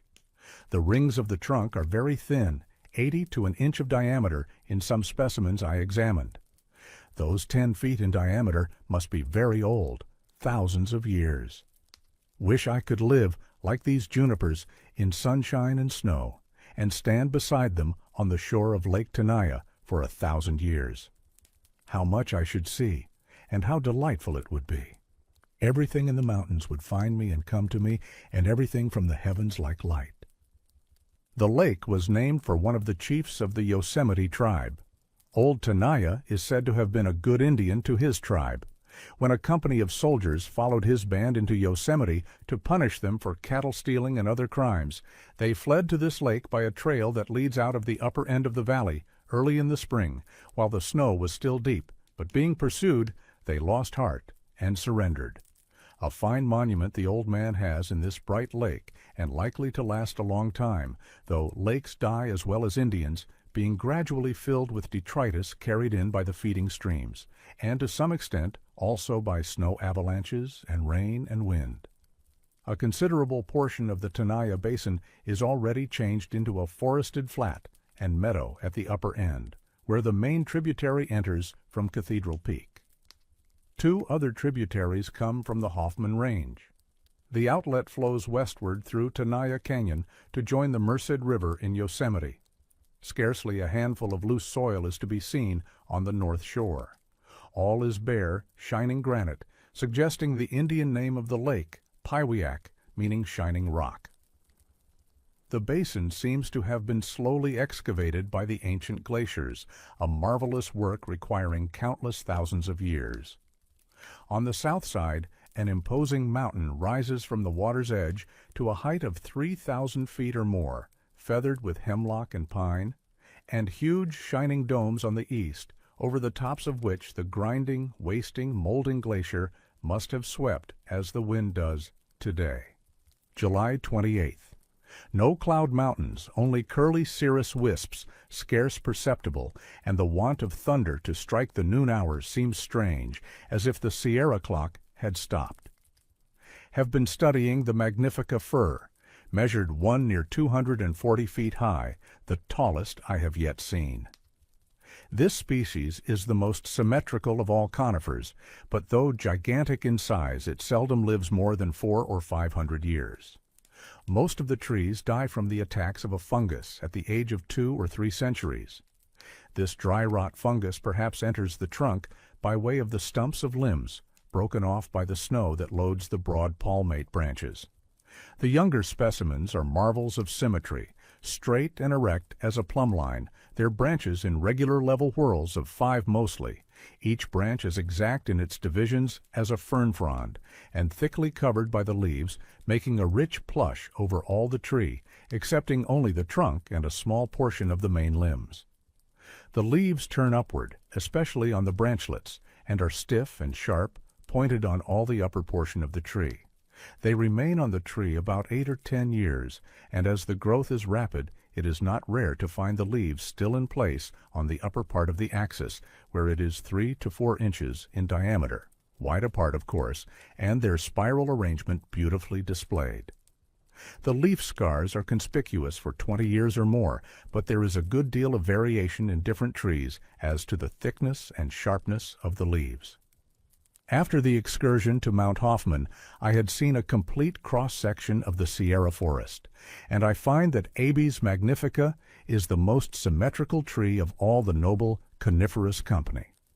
The cones are grand affairs, superb in form, size, and color, cylindrical, stand erect on the upper branches like casks, and are from 5 to 8 inches in length by 3 or 4 in diameter, greenish-gray, and covered with fine down which has a silvery luster in the sunshine, and their brilliance is augmented by beads of transparent balsam which seems to have been poured over each cone, bringing to mind the old ceremonies of anointing with oil. If possible, the inside of the cone is more beautiful than the outside. The scales, bracts, and seed wings are tinted with the loveliest rosy purple, with a bright, lustrous iridescence. The seeds, 3/4 of an inch long, are dark brown. When the cones are ripe, the scales and bracts fall off, setting the seeds free to fly to their predestined places, while the dead spike-like axes are left on the branches for many years to mark the positions of the vanished cones, excepting those cut off when green by the Douglas squirrel. How he gets his teeth under the broad bases of the sessile cones, I don't know. Climbing these trees on a sunny day to visit the growing cones and to gaze over the tops of the forest is one of my best enjoyments. July 29th. Bright, cool, exhilarating. Clouds about 0.05. Another glorious day of rambling, sketching, and universal enjoyment. July 30th. Clouds point 20, but the regular shower did not reach us, though thunder was heard a few miles off striking the noon hour. Ants, flies, and mosquitoes seem to enjoy this fine climate.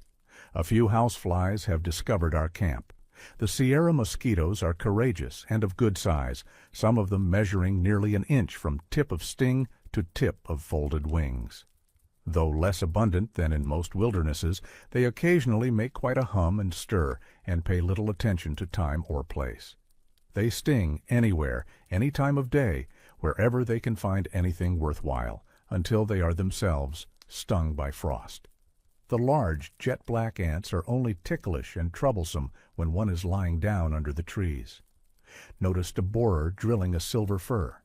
Ovipositor is about 1.5 inches in length, polished and straight like a needle. When not in use, it is folded back in a sheath, which extends straight behind, like the legs of a crane in flight. This drilling, I suppose, is to save nest building, and the aftercare of feeding the young. Who would guess that in the brain of a fly so much knowledge could find lodgment? How do they know that their eggs will hatch in such holes, or, after they hatch, that the soft, helpless grubs will find the right sort of nourishment in silver fir sap? This domestic arrangement calls to mind the curious family of gallflies. Each species seems to know what kind of plant will respond to the irritation or stimulus of the puncture it makes and the eggs it lays, in forming a growth that not only answers for a nest and home, but also provides food for the young. Probably these gallflies make mistakes at times, like anybody else. But when they do, there is simply a failure of that particular brood, while enough to perpetuate the species do find the proper plants and nourishment. Many mistakes of this kind might be made without being discovered by us.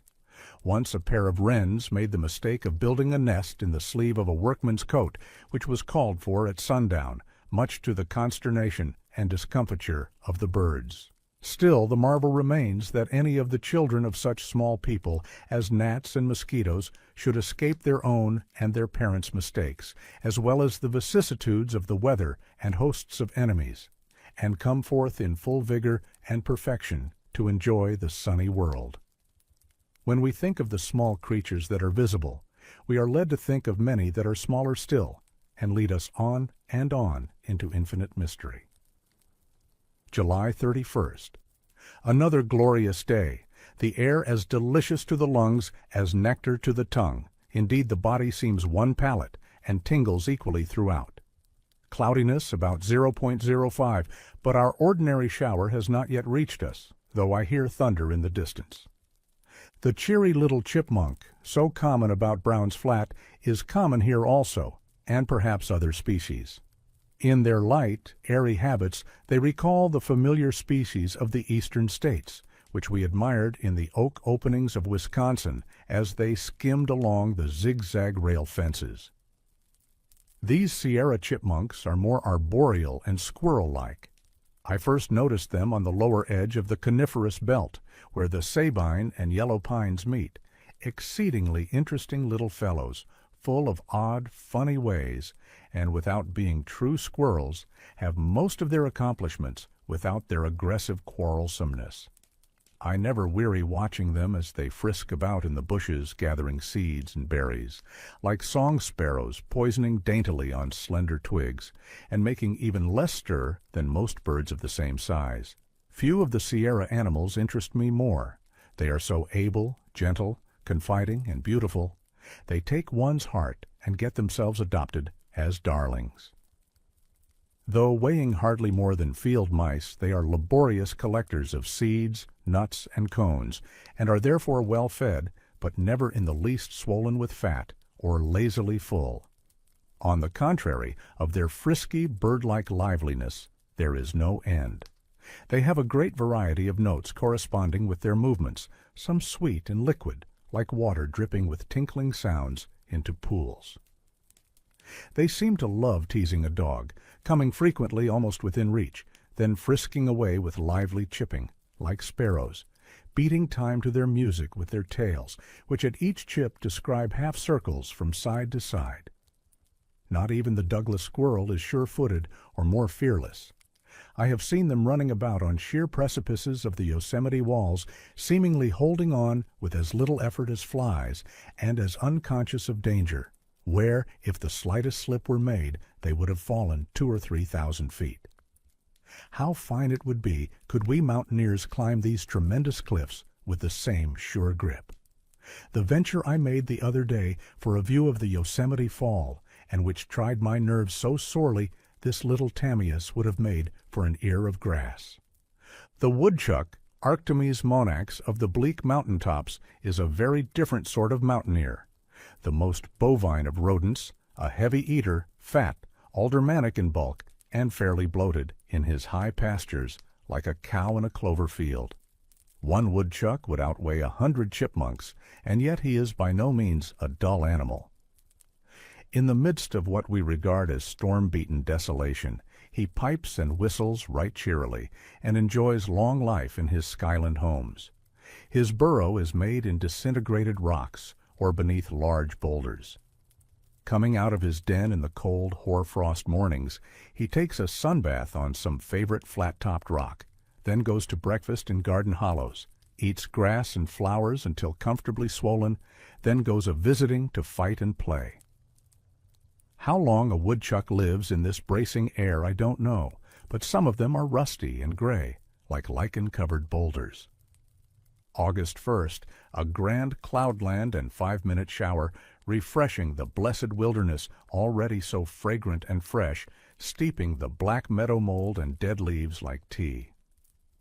The wake-up or flicker, so familiar to every boy in the old Middle West states, is one of the most common of the woodpeckers hereabouts, and makes one feel at home. I can see no difference in plumage or habits from the eastern species, though the climate here is so different, a fine, brave, confiding, beautiful bird. The robin, too, is here, with all his familiar notes and gestures, tripping daintily on open garden spots and high meadows. Over all America he seems to be at home, moving from the plains to the mountains, and from north to south, back and forth, up and down, with the march of the seasons and food supply. How admirable the constitution and temper of this brave singer, keeping in cheery health over such a vast and varied range. Oftentimes, as I wander through these solemn woods, awe-stricken and silent, I hear the reassuring voice of this fellow wanderer ringing out, sweet and clear, "Fear not, fear not." The mountain quail, Oreortix ricta.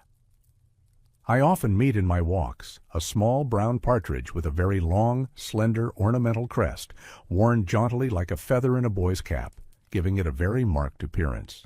This species is considerably larger than the valley quail, so common on the hot foothills.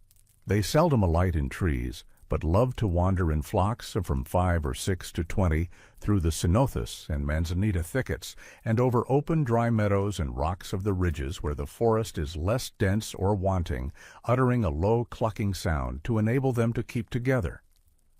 When disturbed, they rise with a strong burr of wing beats and scatter as if exploded to a distance of 1/4 of a mile or so. After the danger is past, they call one another together with a loud piping note. Nature's beautiful mountain chickens. I have not yet found their nests. The young of this season are already hatched and away, new broods of happy wanderers half as large as their parents. I wonder how they live through the long winters when the ground is snow-covered 10 feet deep. They must go down towards the lower edge of the forest, like the deer, though I have not heard of them there. The blue or dusky grouse is also common here. They like the deepest and closest fir woods, and when disturbed, burst from the branches of the trees with a strong, loud whir of wing beats, and vanish in a wavering, silent slide, without moving a feather. A stout, beautiful bird about the size of the prairie chicken of the Old West, spending most of the time in the trees, excepting the breeding season, when it keeps to the ground. The young are now able to fly. When scattered by man or dog, they keep still until the danger is supposed to be past. Then the mother calls them together. The chicks can hear the call from a distance of several hundred yards, though it is not loud. Should the young be unable to fly, the mother feigns desperate lameness or death to draw one away, throwing herself at one's feet, within 2 or 3 yards, rolling over on her back, kicking and gasping, so as to deceive man or beast. They are said to stay all year in the woods hereabouts, taking shelter in dense tufted branches of fir and yellow pine during snowstorms, and feeding on the young buds of these trees. Their legs are feathered down to their toes, and I have never heard of their suffering in any sort of weather. Able to live on pine and fir buds, they are forever independent in the matter of food, which troubles so many of us and controls our movements. Gladly, if I could, I would live forever on pine buds, however full of turpentine and pitch, for the sake of this grand independence. Just to think of our sufferings last month, merely for gristmill flour. Man seems to have more difficulty in gaining food than any other of the Lord's creatures. For many in towns it is a consuming, lifelong struggle. For others, the danger of coming to want is so great, the deadly habit of endless hoarding for the future is formed, which smothers all real life, and is continued long after every reasonable need has been oversupplied. On Mount Hoffman I saw a curious dove-colored bird that seemed half woodpecker, half magpie, or crow. It screams something like a crow, but flies like a woodpecker, and has a long, straight bill, with which I saw it opening the cones of the mountain and white-barked pines. It seems to keep to the heights, though no doubt it comes down for shelter during winter, if not for food. So far as food is concerned, these bird mountaineers, I guess, can glean nuts enough, even in winter, from the different kinds of conifers. For always there are a few that have been unable to fly out of the cones and remain for hungry winter gleaners. Chapter 7.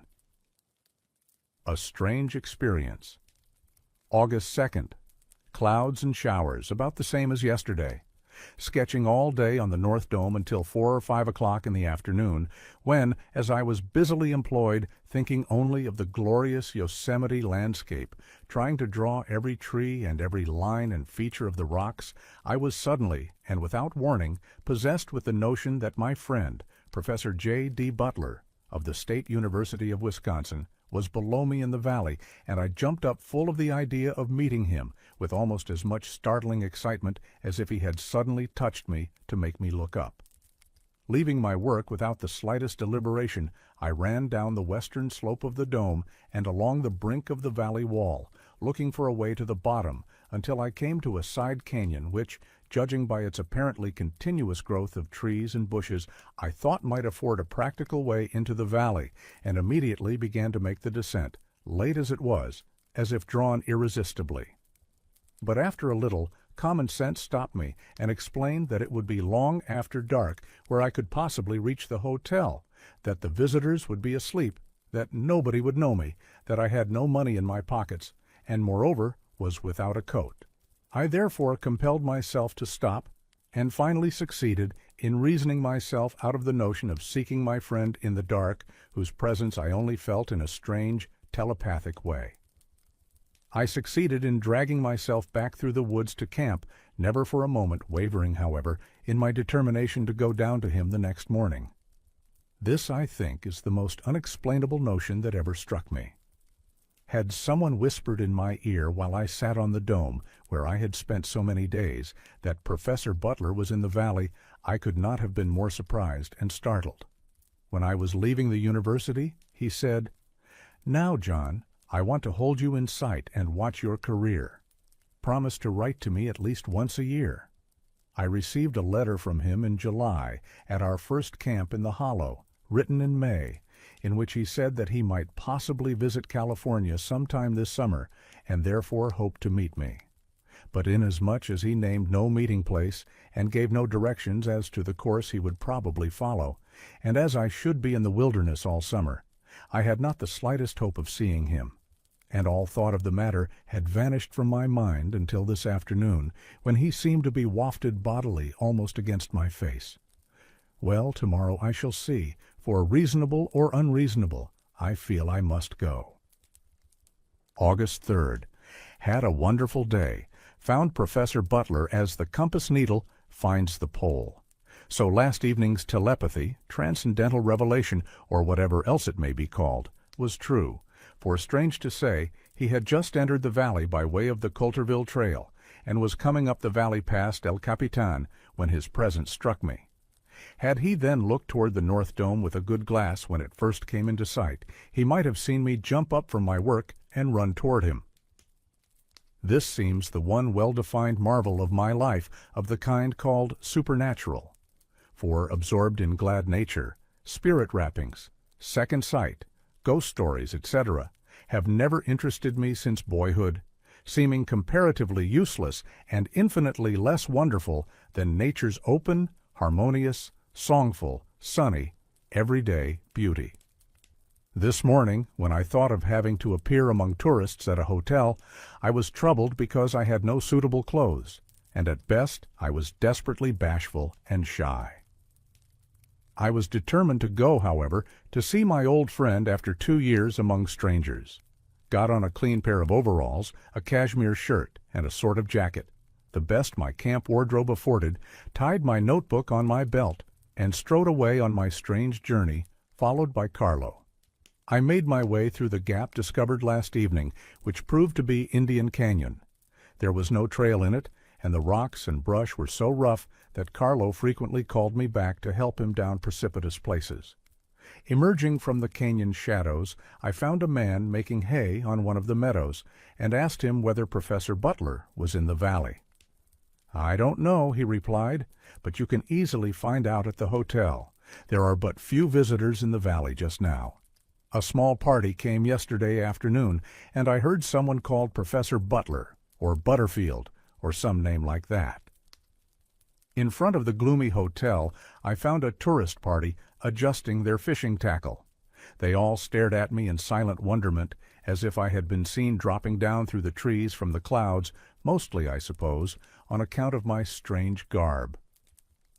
Inquiring about the office, I was told it was locked, and that the landlord was away, but I might find the landlady, Mrs. Hutchings, in the parlor. I entered in a sad state of embarrassment, and after I had waited in the big empty room and knocked at several doors, the landlady at length appeared, and in reply to my question said she rather thought Professor Butler was in the valley, but to make sure she would bring the register from the office. Among the names of the last arrivals, I soon discovered the professor's familiar handwriting, at the sight of which bashfulness vanished, and having learned that his party had gone up the valley, probably to the Vernal and Nevada Falls, I pushed on in glad pursuit, my heart now sure of its prey. In less than an hour, I reached the head of the Nevada Canyon at the Vernal Fall, and just outside of the spray discovered a distinguished-looking gentleman, who, like everybody else I have seen today, regarded me curiously as I approached. When I made bold to inquire if he knew where Professor Butler was, he seemed yet more curious to know what could possibly have happened that required a messenger for the professor, and instead of answering my question, he asked with military sharpness, "Who wants him?" "I want him," I replied with equal sharpness. "Why? Do you know him?" "Yes," I said. "Do you know him?" Astonished that anyone in the mountains could possibly know Professor Butler and find him as soon as he had reached the valley, he came down to meet the strange mountaineer on equal terms, and courteously replied, "Yes, I know Professor Butler very well. I am General Alvord, and we were fellow students in Rutland, Vermont, long ago, when we were both young." "But where is he now?" I persisted, cutting short his story. "He has gone beyond the falls with a companion to try to climb that big rock, the top of which you see from here." His guide now volunteered the information that it was the Liberty Cap Professor Butler and his companion had gone to climb, and that if I waited at the head of the fall, I should be sure to find them on their way down. I therefore climbed the ladders alongside the Vernal Fall and was pushing forward, determined to go to the top of Liberty Cap Rock in my hurry, rather than wait if I should not meet my friend sooner. So heart-hungry at times may one be to see a friend in the flesh, however happily full and care-free one's life may be. I had gone a short distance, however, above the brow of the Vernal Fall, when I caught sight of him in the brush and rocks, half erect, groping his way, his sleeves rolled up, vest open, hat in his hand, evidently very hot and tired. When he saw me coming, he sat down on a boulder to wipe the perspiration from his brow and neck, and taking me for one of the valley guides, he inquired the way to the fall ladders.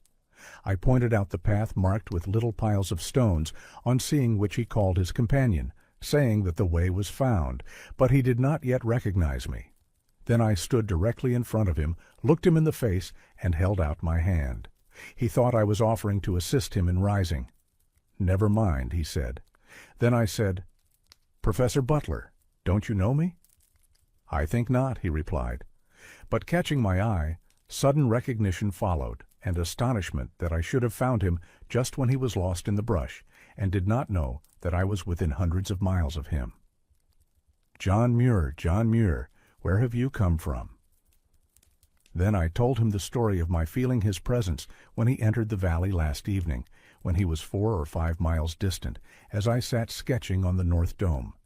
This, of course, only made him wonder more. Below the foot of the Vernal Fall, the guide was waiting with his saddle horse, and I walked along the trail, chatting all the way back to the hotel, talking of school days, friends in Madison, of the students, how each had prospered, etc., ever and anon, gazing at the stupendous rocks about us, now growing indistinct in the gloaming, and again quoting from the poets. A rare ramble. It was late when we reached the hotel, and General Alvord was waiting for the professor's arrival for dinner. When I was introduced, he seemed yet more astonished than the professor at my descent from Cloudland, and going straight to my friend without knowing in any ordinary way that he was even in California.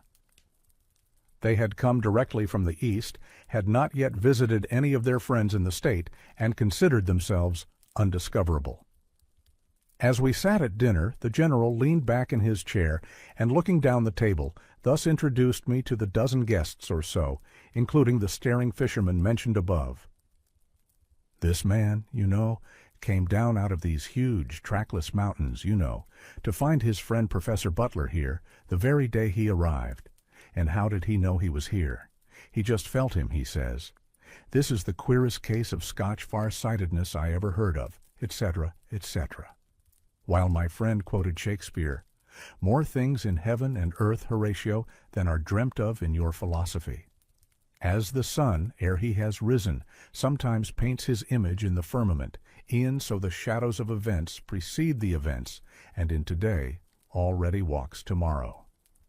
Had a long conversation after dinner over Madison days.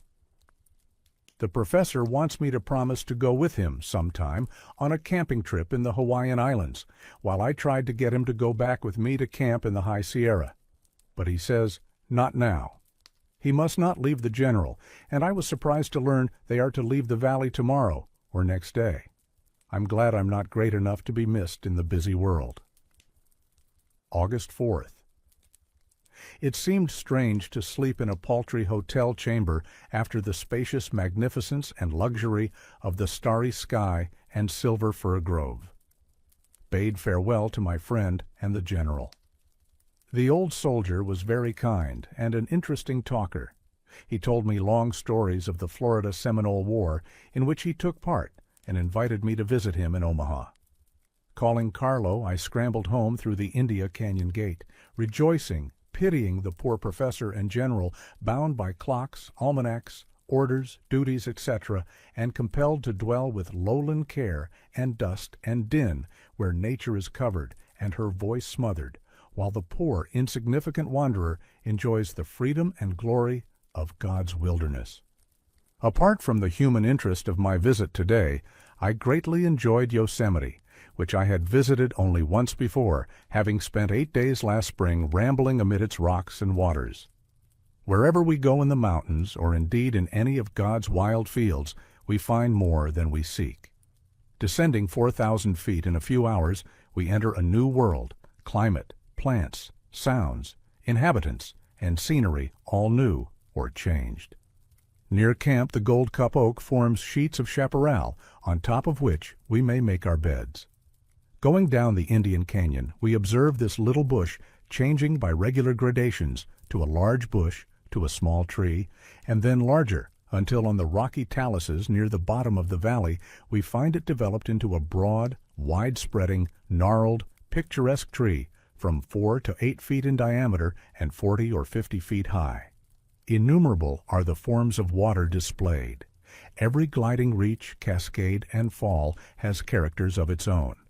Had a good view of the Vernal and Nevada, 2 of the main falls of the valley, less than a mile apart, and offering striking differences in voice, form, color, etc. The Vernal, 400 feet high and about 75 or 80 feet wide, drops smoothly over a round-lipped precipice and forms a superb apron of embroidery, green and white, slightly folded and fluted, maintaining this form nearly to the bottom, where it is suddenly veiled in quick-flying billows of spray and mist, in which the afternoon sunbeams play with ravishing beauty of rainbow colors. The Nevada is white from its first appearance as it leaps out into the freedom of the air. At the head it presents a twisted appearance by an overfolding of the current from striking on the side of its channel just before the first free outbounding leap is made. About 2/3 of the way down, the hurrying throng of comet-shaped masses glance on an inclined part of the face of the precipice and are beaten into yet whiter foam, greatly expanded, and sent bounding outward, making an indescribably glorious show, especially when the afternoon sunshine is pouring into it. In this fall, one of the most wonderful in the world, the water does not seem to be under the dominion of ordinary laws, but rather as if it were a living creature, full of the strength of the mountains and their huge, wild joy. From beneath heavy throbbing blasts of spray, the broken river is seen emerging in ragged, boulder-chafed strips. These are speedily gathered into a roaring torrent, showing that the young river is still gloriously alive. On it goes, shouting, roaring, exulting in its strength, passes through a gorge with sublime display of energy, then suddenly expands on a gently inclined pavement, down which it rushes in thin sheets and folds of lacework into a quiet pool. Emerald Pool, as it is called, a stopping place, a period separating 2 grand sentences. Resting here long enough to part with its foam bells and gray mixtures of air, it glides quietly to the verge of the vernal precipice in a broad sheet and makes its new display in the vernal fall. Then more rapids and rock tossings down the canyon, shaded by live oak, Douglas spruce, fir, maple, and dogwood. It receives the Illilouette tributary and makes a long sweep out into the level, sun-filled valley to join the other streams which, like itself, have danced and sung their way down from snowy heights to form the main Merced, the River of Mercy. But of this there is no end, and life, when one thinks of it, is so short.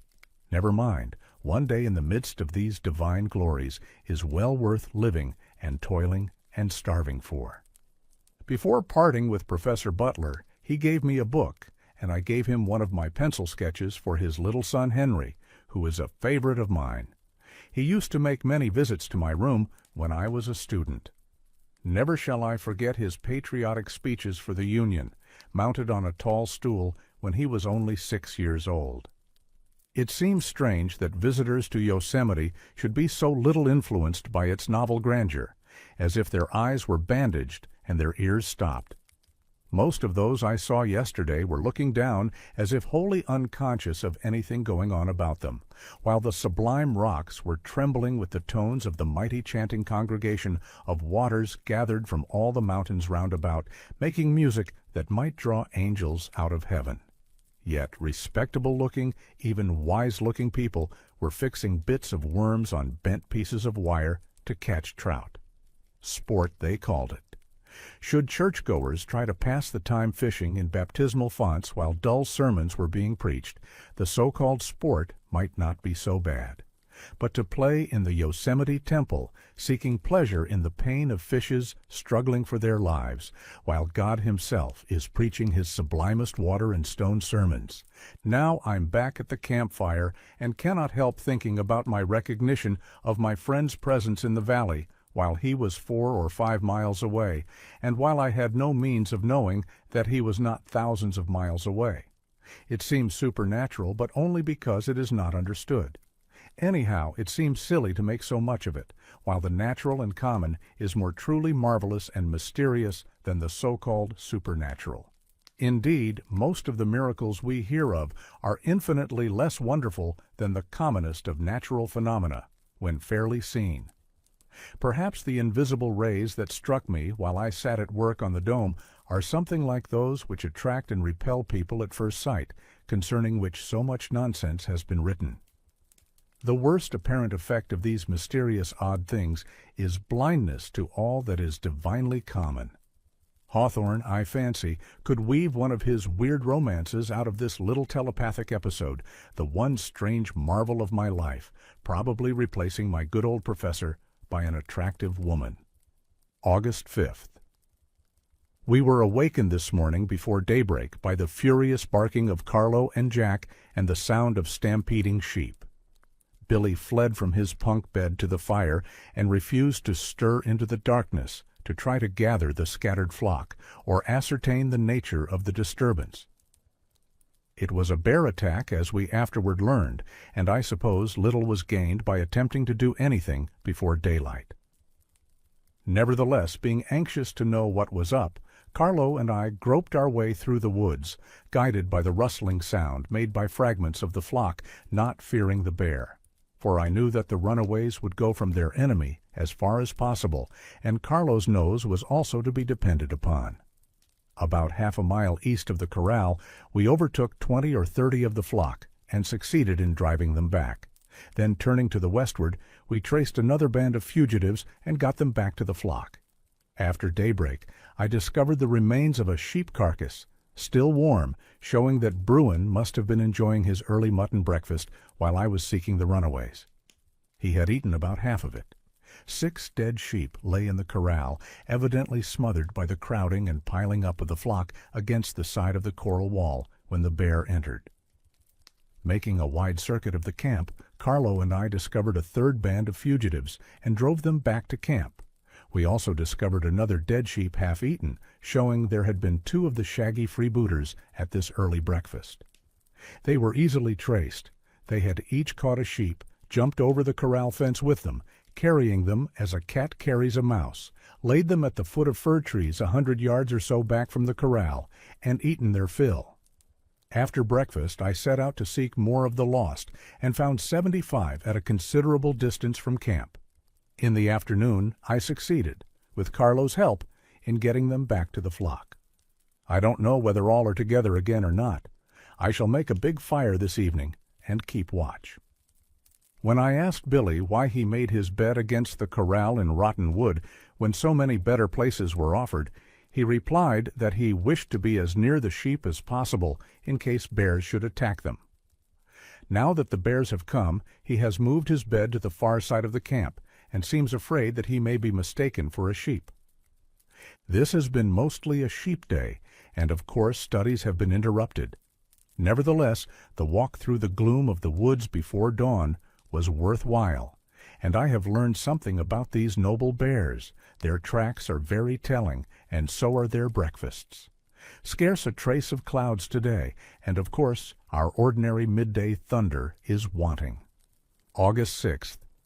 Enjoyed the grand illumination of the camp grove last night from the fire we made to frighten the bears, compensation for loss of sleep and sheep.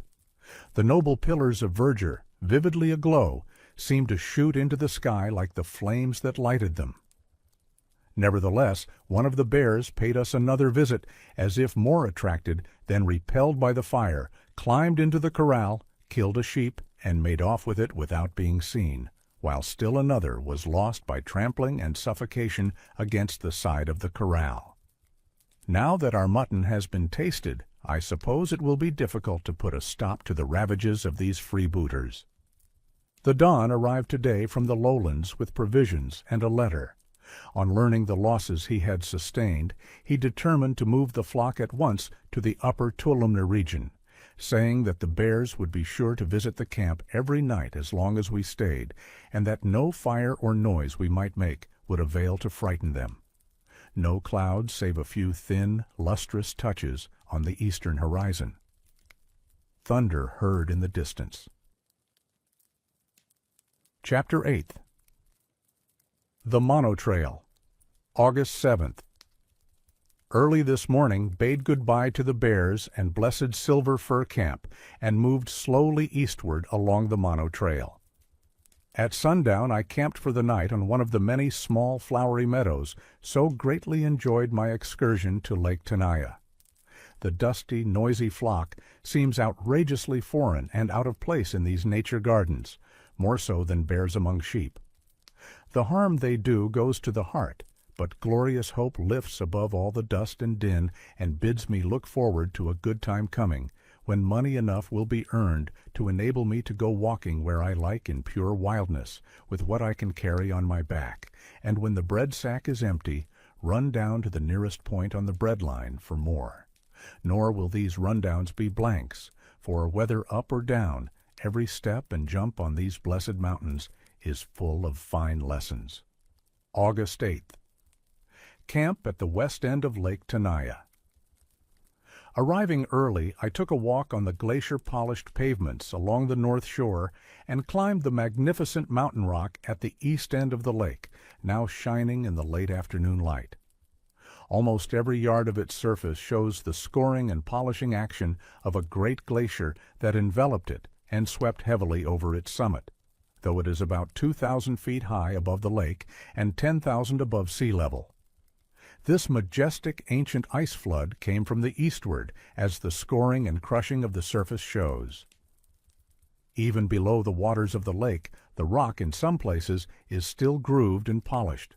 The lapping of the waves and their disintegrating action have not as yet obliterated even the superficial marks of glaciation.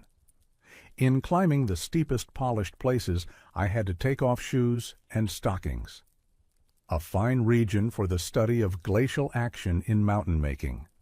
I found many charming plants: Arctic daisies, phlox, white spirea, bryanthus, and rock ferns, pelea, cheilanthes, allosaurus, fringing weathered seams all the way up to the summit, and sturdy junipers, grand old gray and brown monuments, stood bravely erect on fissured spots here and there, telling storm and avalanche stories of hundreds of winters. The view of the lake from the top is, I think, the best of all. There is another rock, more striking in form than this, standing isolated at the head of the lake, but it is not more than half as high. It is a knob or knot of burnished granite, perhaps about 1,000 feet high, apparently as flawless and strong in structure as a wave-worn pebble, and probably owes its existence to the superior resistance it offered to the action of the overflowing ice flood.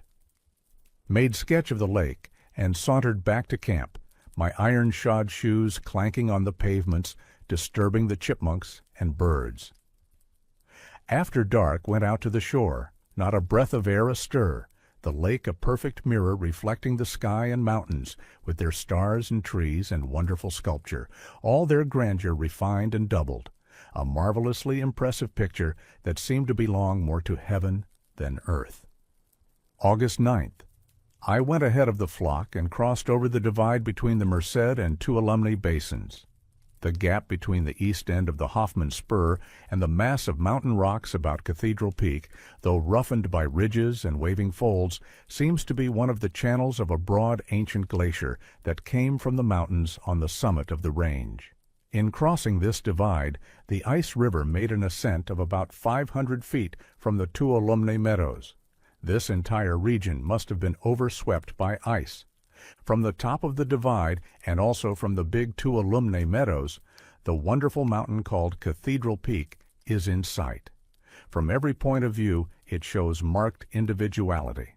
It is a majestic temple of one stone, hewn from the living rock, and adorned with spires and pinnacles in regular cathedral style. The dwarf pines on the roof look like mosses. I hope sometime to climb to it, to say my prayers and hear the stone sermons. The big Tuolumne meadows are flowery lawns, lying along the south fork of the Tuolumne River at a height of about 8,500 to 9,000 feet above the sea, partially separated by forests and bars of glaciated granite. Here the mountains seem to have been cleared away or set back, so that wide-open views may be had in every direction. The upper end of the series lies at the base of Mount Lyell, the lower below the east end of the Hoffman Range, so the length must be about 10 or 12 miles. They vary in width from 1/4 of a mile to perhaps 3/4, and a good many branch meadows put out along the banks of the tributary streams. This is the most spacious and delightful high pleasure ground I have yet seen. The air is keen and bracing, yet warm during the day, and though lying high in the sky, the surrounding mountains are so much higher, one feels protected as if in a grand hall. Mounts Dana and Gibbs, massive red mountains, perhaps 13,000 feet high or more, bound the view on the east, the Cathedral and Unicorn Peaks, with many nameless peaks. On the south, the Hoffman Range on the west, and a number of peaks unnamed, as far as I know, on the north. One of these last is much like the cathedral. The grass of the meadows is mostly fine and silky, with exceedingly slender leaves, making a close sod, above which the panicles of minute purple flowers seem to float in airy, misty lightness, while the sod is enriched with at least 3 species of gentian and as many or more of Orthocarpus potentilla, Ivisia, solidago, penstemon with their gay colors, purple, blue, yellow, and red, all of which I may know better ere long. A central camp will probably be made in this region, from which I hope to make long excursions into the surrounding mountains. On the return trip, I met the flock about 3 miles east of Lake Tenaya. Here we camped for the night, near a small lake lying on top of the divide in a clump of the 2-leaved pine. We are now about 9,000 feet above the sea. Small lakes abound in all sorts of situations, on ridges, along mountainsides, and in piles of moraine boulders, most of them mere pools. Only in those canyons of the larger streams at the foot of declivities, where the down-thrust of the glaciers was heaviest, do we find lakes of considerable size and depth. How grateful a task it would be to trace them all and study them. How pure their waters are, clear as crystal in polished stone basins. None of them, so far as I have seen, have fishes. I suppose on account of falls making them inaccessible. Yet one would think their eggs might get into these lakes by some chance or other. On ducks' feet, for example, or in their mouths, or in their crops, as some plant seeds are distributed. Nature has so many ways of doing such things. How did the frogs, found in all the bogs and pools and lakes, however high, manage to get up these mountains? Surely not by jumping. Such excursions through miles of dry brush and boulders would be very hard on frogs. Perhaps their stringy gelatinous spawn is occasionally entangled or glued on the feet of water birds. Anyhow, they are here and in hearty health and voice. I like their cheery trunks and crink. They take the place of songbirds at a pinch. August 10th. Another of those charming, exhilarating days that make the blood dance and excite nerve currents that render one unwearable and well-nigh immortal. Had another view of the broad, ice-plowed divide, and gazed again and again at the Sierra Temple and the great red mountains east of the meadows. We are camped near the Soda Springs on the north side of the river. A hard time we had getting the sheep across. They were driven into a horseshoe bend and fairly crowded off the bank. They seemed willing to suffer death rather than risk getting wet, though they swim well enough when they have to. Why sheep should be so unreasonably afraid of water, I don't know, but they do fear it as soon as they are born, and perhaps before. I once saw a lamb only a few hours old approach a shallow stream about 2 feet wide and an inch deep, after it had walked only about 100 yards on its life journey. All the flock to which it belonged had crossed this inch-deep stream, and as the mother and her lamb were the last to cross, I had a good opportunity to observe them. As soon as the flock was out of the way, the anxious mother crossed over and called the youngster. It walked cautiously to the brink, gazed at the water, bleated piteously, and refused to venture. The patient mother went back to it again and again to encourage it, but long without avail. Like the pilgrim on Jordan's stormy bank, it feared to launch away. At length, gathering its trembling, inexperienced legs for the mighty effort, throwing up its head as if it knew all about drowning and was anxious to keep its nose above water, it made the tremendous leap and landed in the middle of the inch-deep stream. It seemed astonished to find that, instead of sinking over head and ears, only its toes were wet, gazed at the shining water for a few seconds, and then sprang to the shore safe and dry through the dreadful adventure. All kinds of wild sheep are mountain animals, and their descendants' dread of water is not easily accounted for. August 11th. Fine, shining weather, with a 10 minutes noon thunderstorm and rain. Rambling all day getting acquainted with the region north of the river. Found a small lake and many charming glacier meadows embossed in an extensive forest of the two-leaved pine. The forest is growing on broad, almost continuous deposits of moraine material, is remarkably even in its growth, and the trees are much closer together than in any of the fir or pine woods farther down the range. The evenness of the growth would seem to indicate that the trees are all of the same age or nearly so. This regularity has probably been in great part the result of fire. I saw several large patches and strips of dead bleached spars, the ground beneath them covered with a young, even growth. Fire can run in these woods not only because the thin bark of the trees is dripping with resin, but because the growth is close, and the comparatively rich soil produces good crops of tall, broad-leaved grasses on which fire can travel, even when the weather is calm. Besides these fire-killed patches, there are a good many fallen, uprooted trees here and there, some with the bark and needles still on, as if they had lately been blown down in some thunderstorm blast. Saw a large black-tailed deer, a buck with antlers, like the upturned roots of a fallen pine. After a long ramble through the dense encumbered woods, I emerged upon a smooth meadow, full of sunshine like a lake of light, about 1.5 miles long, 1/4 to half a mile wide, and bounded by tall, arrowy pines. The sod, like that of all the glacier meadows hereabouts, is made of silky agrostis and calamagrostis chiefly.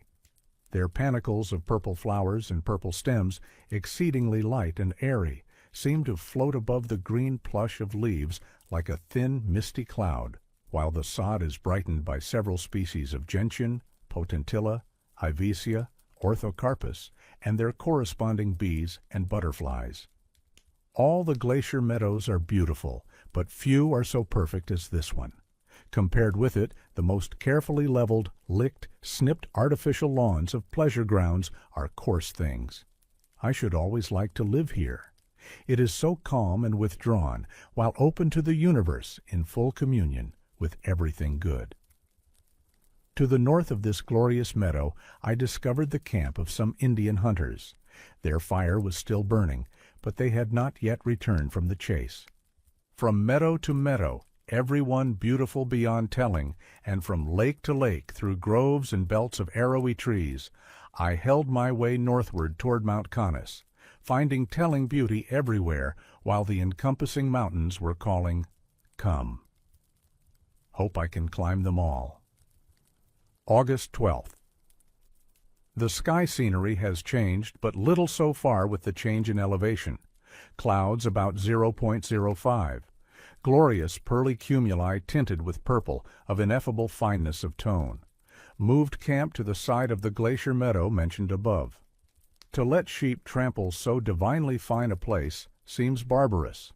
Fortunately, they prefer the succulent broad-leaved triticum and other woodland grasses to the silky species of the meadows, and therefore seldom bite them or set foot on them. The shepherd and the don cannot agree about methods of herding. Billy sets his dog Jack on the sheep far too often, so the don thinks. And after some dispute today, in which the shepherd loudly claimed the right to dog the sheep as often as he pleased, he started for the plains. Now I suppose the care of the sheep will fall on me, though Mr. Delaney promises to do the herding himself for a while, then return to the lowlands and bring another shepherd, so as to leave me free to roam as I like. Had another rich ramble. Pushed northward beyond the forests to the head of the general basin, where traces of glacial action are strikingly clear and interesting. The recesses among the peaks look like quarries, so raw and fresh are the moraine chips and boulders that strew the ground in nature's glacial workshops. Soon after my return to camp we received a visit from an Indian, probably one of the hunters whose camp I had discovered.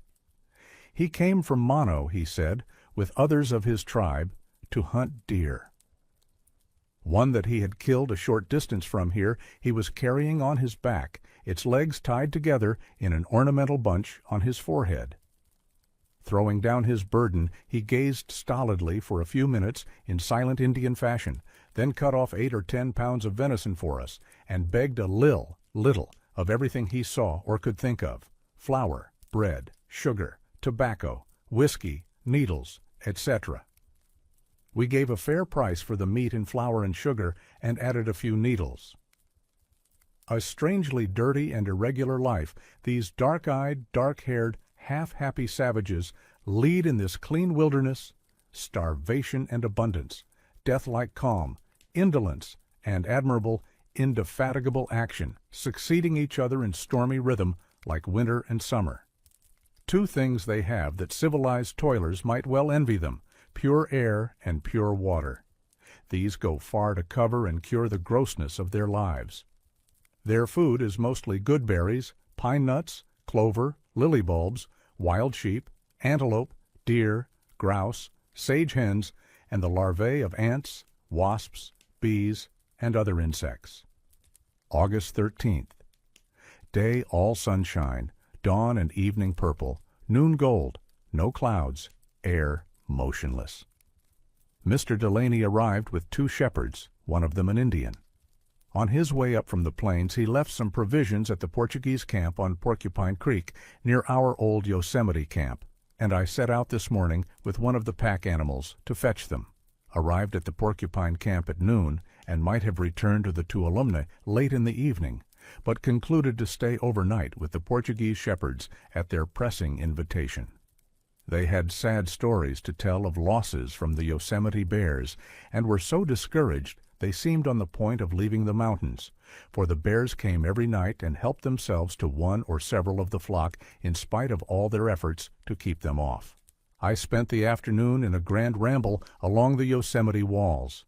From the highest of the rocks called the Three Brothers, I enjoyed a magnificent view comprehending all the upper half of the floor of the valley and nearly all the rocks of the walls on both sides and at the head, with snowy peaks in the background. Saw also the Vernal and Nevada Falls, a truly glorious picture, rocky strength and permanence combined with beauty of plants, frail and fine and evanescent, water descending in thunder, and the same water gliding through meadows and groves in gentlest beauty. This standpoint is about 8,000 feet above the sea, or 4,000 feet above the floor of the valley, and every tree, though looking small and feathery, stands in admirable clearness, and the shadows they cast are as distinct in outline as if seen at a distance of a few yards. They appeared even more so. No words will ever describe the exquisite beauty and charm of this mountain park. Nature's landscape garden, at once tenderly beautiful and sublime. No wonder it draws nature lovers from all over the world. Glacial action even on this lofty summit is plainly displayed. Not only has all the lovely valley now smiling in sunshine been filled to the brim with ice, but it has been deeply overflowed. I visited our old Yosemite campground on the head of Indian Creek and found it fairly padded and smoothed down with bear tracks. The bears had eaten all the sheep that were smothered in the corral, and some of the grand animals must have died, for Mr. Delaney, before leaving camp, put a large quantity of poison in the carcasses. All sheepmen carry strychnine to kill coyotes, bears, and panthers, though neither coyotes nor panthers are at all numerous in the upper mountains. The little dog-like wolves are far more numerous in the foothill region and on the plains, where they find a better supply of food. Saw only one panther track above 8,000 feet. On my return after sunset to the Portuguese camp, I found the shepherds greatly excited over the behavior of the bears that have learned to like mutton. "They are getting worse and worse," they lamented. Not willing to wait decently until after dark for their suppers, they come and kill and eat their fill in broad daylight. The evening before my arrival, when the two shepherds were leisurely driving the flock toward camp half an hour before sunset, a hungry bear came out of the chaparral within a few yards of them and shuffled deliberately toward the flock. Portuguese Joe, who always carried a gun loaded with buckshot, fired excitedly, threw down his gun, fled to the nearest suitable tree, and climbed to a safe height without waiting to see the effect of his shot. His companion also ran, but said that he saw the bear rise on its hind legs and throw out its arms as if feeling for somebody, and then go into the brush as if wounded. At another of their camps in this neighborhood, a bear with two cubs attacked the flock before sunset, just as they were approaching the corral. Joe promptly climbed a tree out of danger, while Antone, rebuking his companion for cowardice in abandoning his charge, said that he was not going to let bears eat up his sheeps in daylight, and rushed towards the bears, shouting and setting his dog on them. The frightened cubs climbed a tree, but the mother ran to meet the shepherd and seemed anxious to fight. Antone stood astonished for a moment, eyeing the oncoming bear, then turned and fled, closely pursued. Unable to reach a suitable tree for climbing, he ran to the camp and scrambled up to the roof of the little cabin. The bear followed, but did not climb to the roof, only stood glaring up at him for a few minutes, threatening him and holding him in mortal terror, then went to her cubs, called them down, went to the flock, caught a sheep for supper, and vanished in the brush. As soon as the bear left the cabin, the trembling Antone begged Joe to show him a good safe tree, up which he climbed like a sailor climbing a mast, and remained as long as he could hold on, the tree being almost branchless. After these disastrous experiences, the two shepherds chopped and gathered large piles of dry wood and made a ring of fire around the corral every night, while one with a gun kept watch from a comfortable stage built on a neighboring pine that commanded a view of the corral. This evening the show made by the circle of fire was very fine, bringing out the surrounding trees in most impressive relief and making the thousands of sheep eyes glow like a glorious bed of diamonds. August 14th. Up to the time I went to bed last night, all was quiet, though we expected the shaggy freebooters every minute. They did not come till near midnight, when a pair walked boldly to the corral between two of the great fires, climbed in, killed 2 sheep, and smothered 10, while the frightened watcher in the tree did not fire a single shot, saying that he was afraid he might kill some of the sheep, for the bears got into the corral before he got a good clear view of them. I told the shepherds they should at once move the flock to another camp. "Oh, no use, no use," they lamented. "Where we go, the bears go too. See my poor dead sheeps, soon all dead. No use trying another camp. We go down to the plains."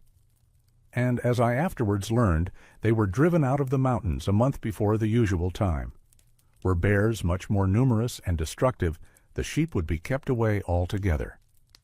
It seems strange that bears, so fond of all sorts of flesh, running the risks of guns and fires and poison, should never attack men except in defense of their young. How easily and safely a bear could pick us up as we lie asleep. Only wolves and tigers seem to have learned to hunt man for food, and perhaps sharks and crocodiles. Mosquitoes and other insects would, I suppose, devour a helpless man in some parts of the world, and so might lions, leopards, wolves, hyenas, and panthers at times, if pressed by hunger. But under ordinary circumstances, perhaps, only the tiger among land animals may be said to be a man-eater, unless we add man himself. Clouds as usual about .05, another glorious Sierra day, warm, crisp, fragrant, and clear. Many of the flowering plants have gone to seed, but many others are unfolding their petals every day, and the firs and pines are more fragrant than ever. Their seeds are nearly ripe, and will soon be flying in the merriest flocks that ever spread a wing. On the way back to our Tuolumne camp, I enjoyed the scenery more than when it first came to view. Every feature already seems familiar, as if I had lived here always. I never weary gazing at the wonderful cathedral. It has more individual character than any other rock or mountain I ever saw, excepting perhaps the Yosemite South Dome. The forests, too, seem kindly familiar, and the lakes and meadows and glad singing streams. I would like to dwell with them forever. Here, with bread and water, I should be content. Even if not allowed to roam and climb, tethered to a stake or tree in some meadow or grove, even then I should be content forever. Bathed in such beauty, watching the expressions ever varying on the faces of the mountains, watching the stars, which here have a glory that the lowlander never dreams of, watching the circling seasons, listening to the songs of the waters and winds and birds, would be endless pleasure. And what glorious cloudlands I should see, storms and calms, a new heaven and a new earth every day, aye, and new inhabitants. And how many visitors I should have. I feel sure I should not have one dull moment. And why should this appear extravagant? It is only common sense, a sign of health, genuine, natural, all-awake health. One would be at an endless godful play, and what speeches and music and acting and scenery and lights, sun, moon, stars, auroras. Creation just beginning, the morning stars, still singing together, and all the sons of God shouting for joy. Chapter 9. Bloody Canyon and Mono Lake. August 21st. Have just returned from a fine wild excursion across the range to Mono Lake by way of the Mono or Bloody Canyon Pass. Mr. Delaney has been good to me all summer, lending a helping, sympathizing hand at every opportunity, as if my wild notions and rambles and studies were his own. He is one of those remarkable California men who have been overflowed and denuded and remodeled by the excitements of the gold fields, like the Sierra landscapes by grinding ice, bringing the harder bosses and ridges of character into relief. A tall, lean, big-boned, big-hearted Irishman, educated for a priest in Maynooth College. Lots of good in him, shining out now and then in this mountain light. Recognizing my love of wild places, he told me one evening that I ought to go through Bloody Canyon, for he was sure I should find it wild enough. He had not been there himself, he said, but had heard many of his mining friends speak of it as the wildest of all the Sierra passes. Of course I was glad to go. It lies just to the east of our camp and swoops down from the summit of the range to the edge of the Mono Desert, making a descent of about 4,000 feet in a distance of about 4 miles. It was known and traveled as a pass by wild animals, and the Indians long before its discovery by white men in the gold year of 1858, as is shown by old trails which come together at the head of it. The name may have been suggested by the red color of the metamorphic slates in which the canyon abounds, or by the bloodstains on the rocks from the unfortunate animals that were compelled to slide and shuffle over the sharp-angled boulders. Early in the morning I tied my notebook and some bread to my belt and strode away full of eager hope, feeling that I was going to have a glorious revel. The glacier meadows that lay along my way served to soothe my morning speed, for the sod was full of blue gentians and daisies, kalmia and dwarf vaccinium, calling for recognition as old friends, and I had to stop many times to examine the shining rocks over which the ancient glacier had passed with tremendous pressure, polishing them so well that they reflected the sunlight like glass in some places, while fine striae, seen clearly through a lens, indicated the direction in which the ice had flowed. On some of the sloping polished pavements abrupt steps occur, showing that occasionally large masses of the rock had given way before the glacial pressure, as well as small particles. Moraines, too, some scattered, others regular, like long curving embankments and dams, occur here and there, giving the general surface of the region a young, new-made appearance.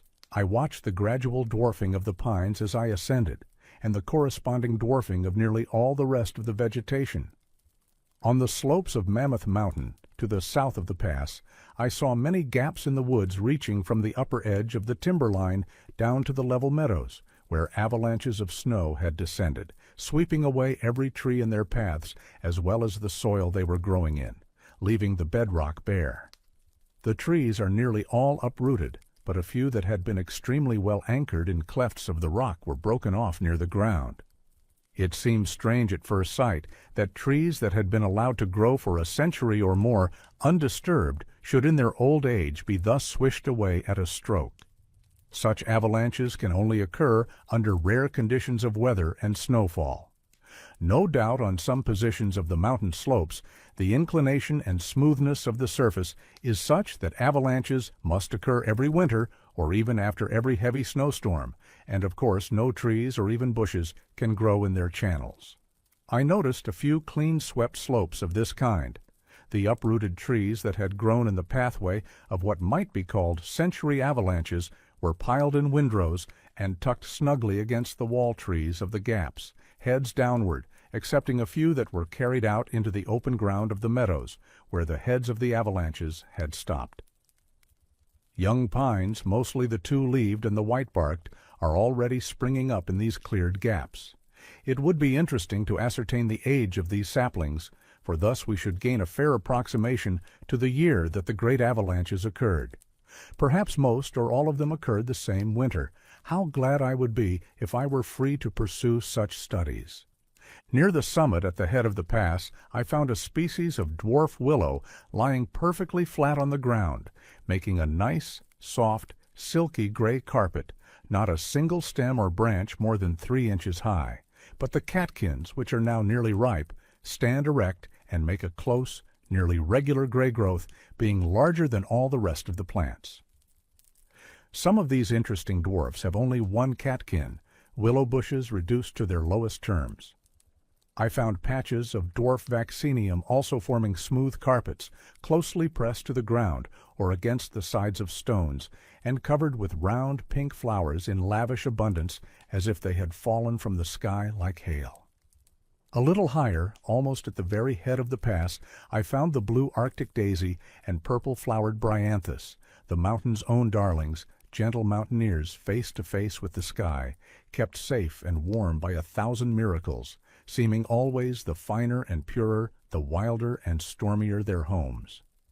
The trees, tough and resiny, seem unable to go a step farther, but up and up, Far above the tree line, these tender plants climb, cheerily spreading their gray and pink carpets right up to the very edges of the snowbanks in deep hollows and shadows. Here, too, is the familiar robin, tripping on the flowery lawns, bravely singing the same cheery song I first heard when a boy in Wisconsin newly arrived from old Scotland. In this fine company, sauntering enchanted, taking no heed of time, I at length entered the gate of the pass, and the huge rocks began to close around me in all their mysterious impressiveness. Just then I was startled by a lot of queer, hairy, muffled creatures coming shuffling, shambling, wallowing toward me as if they had no bones in their bodies. Had I discovered them while they were still a good way off, I should have tried to avoid them. What a picture they made, contrasted with the others I had just been admiring. When I came up to them, I found that they were only a band of Indians from Mono on their way to Yosemite for a load of acorns. They were wrapped in blankets made of the skins of sage rabbits. The dirt on some of the faces seemed almost old enough and thick enough to have a geological significance. Some were strangely blurred and divided into sections by seams and wrinkles that looked like cleavage joints and had a worn, abraded look as if they had lain exposed to the weather for ages. I tried to pass them without stopping, but they wouldn't let me.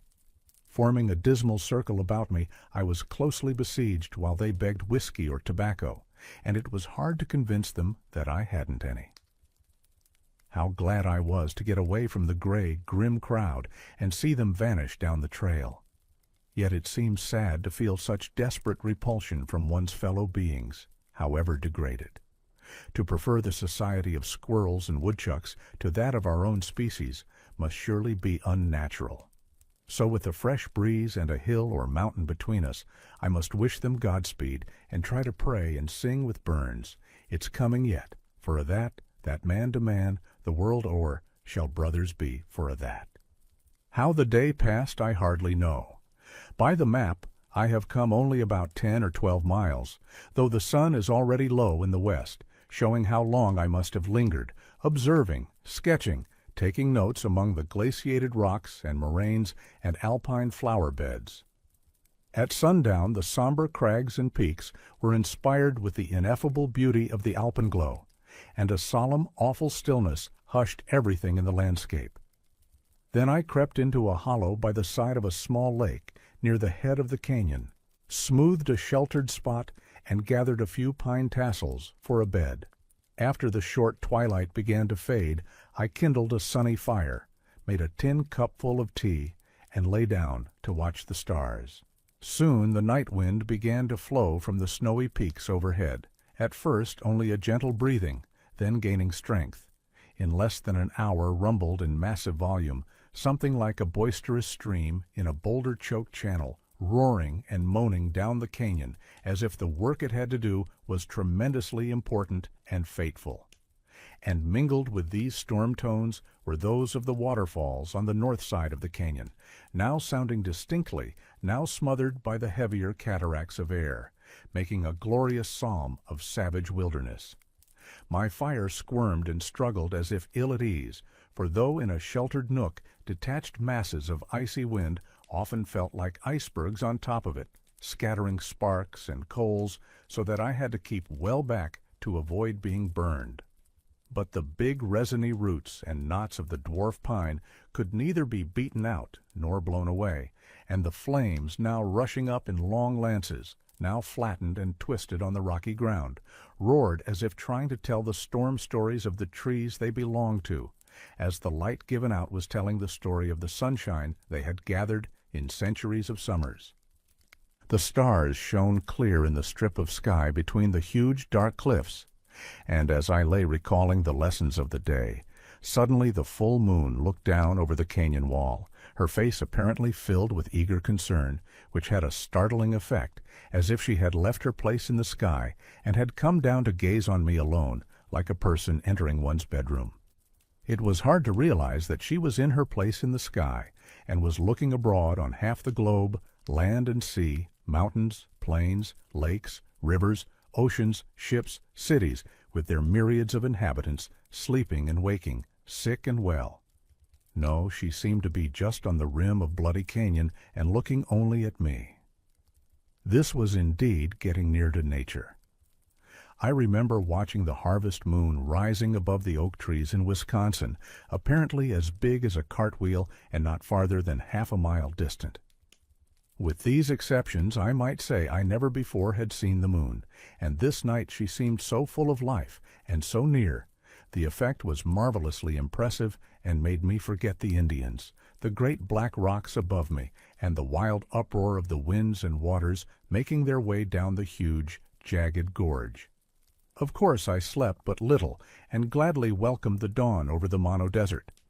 By the time I had made a cupful of tea, the sunbeams were pouring through the canyon, and I set forth, gazing eagerly at the tremendous walls of red slates savagely hacked and scarred and apparently ready to fall in avalanches, great enough to choke the pass and fill up the chain of lakelets.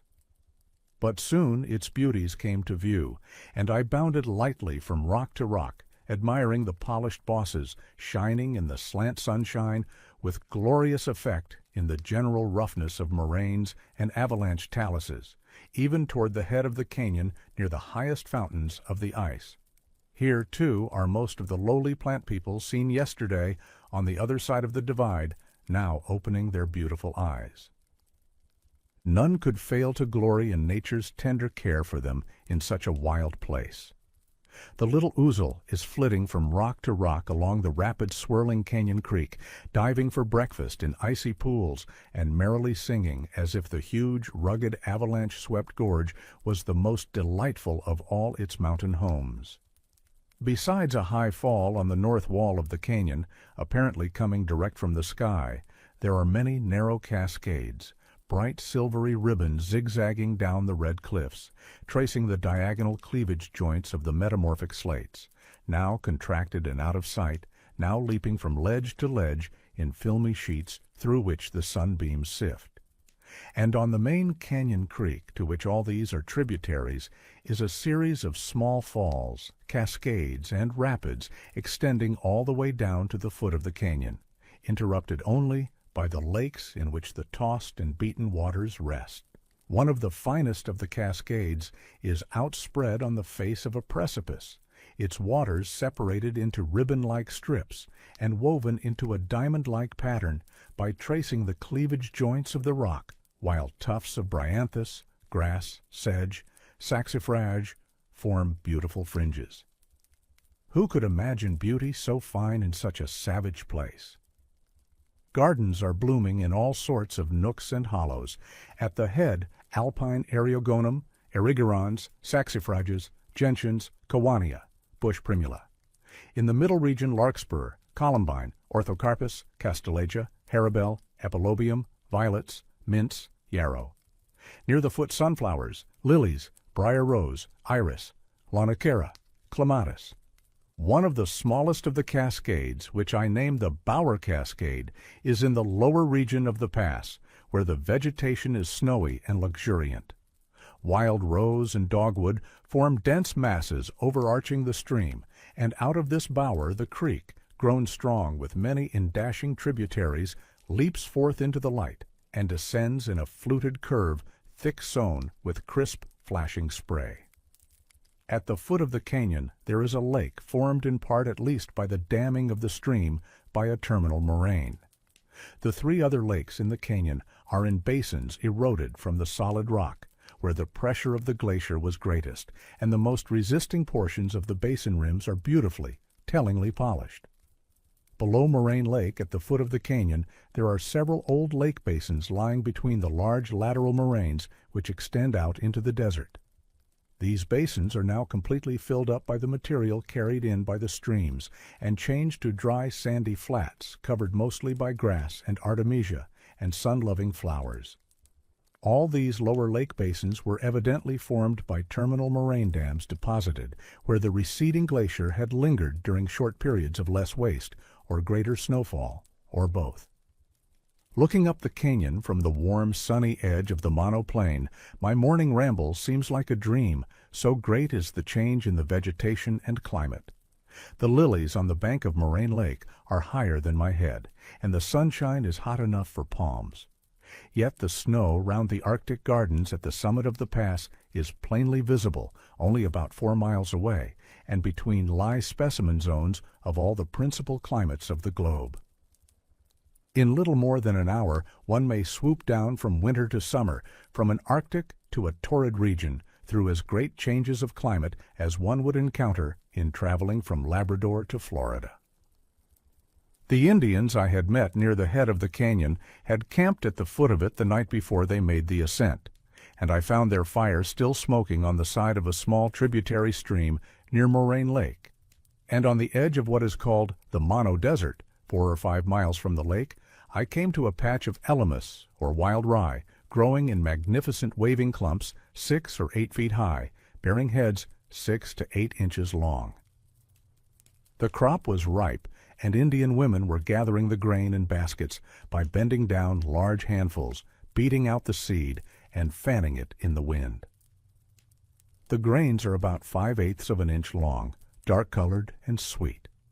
I fancy the bread made from it must be as good as wheat bread.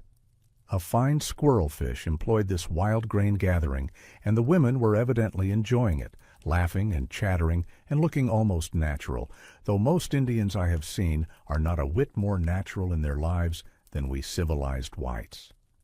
Perhaps if I knew them better, I would like them better. The worst thing about them is their uncleanliness. Nothing truly wild is unclean. Down on the shore of Mono Lake I saw a number of their flimsy huts on the banks of streams that dash swiftly into that Dead Sea, mere brush tents where they lie and eat at their ease. Some of the men were feasting on buffalo berries, lying beneath the tall bushes, now red with fruit. The berries are rather insipid, but they must be wholesome, since for days and weeks the Indians, it is said, eat nothing else. In the season they, in like manner, depend chiefly on the fat larvae of a fly that breeds in the salt water of the lake, or on the big fat corrugated caterpillars of a species of silkworm that feeds on the leaves of the yellow pine.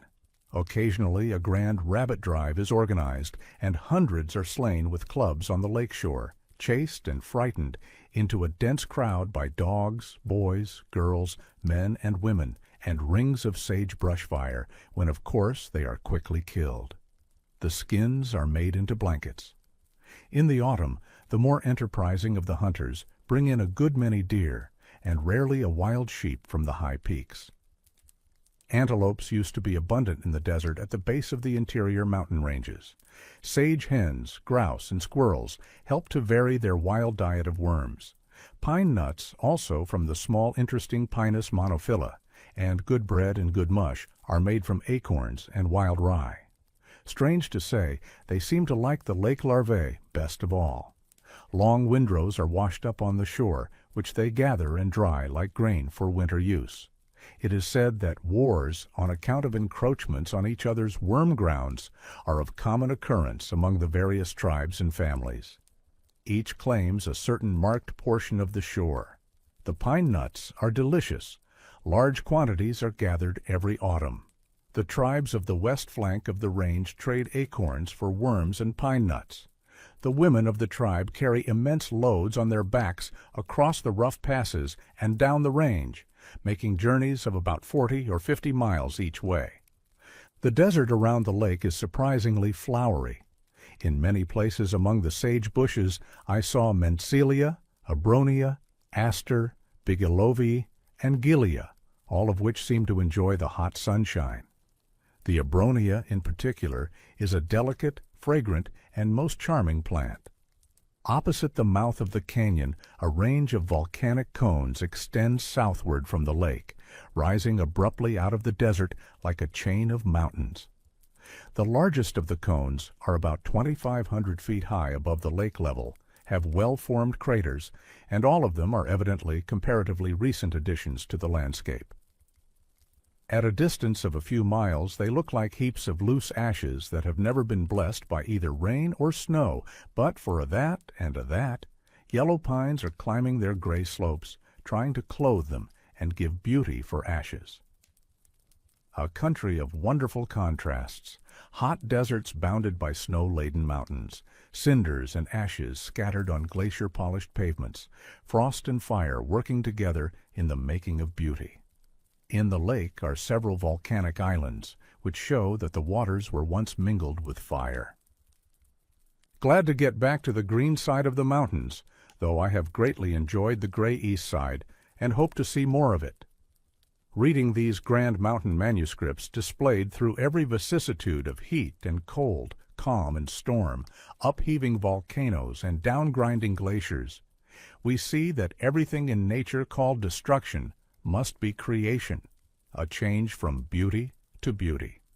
Our glacier meadow camp north of the Soda Springs seems more beautiful every day. The grass covers all the ground, though the leaves are thread-like in fineness, and in walking on the sod it seems like a plush carpet of marvelous richness and softness, and the purple panicles brushing against one's feet are not felt. This is a typical glacier meadow occupying the basin of a vanished lake, very definitely bounded by walls of the arrowy two-leaved pines drawn up in a handsome orderly array like soldiers on parade. There are many other meadows of the same kind hereabouts embedded in the woods. The main big meadows along the river are the same in general and extend with but little interruption for 10 or 12 miles, but none I have seen are so finely finished and perfect as this one. It is richer in flowering plants than the prairies of Wisconsin and Illinois were when in all their wild glory. The showy flowers are mostly 3 species of gentian, a purple and yellow orthocarpus, a goldenrod or 2, a small blue penstemon almost like a gentian, potentilla, evisia, pedicularis, white violet, kalmia, and bryanthus. There are no coarse weedy plants. Through this flowery lawn flows a stream silently gliding, swirling, slipping, as if careful not to make the slightest noise. It is only about 3 feet wide in most places, widening here and there into pools 6 or 8 feet in diameter, with no apparent current. The banks bossily rounded by the down-curving mossy sod, grass panicles overleaning like miniature pine trees, and rugs of bryanthus spreading here and there over sunken boulders. At the foot of the meadow, the stream, rich with the juices of the plants it has refreshed, sings merrily down over shelving rock ledges on its way to the Tuolumne River. The sublime, massive Mount Dana and its companions, green, red, and white, loom impressively above the pines along the eastern horizon, a range or spur of gray, rugged granite crags and mountains on the north, the curiously crested and battlemented Mount Hoffman on the west, and the Cathedral Range on the south with its grand Cathedral Peak, Cathedral Spires, Unicorn Peak, and several others, gray and pointed or massively rounded. Chapter 10. The Tuolumne Camp, August 22nd. Clouds none, cool west wind, slight hoarfrost on the meadows. Carlo is missing. I have been seeking him all day. In the thick woods between camp and the river, among tall grass and fallen pines, I discovered a baby fawn. At first it seemed inclined to come to me, but when I tried to catch it and got within a rod or 2, it turned and walked softly away, choosing its steps like a cautious, stealthy, hunting cat. Then, as if suddenly called or alarmed, it began to buck and run like a grown deer, jumping high above the fallen trunks, and was soon out of sight. Possibly its mother may have called it, but I did not hear her. I don't think fawns ever leave the home thicket or follow their mothers until they are called or frightened. I am distressed about Carlo. There are several other camps and dogs not many miles from here, and I still hope to find him. He never left me before. Panthers are very rare here, and I don't think any of these cats would dare touch him. He knows bears too well to be caught by them, and as for Indians, they don't want him. August 23rd. Cool, bright day, hinting at Indian summer. Mr. Delaney has gone to the Smith Ranch on the Tuolumne below Hetch Hetchy Valley, 35 or 40 miles from here, so I'll be alone for a week or more.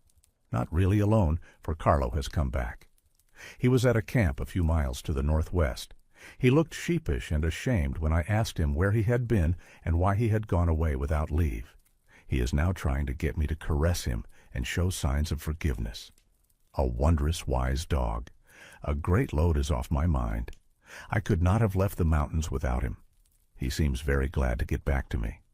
Rose and crimson sunset, and soon after the stars appeared, the moon rose in most impressive majesty over the top of Mount Dana. I sauntered up the meadow in the white light.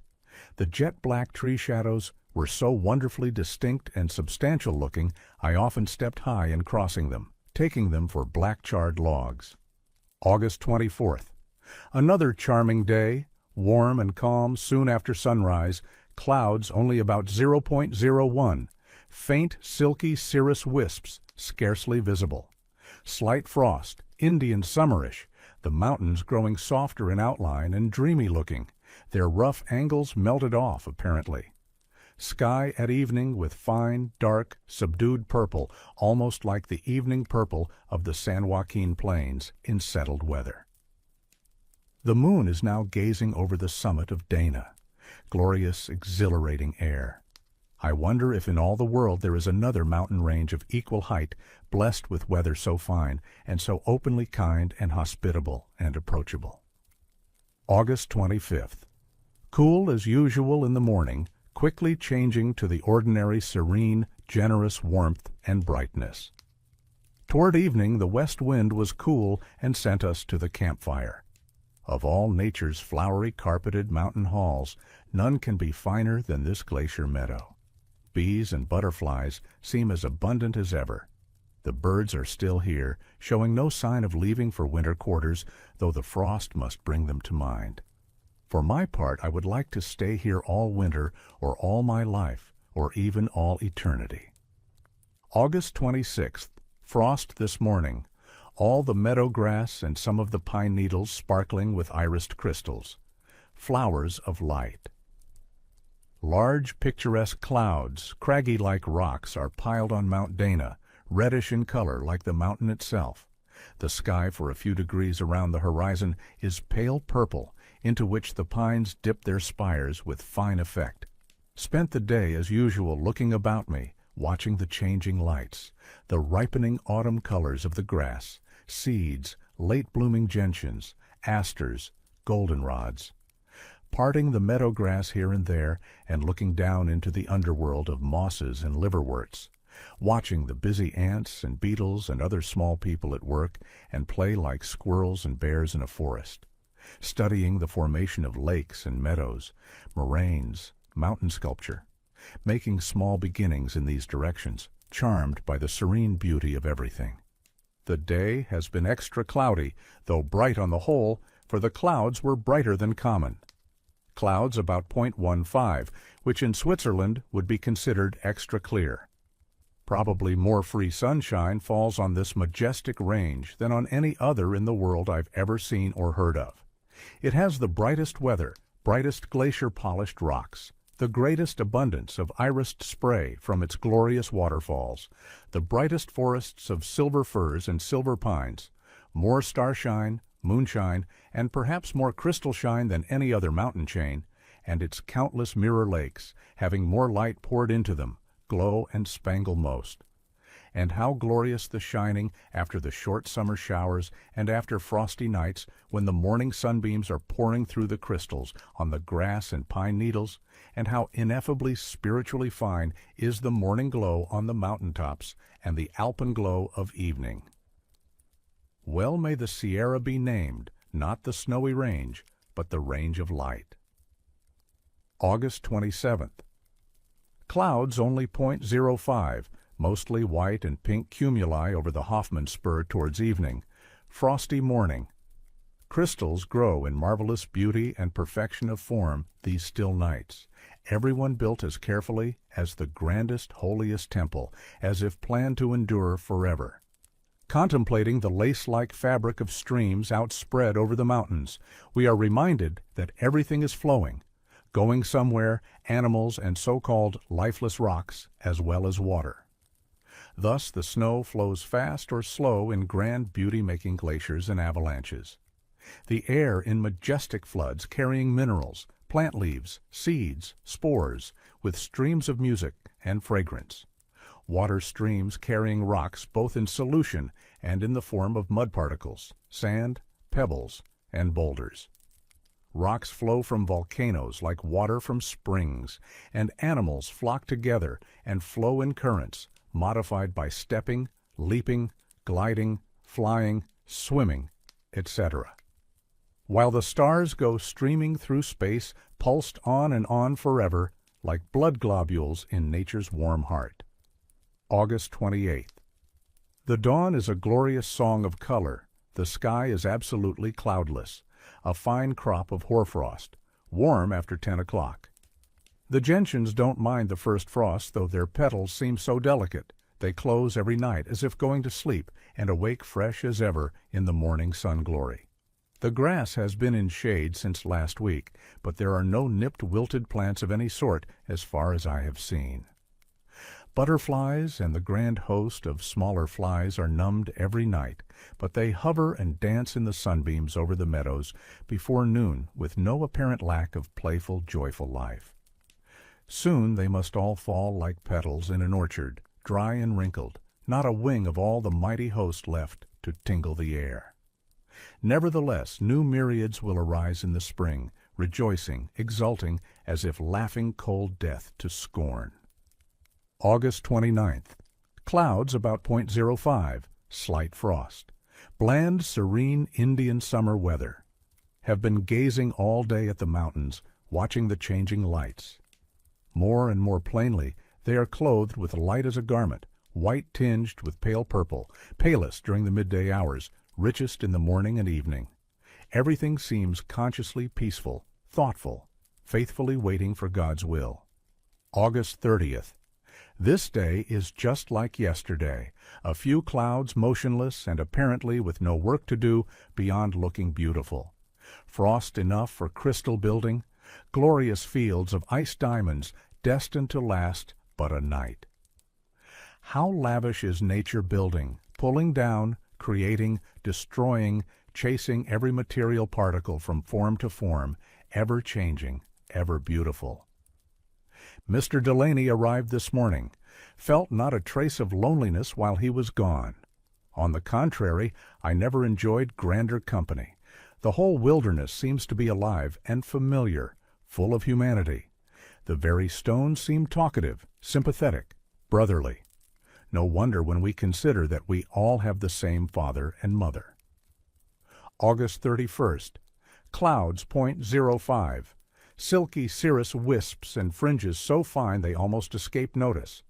Frost enough for another crop of crystals on the meadows, but none on the forests. The gentians, goldenrods, asters, etc. don't seem to feel it. Neither petals nor leaves are touched, though they seem so tender. Every day opens and closes like a flower, noiseless, effortless. Divine peace glows on all the majestic landscape like the silent, enthusiastic joy that sometimes transfigures a noble human face. September 1st. Clouds .05, motionless, of no particular color, ornaments with no hint of rain or snow in them. Day is all calm, another grand throb of nature's heart, ripening late flowers and seeds for next summer, full of life and the thoughts and plans of life to come, and full of ripe and ready death. Beautiful as life, telling divine wisdom and goodness and immortality. Have been up Mount Dana, making haste to see as much as I can now that the time of departure is drawing at night. The views from the summit reach far and wide, eastward over the Mono Lake and desert. Mountains beyond mountains looking strangely barren and gray and bare like heaps of ashes dumped from the sky. The lake, 8 or 10 miles in diameter, shines like a burnished disk of silver, no trees about its gray, ashy, cindery shores. Looking westward, the glorious forests are seen sweeping over countless ridges and hills, girdling domes and subordinate mountains, fringing in long curving lines the dividing ridges and filling every hollow where the glaciers have spread soil beds, however rocky or smooth. Looking northward and southward along the axis of the range, you see the glorious array of high mountains, crags and peaks and snow, the fountainheads of rivers that are flowing west to the sea through the famous Golden Gate, and east to hot salt lakes and deserts to evaporate and hurry back into the sky. Innumerable lakes are shining like eyes beneath heavy rock brows, bare or tree-fringed, or embedded in black forests. Meadow openings in the woods seem as numerous as the lakes, or perhaps more so. Far up the moraine-covered slopes and among crumbling rocks, I found many delicate, hardy plants, some of them still in flower. The best gains of this trip were the lessons of unity and interrelation of all the features of the landscape revealed in general views. The lakes and meadows are located just where the ancient glaciers bore heaviest at the foot of the steepest parts of their channels, and of course their longest diameters are approximately parallel with each other, and with the belts of forests growing in long curving lines on the lateral and medial moraines, and in broad outspreading fields on the terminal beds deposited toward the end of the ice period when the glaciers were receding.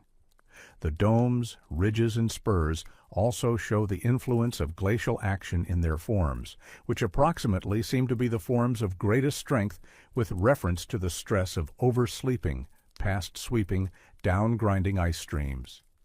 Survivals of the most resisting masses, or those most favorably situated. How interesting everything is.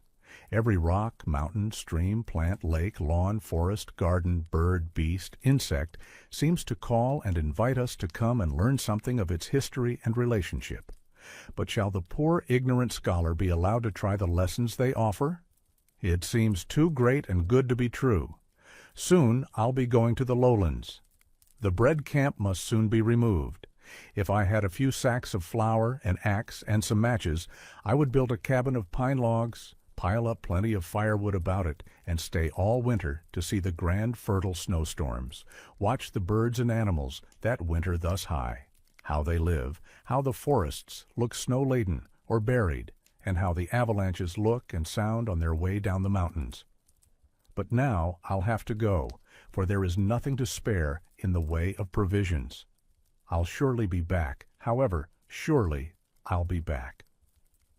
No other place has ever so overwhelmingly attracted me as this hospitable, godful wilderness. September 2nd. A grand, red, rosy, crimson day. A perfect glory of a day. What it means I don't know. It is the first marked change from tranquil sunshine, with purple mornings and evenings and still white noons. There is nothing like a storm, however. The average cloudiness is only about 0.08, and there is no sighing in the woods to witness a big weather change. The sky was red in the morning and evening, the color not diffused like the ordinary purple glow, but loaded upon separate, well-defined clouds that remained motionless, as if anchored around the jagged mountain-fenced horizon. A deep red cap, bluffy around its sides, lingered a long time on Mount Dana and Mount Gibbs, drooping so low as to hide most of their bases, but leaving Dana's round summit free, which seemed to float separate and alone over the big crimson cloud.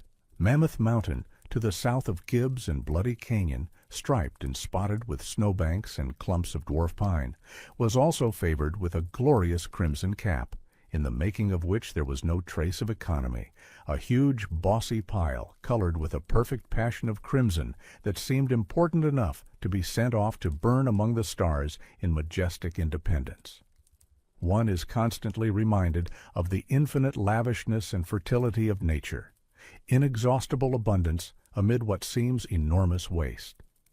And yet, when we look into any of her operations that lie within reach of our minds, we learn that no particle of her material is wasted or worn out. It is eternally flowing from use to use, beauty to yet higher beauty.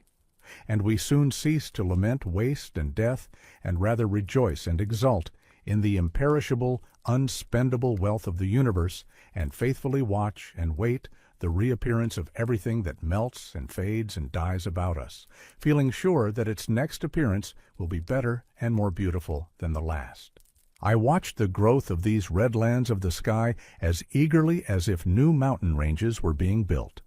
Soon the group of snowy peaks in whose recesses lie the highest fountains of the Tuolumne, Merced and North Fork of the San Joaquin were decorated with majestic colored clouds like those already described, but more complicated to correspond with the grand fountainheads of the rivers they overshadowed. The Sierra Cathedral to the south of camp was overshadowed like Sinai. Never before noticed so fine a union of rock and cloud in form and color and substance, drawing earth and sky together as one. And so human is it, every feature and tint of color goes to one's heart, and we shout exulting in wild enthusiasm as if all the divine show were our own. More and more, in a place like this, we feel ourselves part of wild nature, kind to everything. Spent most of the day high up on the north rim of the valley, commanding views of the clouds in all their red glory, spreading their wonderful light over all the basin, while the rocks and trees and small alpine plants at my feet seemed hushed and thoughtful, as if they also were conscious spectators of the glorious new cloud world. Here and there, as I plodded farther and higher, I came to small garden patches and ferneries just where one would naturally decide that no plant creature could possibly live. But as in the region about the head of Mono Pass and the top of Dana, it was in the wildest, highest places that the most beautiful and tender and enthusiastic plant people were found. Again and again, as I lingered over these charming plants, I said, "How did you come here? How do you live through the winter?" Our roots, they explained, reach far down the joints of the summer-warmed rocks, and beneath our fine snow mantle, killing frosts cannot reach us, while we sleep away the dark half of the year dreaming of spring. Ever since I was allowed entrance into these mountains, I have been looking for cassiope, said to be the most beautiful and best loved of the heathworts, but, strange to say, I have not yet found it. On my high mountain walks I keep muttering, "Cassiope, Cassiope." This name, as Calvinists say, is driven in upon me, notwithstanding the glorious host of plants that come about me uncalled as soon as I show myself. Cassiope seems the highest name of all the small mountain heath people, and as if conscious of her worth, keeps out of my way. I must find her soon, if at all, this year. September 4th. All the vast sky dome is clear, filled only with mellow Indian summer light. The pine and hemlock and fir cones are nearly ripe and are falling fast from morning to night, cut off and gathered by the busy squirrels. Almost all the plants have matured their seeds, their summer work done, and the summer crop of birds and deer will soon be able to follow their parents to the foothills and plains at the approach of winter when the snow begins to fly. September 5th. No clouds, weather cool, calm, bright as if no great thing was yet ready to be done. Have been sketching the North Tuolumne Church. The sunset was gloriously colored. September 6th. Still another perfectly cloudless day, purple evening and morning, all the middle hours, one mass of pure serene sunshine. Soon after sunrise the air grew warm, and there was no wind. One naturally halted to see what nature intended to do. There is a suggestion of real Indian summer in the hushed, brooding, faintly hazy weather. The yellow atmosphere, though thin, is still plainly of the same general character as that of eastern Indian summer. The peculiar mellowness is perhaps in part caused by myriads of ripe spores adrift in the sky. Mr. Delaney now keeps up a solemn talk about the need of getting away from these high mountains, telling sad stories of flocks that perished in storms that broke suddenly into the midst of fine, innocent weather like this we are now enjoying. "In no case," said he, "will I venture to stay so high and far back in the mountains as we now are later than the middle of this month, no matter how warm and sunny it may be." He would move the flock slowly at first, a few miles a day, until the Yosemite Creek basin was reached and crossed. Then, while lingering in the heavy pine woods, should the weather threaten, he could hurry down to the foothills, where the snow never falls deep enough to smother a sheep. Of course, I am anxious to see as much of the wilderness as possible in the few days left me. And I say again, may the good time come when I can stay as long as I like, with plenty of bread, far and free from trampling flocks, though I may well be thankful for this generous, foodful, inspiring summer. Anyhow, we never know where we must go nor what guides we are to get: men, storms, guardian angels, or sheep. Perhaps almost everybody in the least natural is guarded more than he is ever aware of. All the wilderness seems to be full of tricks and plans to drive and draw us up into God's light. Have been busy planning and baking bread for at least one more good wild excursion among the high peaks, and surely none, however hopefully aiming at fortune or fame, ever felt so gloriously happily excited by the outlook. September 7th. Left camp at daybreak and made direct for Cathedral Peak, intending to strike eastward and southward from that point among the peaks and ridges at the heads of the Tuolumne, Merced, and San Joaquin rivers.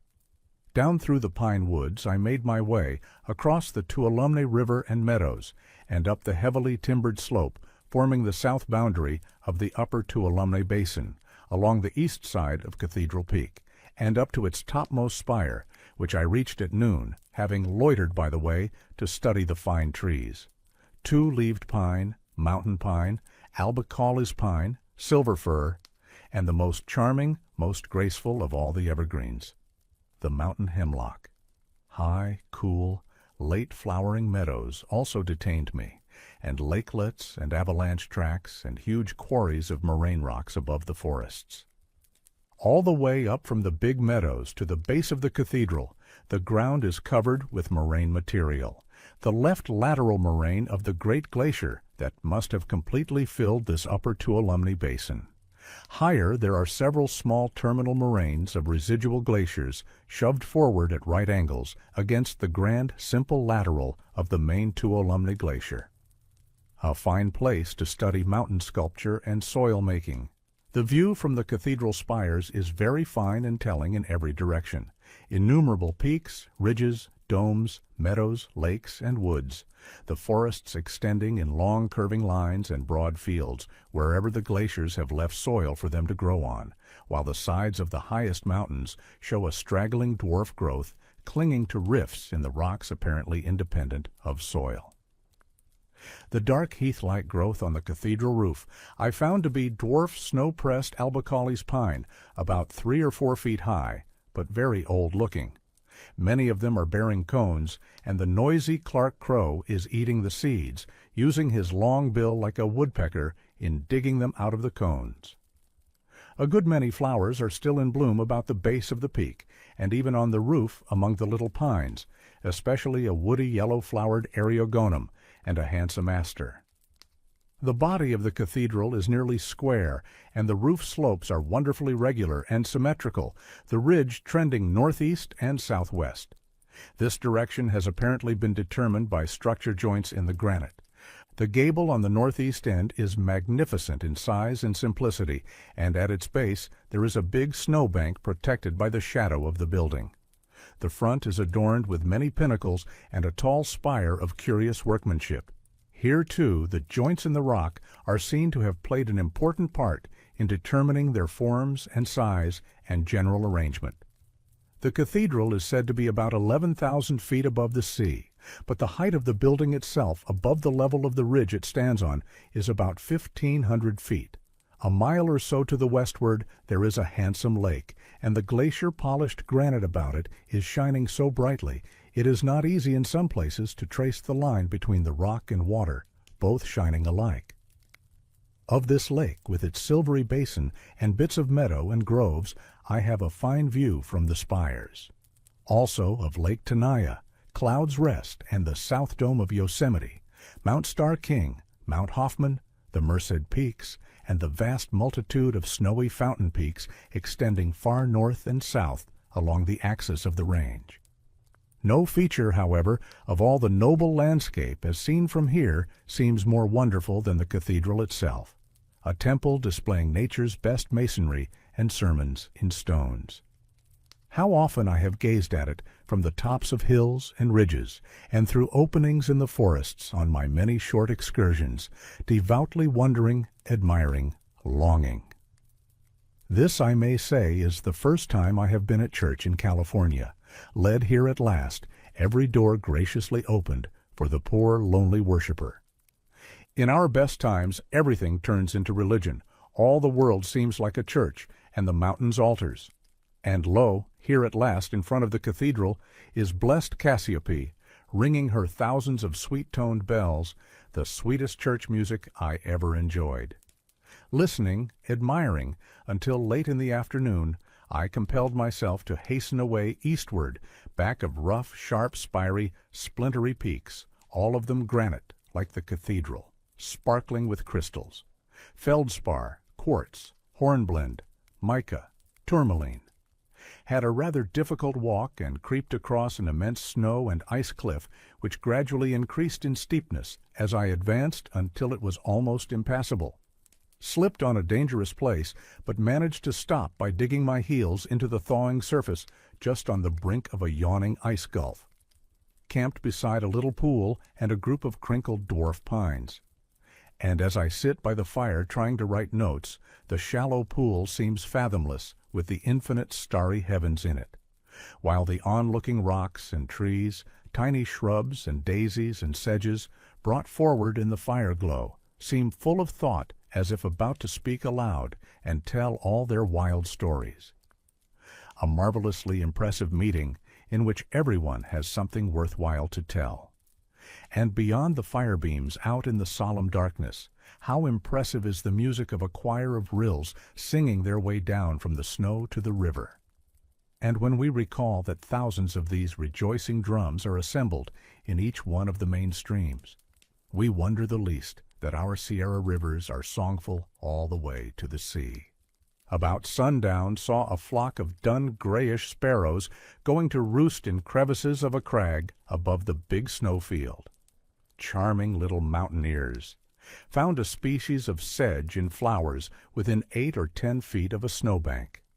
Judging by the looks of the ground, it can hardly have been out in the sunshine much longer than a week, and it is likely to be buried again in fresh snow in a month or so, thus making a winter about 10 months long, while spring, summer, and autumn are crowded and hurried into 2 months. How delightful it is to be alone here! How wild everything is, wild as the sky and as pure. Never shall I forget this big divine day, the cathedral and its thousands of Cassiope bells, and the landscapes around them, and this camp in the gray crags above the woods, with its stars and streams and snow. September 8th. Day of climbing, scrambling, sliding on the peaks around the highest source of the Tuolumne and Merced.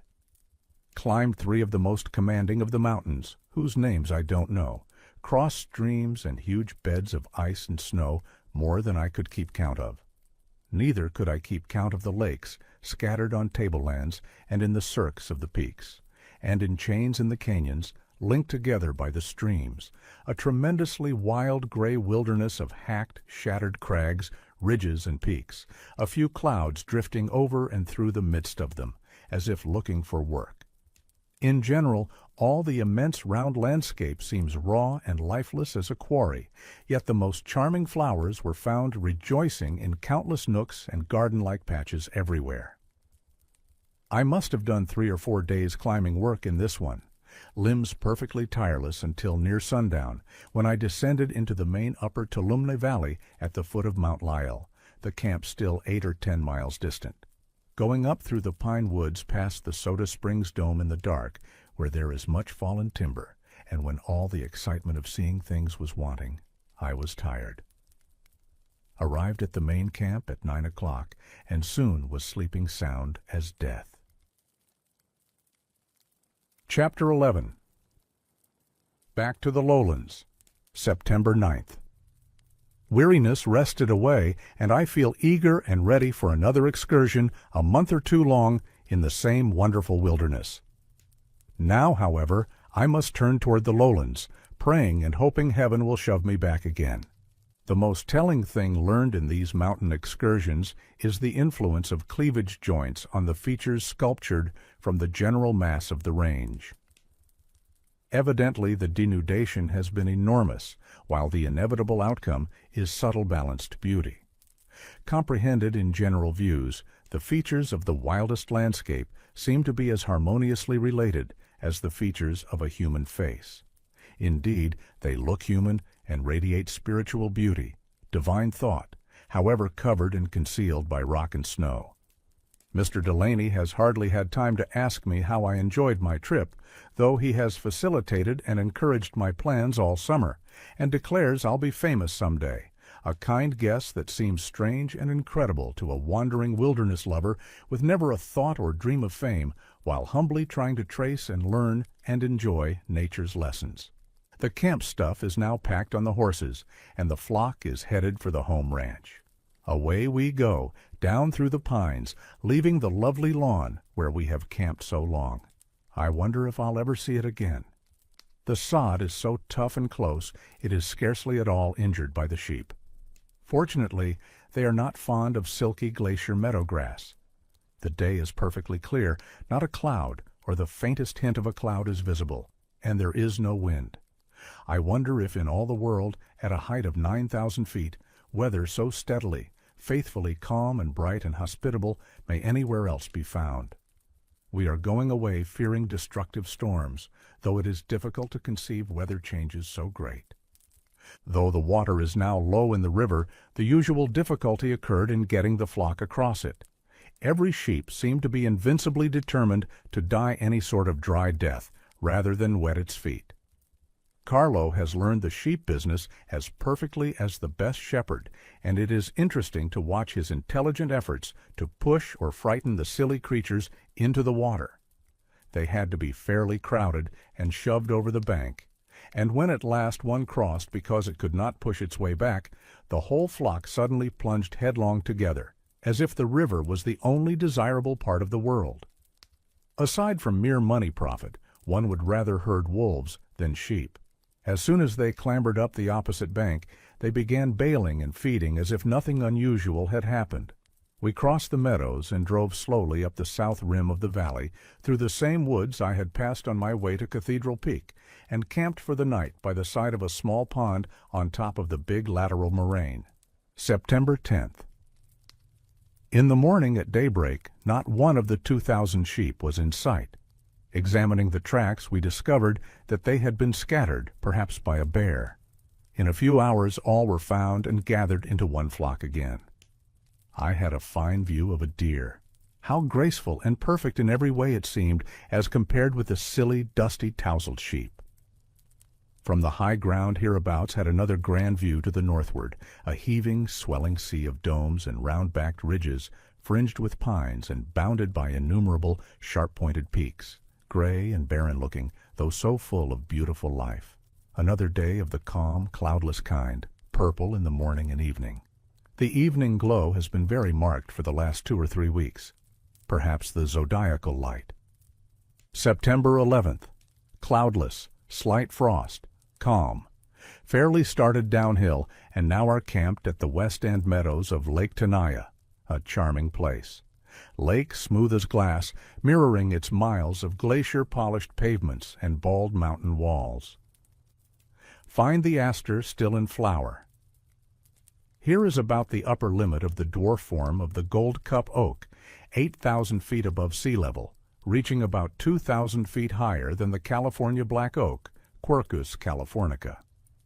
Lovely evening. The lake's reflections after dark are marvelously impressive. September 12th. Cloudless day, all pure sun gold. Among the magnificent silver firs once more, within 2 miles of the brink of Yosemite, at the famous Portuguese bear camp.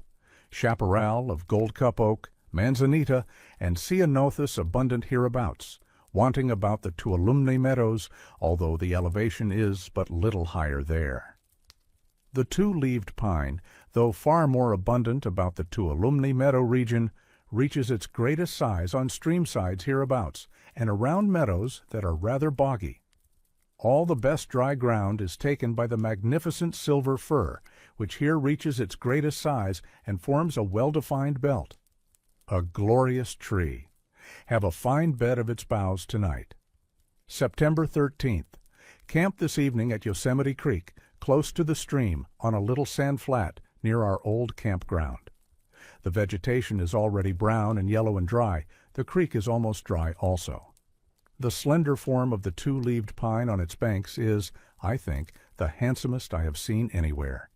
It might easily pass at first sight for a distinct species, though surely only a variety, Murrayana, due to crowded and rapid growth on good soil. The yellow pine is variable, or perhaps more so. The form here and 1,000 feet higher on crumbling rocks is broad branching with closely furrowed reddish bark, large cones, and long leaves. It is one of the hardiest of pines and has wonderful vitality. The tassels of long, stout needles shining silvery in the sun when the wind is blowing them all in the same direction is one of the most splendid spectacles these glorious Sierra forests have to show. This variety of Pinus ponderosa is regarded as a distinct species, Pinus Giffray, by some botanists.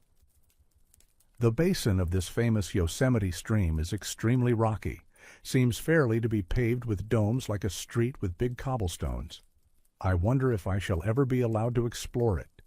It draws me so strongly I would make any sacrifice to try to read its lessons. I thank God for this glimpse of it. The charms of these mountains are beyond all common reason, unexplainable and mysterious as life itself. September 14th. Nearly all day in the magnificent fir forest, the top branches are laden with superb erect gray cones shining with beads of pure balsam. The squirrels are cutting them off at a great rate. Bump, bump, I hear them falling, soon to be gathered and stored for winter bread. Those that chance to be left by the industrious harvesters drop the scales and bracts when fully ripe, and it is fine to see the purple-winged seeds flying in swirling, merry-looking flocks, seeking their fortunes. The bole and dead limbs of nearly every tree in the main forest belt are ornamented by conspicuous tufts and strips of a yellow lichen. Camped for the night at Cascade Creek, near the Mono Trail crossing. Manzanita berries are now ripe. Cloudiness today about 10%. The sunset was very rich, flaming purple and crimson showing gloriously through the aisles of the woods. September 15th. The weather pure gold, cloudiness about .05, white cirrus flecks and pencilings around the horizon. Move 2 or 3 miles and camp at Tamarack Flat. Wandering in the woods here, back of the pines which bound the meadows, I found very noble specimens of the magnificent silver fir, the tallest about 240 feet high and 5 feet in diameter, 4 feet from the ground. September 16th. Crawled slowly 4 or 5 miles today through the glorious forest to Crane Flat, where we camped for the night. The forests we so admired in summer seem still more beautiful and sublime in this mellow autumn light.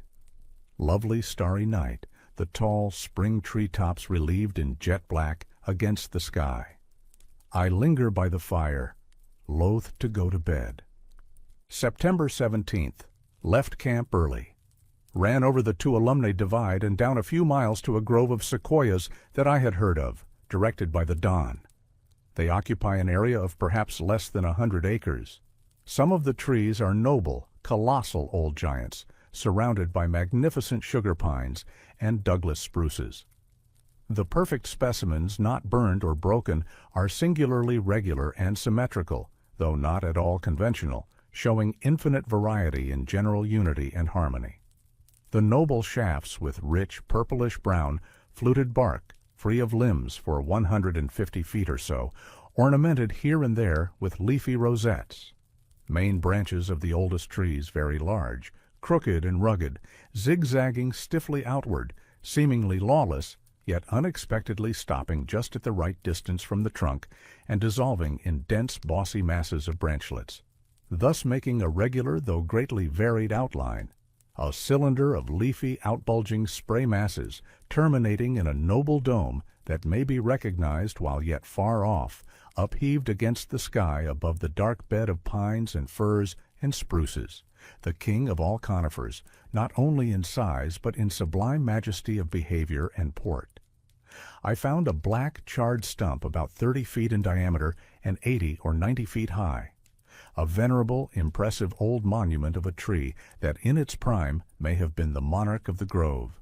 Seedlings and saplings growing up here and there, thrifty and hopeful, giving no hint of the dying out of the species.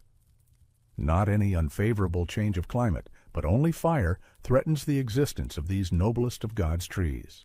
Sorry I was not able to get a count of the old monument's annual rings. Camp this evening at Hazel Green, on the broad back of the dividing ridge near our old campground when we were on the way up the mountains in the spring. This ridge has the finest sugar pine groves and finest manzanita and ceanothus thickets I have yet found on all this wonderful summer journey. September 18th. Made a long descent on the south side of the divide to Brown's Flat, the grand forests now left above us, though the sugar pine still flourishes fairly well, and with the yellow pine, libocedrus, and Douglas spruce, makes forests that would be considered most wonderful in any other part of the world. The Indians here, with great concern, pointed to an old garden patch on the flat and told us to keep away from it. Perhaps some of their tribe are buried here. September 19th. Camped this evening at Smith's Mill on the first broad mountain bench or plateau reached in ascending the range, where pines grow large enough for good lumber. Here wheat, apples, peaches, and grapes grow, and we were treated to wine and apples. The wine I didn't like, but Mr. Delaney and the Indian driver and the shepherd seemed to think the stuff divine. Compared to sparkling Sierra water fresh from the heavens, it seemed a dull, muddy, stupid drink. But the apples, best of fruits, how delicious they were, fit for gods or men. On the way down from Brown's Flat, we stopped at Bower Cave, and I spent an hour in it, one of the most novel and interesting of all nature's underground mansions. Plenty of sunlight pours into it through the leaves of the 4 maple trees growing in its mouth, illuminating its clear, calm pool and marble chambers. A charming place, ravishingly beautiful, but the accessible parts of the walls sadly disfigured with names of vandals. September 20th. The weather is still golden and calm, but hot. We are now in the foothills, and all the conifers are left behind, except the gray Sabine pine. Camped at the Dutch Boys Ranch, where there are extensive barley fields now showing nothing save dusty stubble. September 21st. A terribly hot, dusty, sunburned day, and as nothing was to be gained by loitering where the flock could find nothing to eat save thorny twigs and chaparral, we made a long drive, and before sundown reached the home ranch on the yellow San Joaquin Plain. September 22nd. The sheep were let out of the corral one by one this morning, and counted, and strange to say, after all their adventurous wanderings in bewildering rocks and brush and streams, scattered by bears, poisoned by azalea, calmia, alkali, all are accounted for. Of the 2,050 that left the corral in the spring lean and weak, 2,025 have returned fat and strong. The losses are 10 killed by bears, 1 by a rattlesnake, 1 that had to be killed after it had broken its leg on a boulder slope, and 1 that ran away in blind terror on being accidentally separated from the flock. 13 all told. Of the other 12 doomed never to return, 3 were sold to ranchmen, and 9 were made camp mutton. Here ends my forever memorable first High Sierra excursion. I have crossed the range of light, surely the brightest and best of all the Lord has built, and rejoicing in its glory, I gladly, gratefully, hopefully pray I may see it again. The End.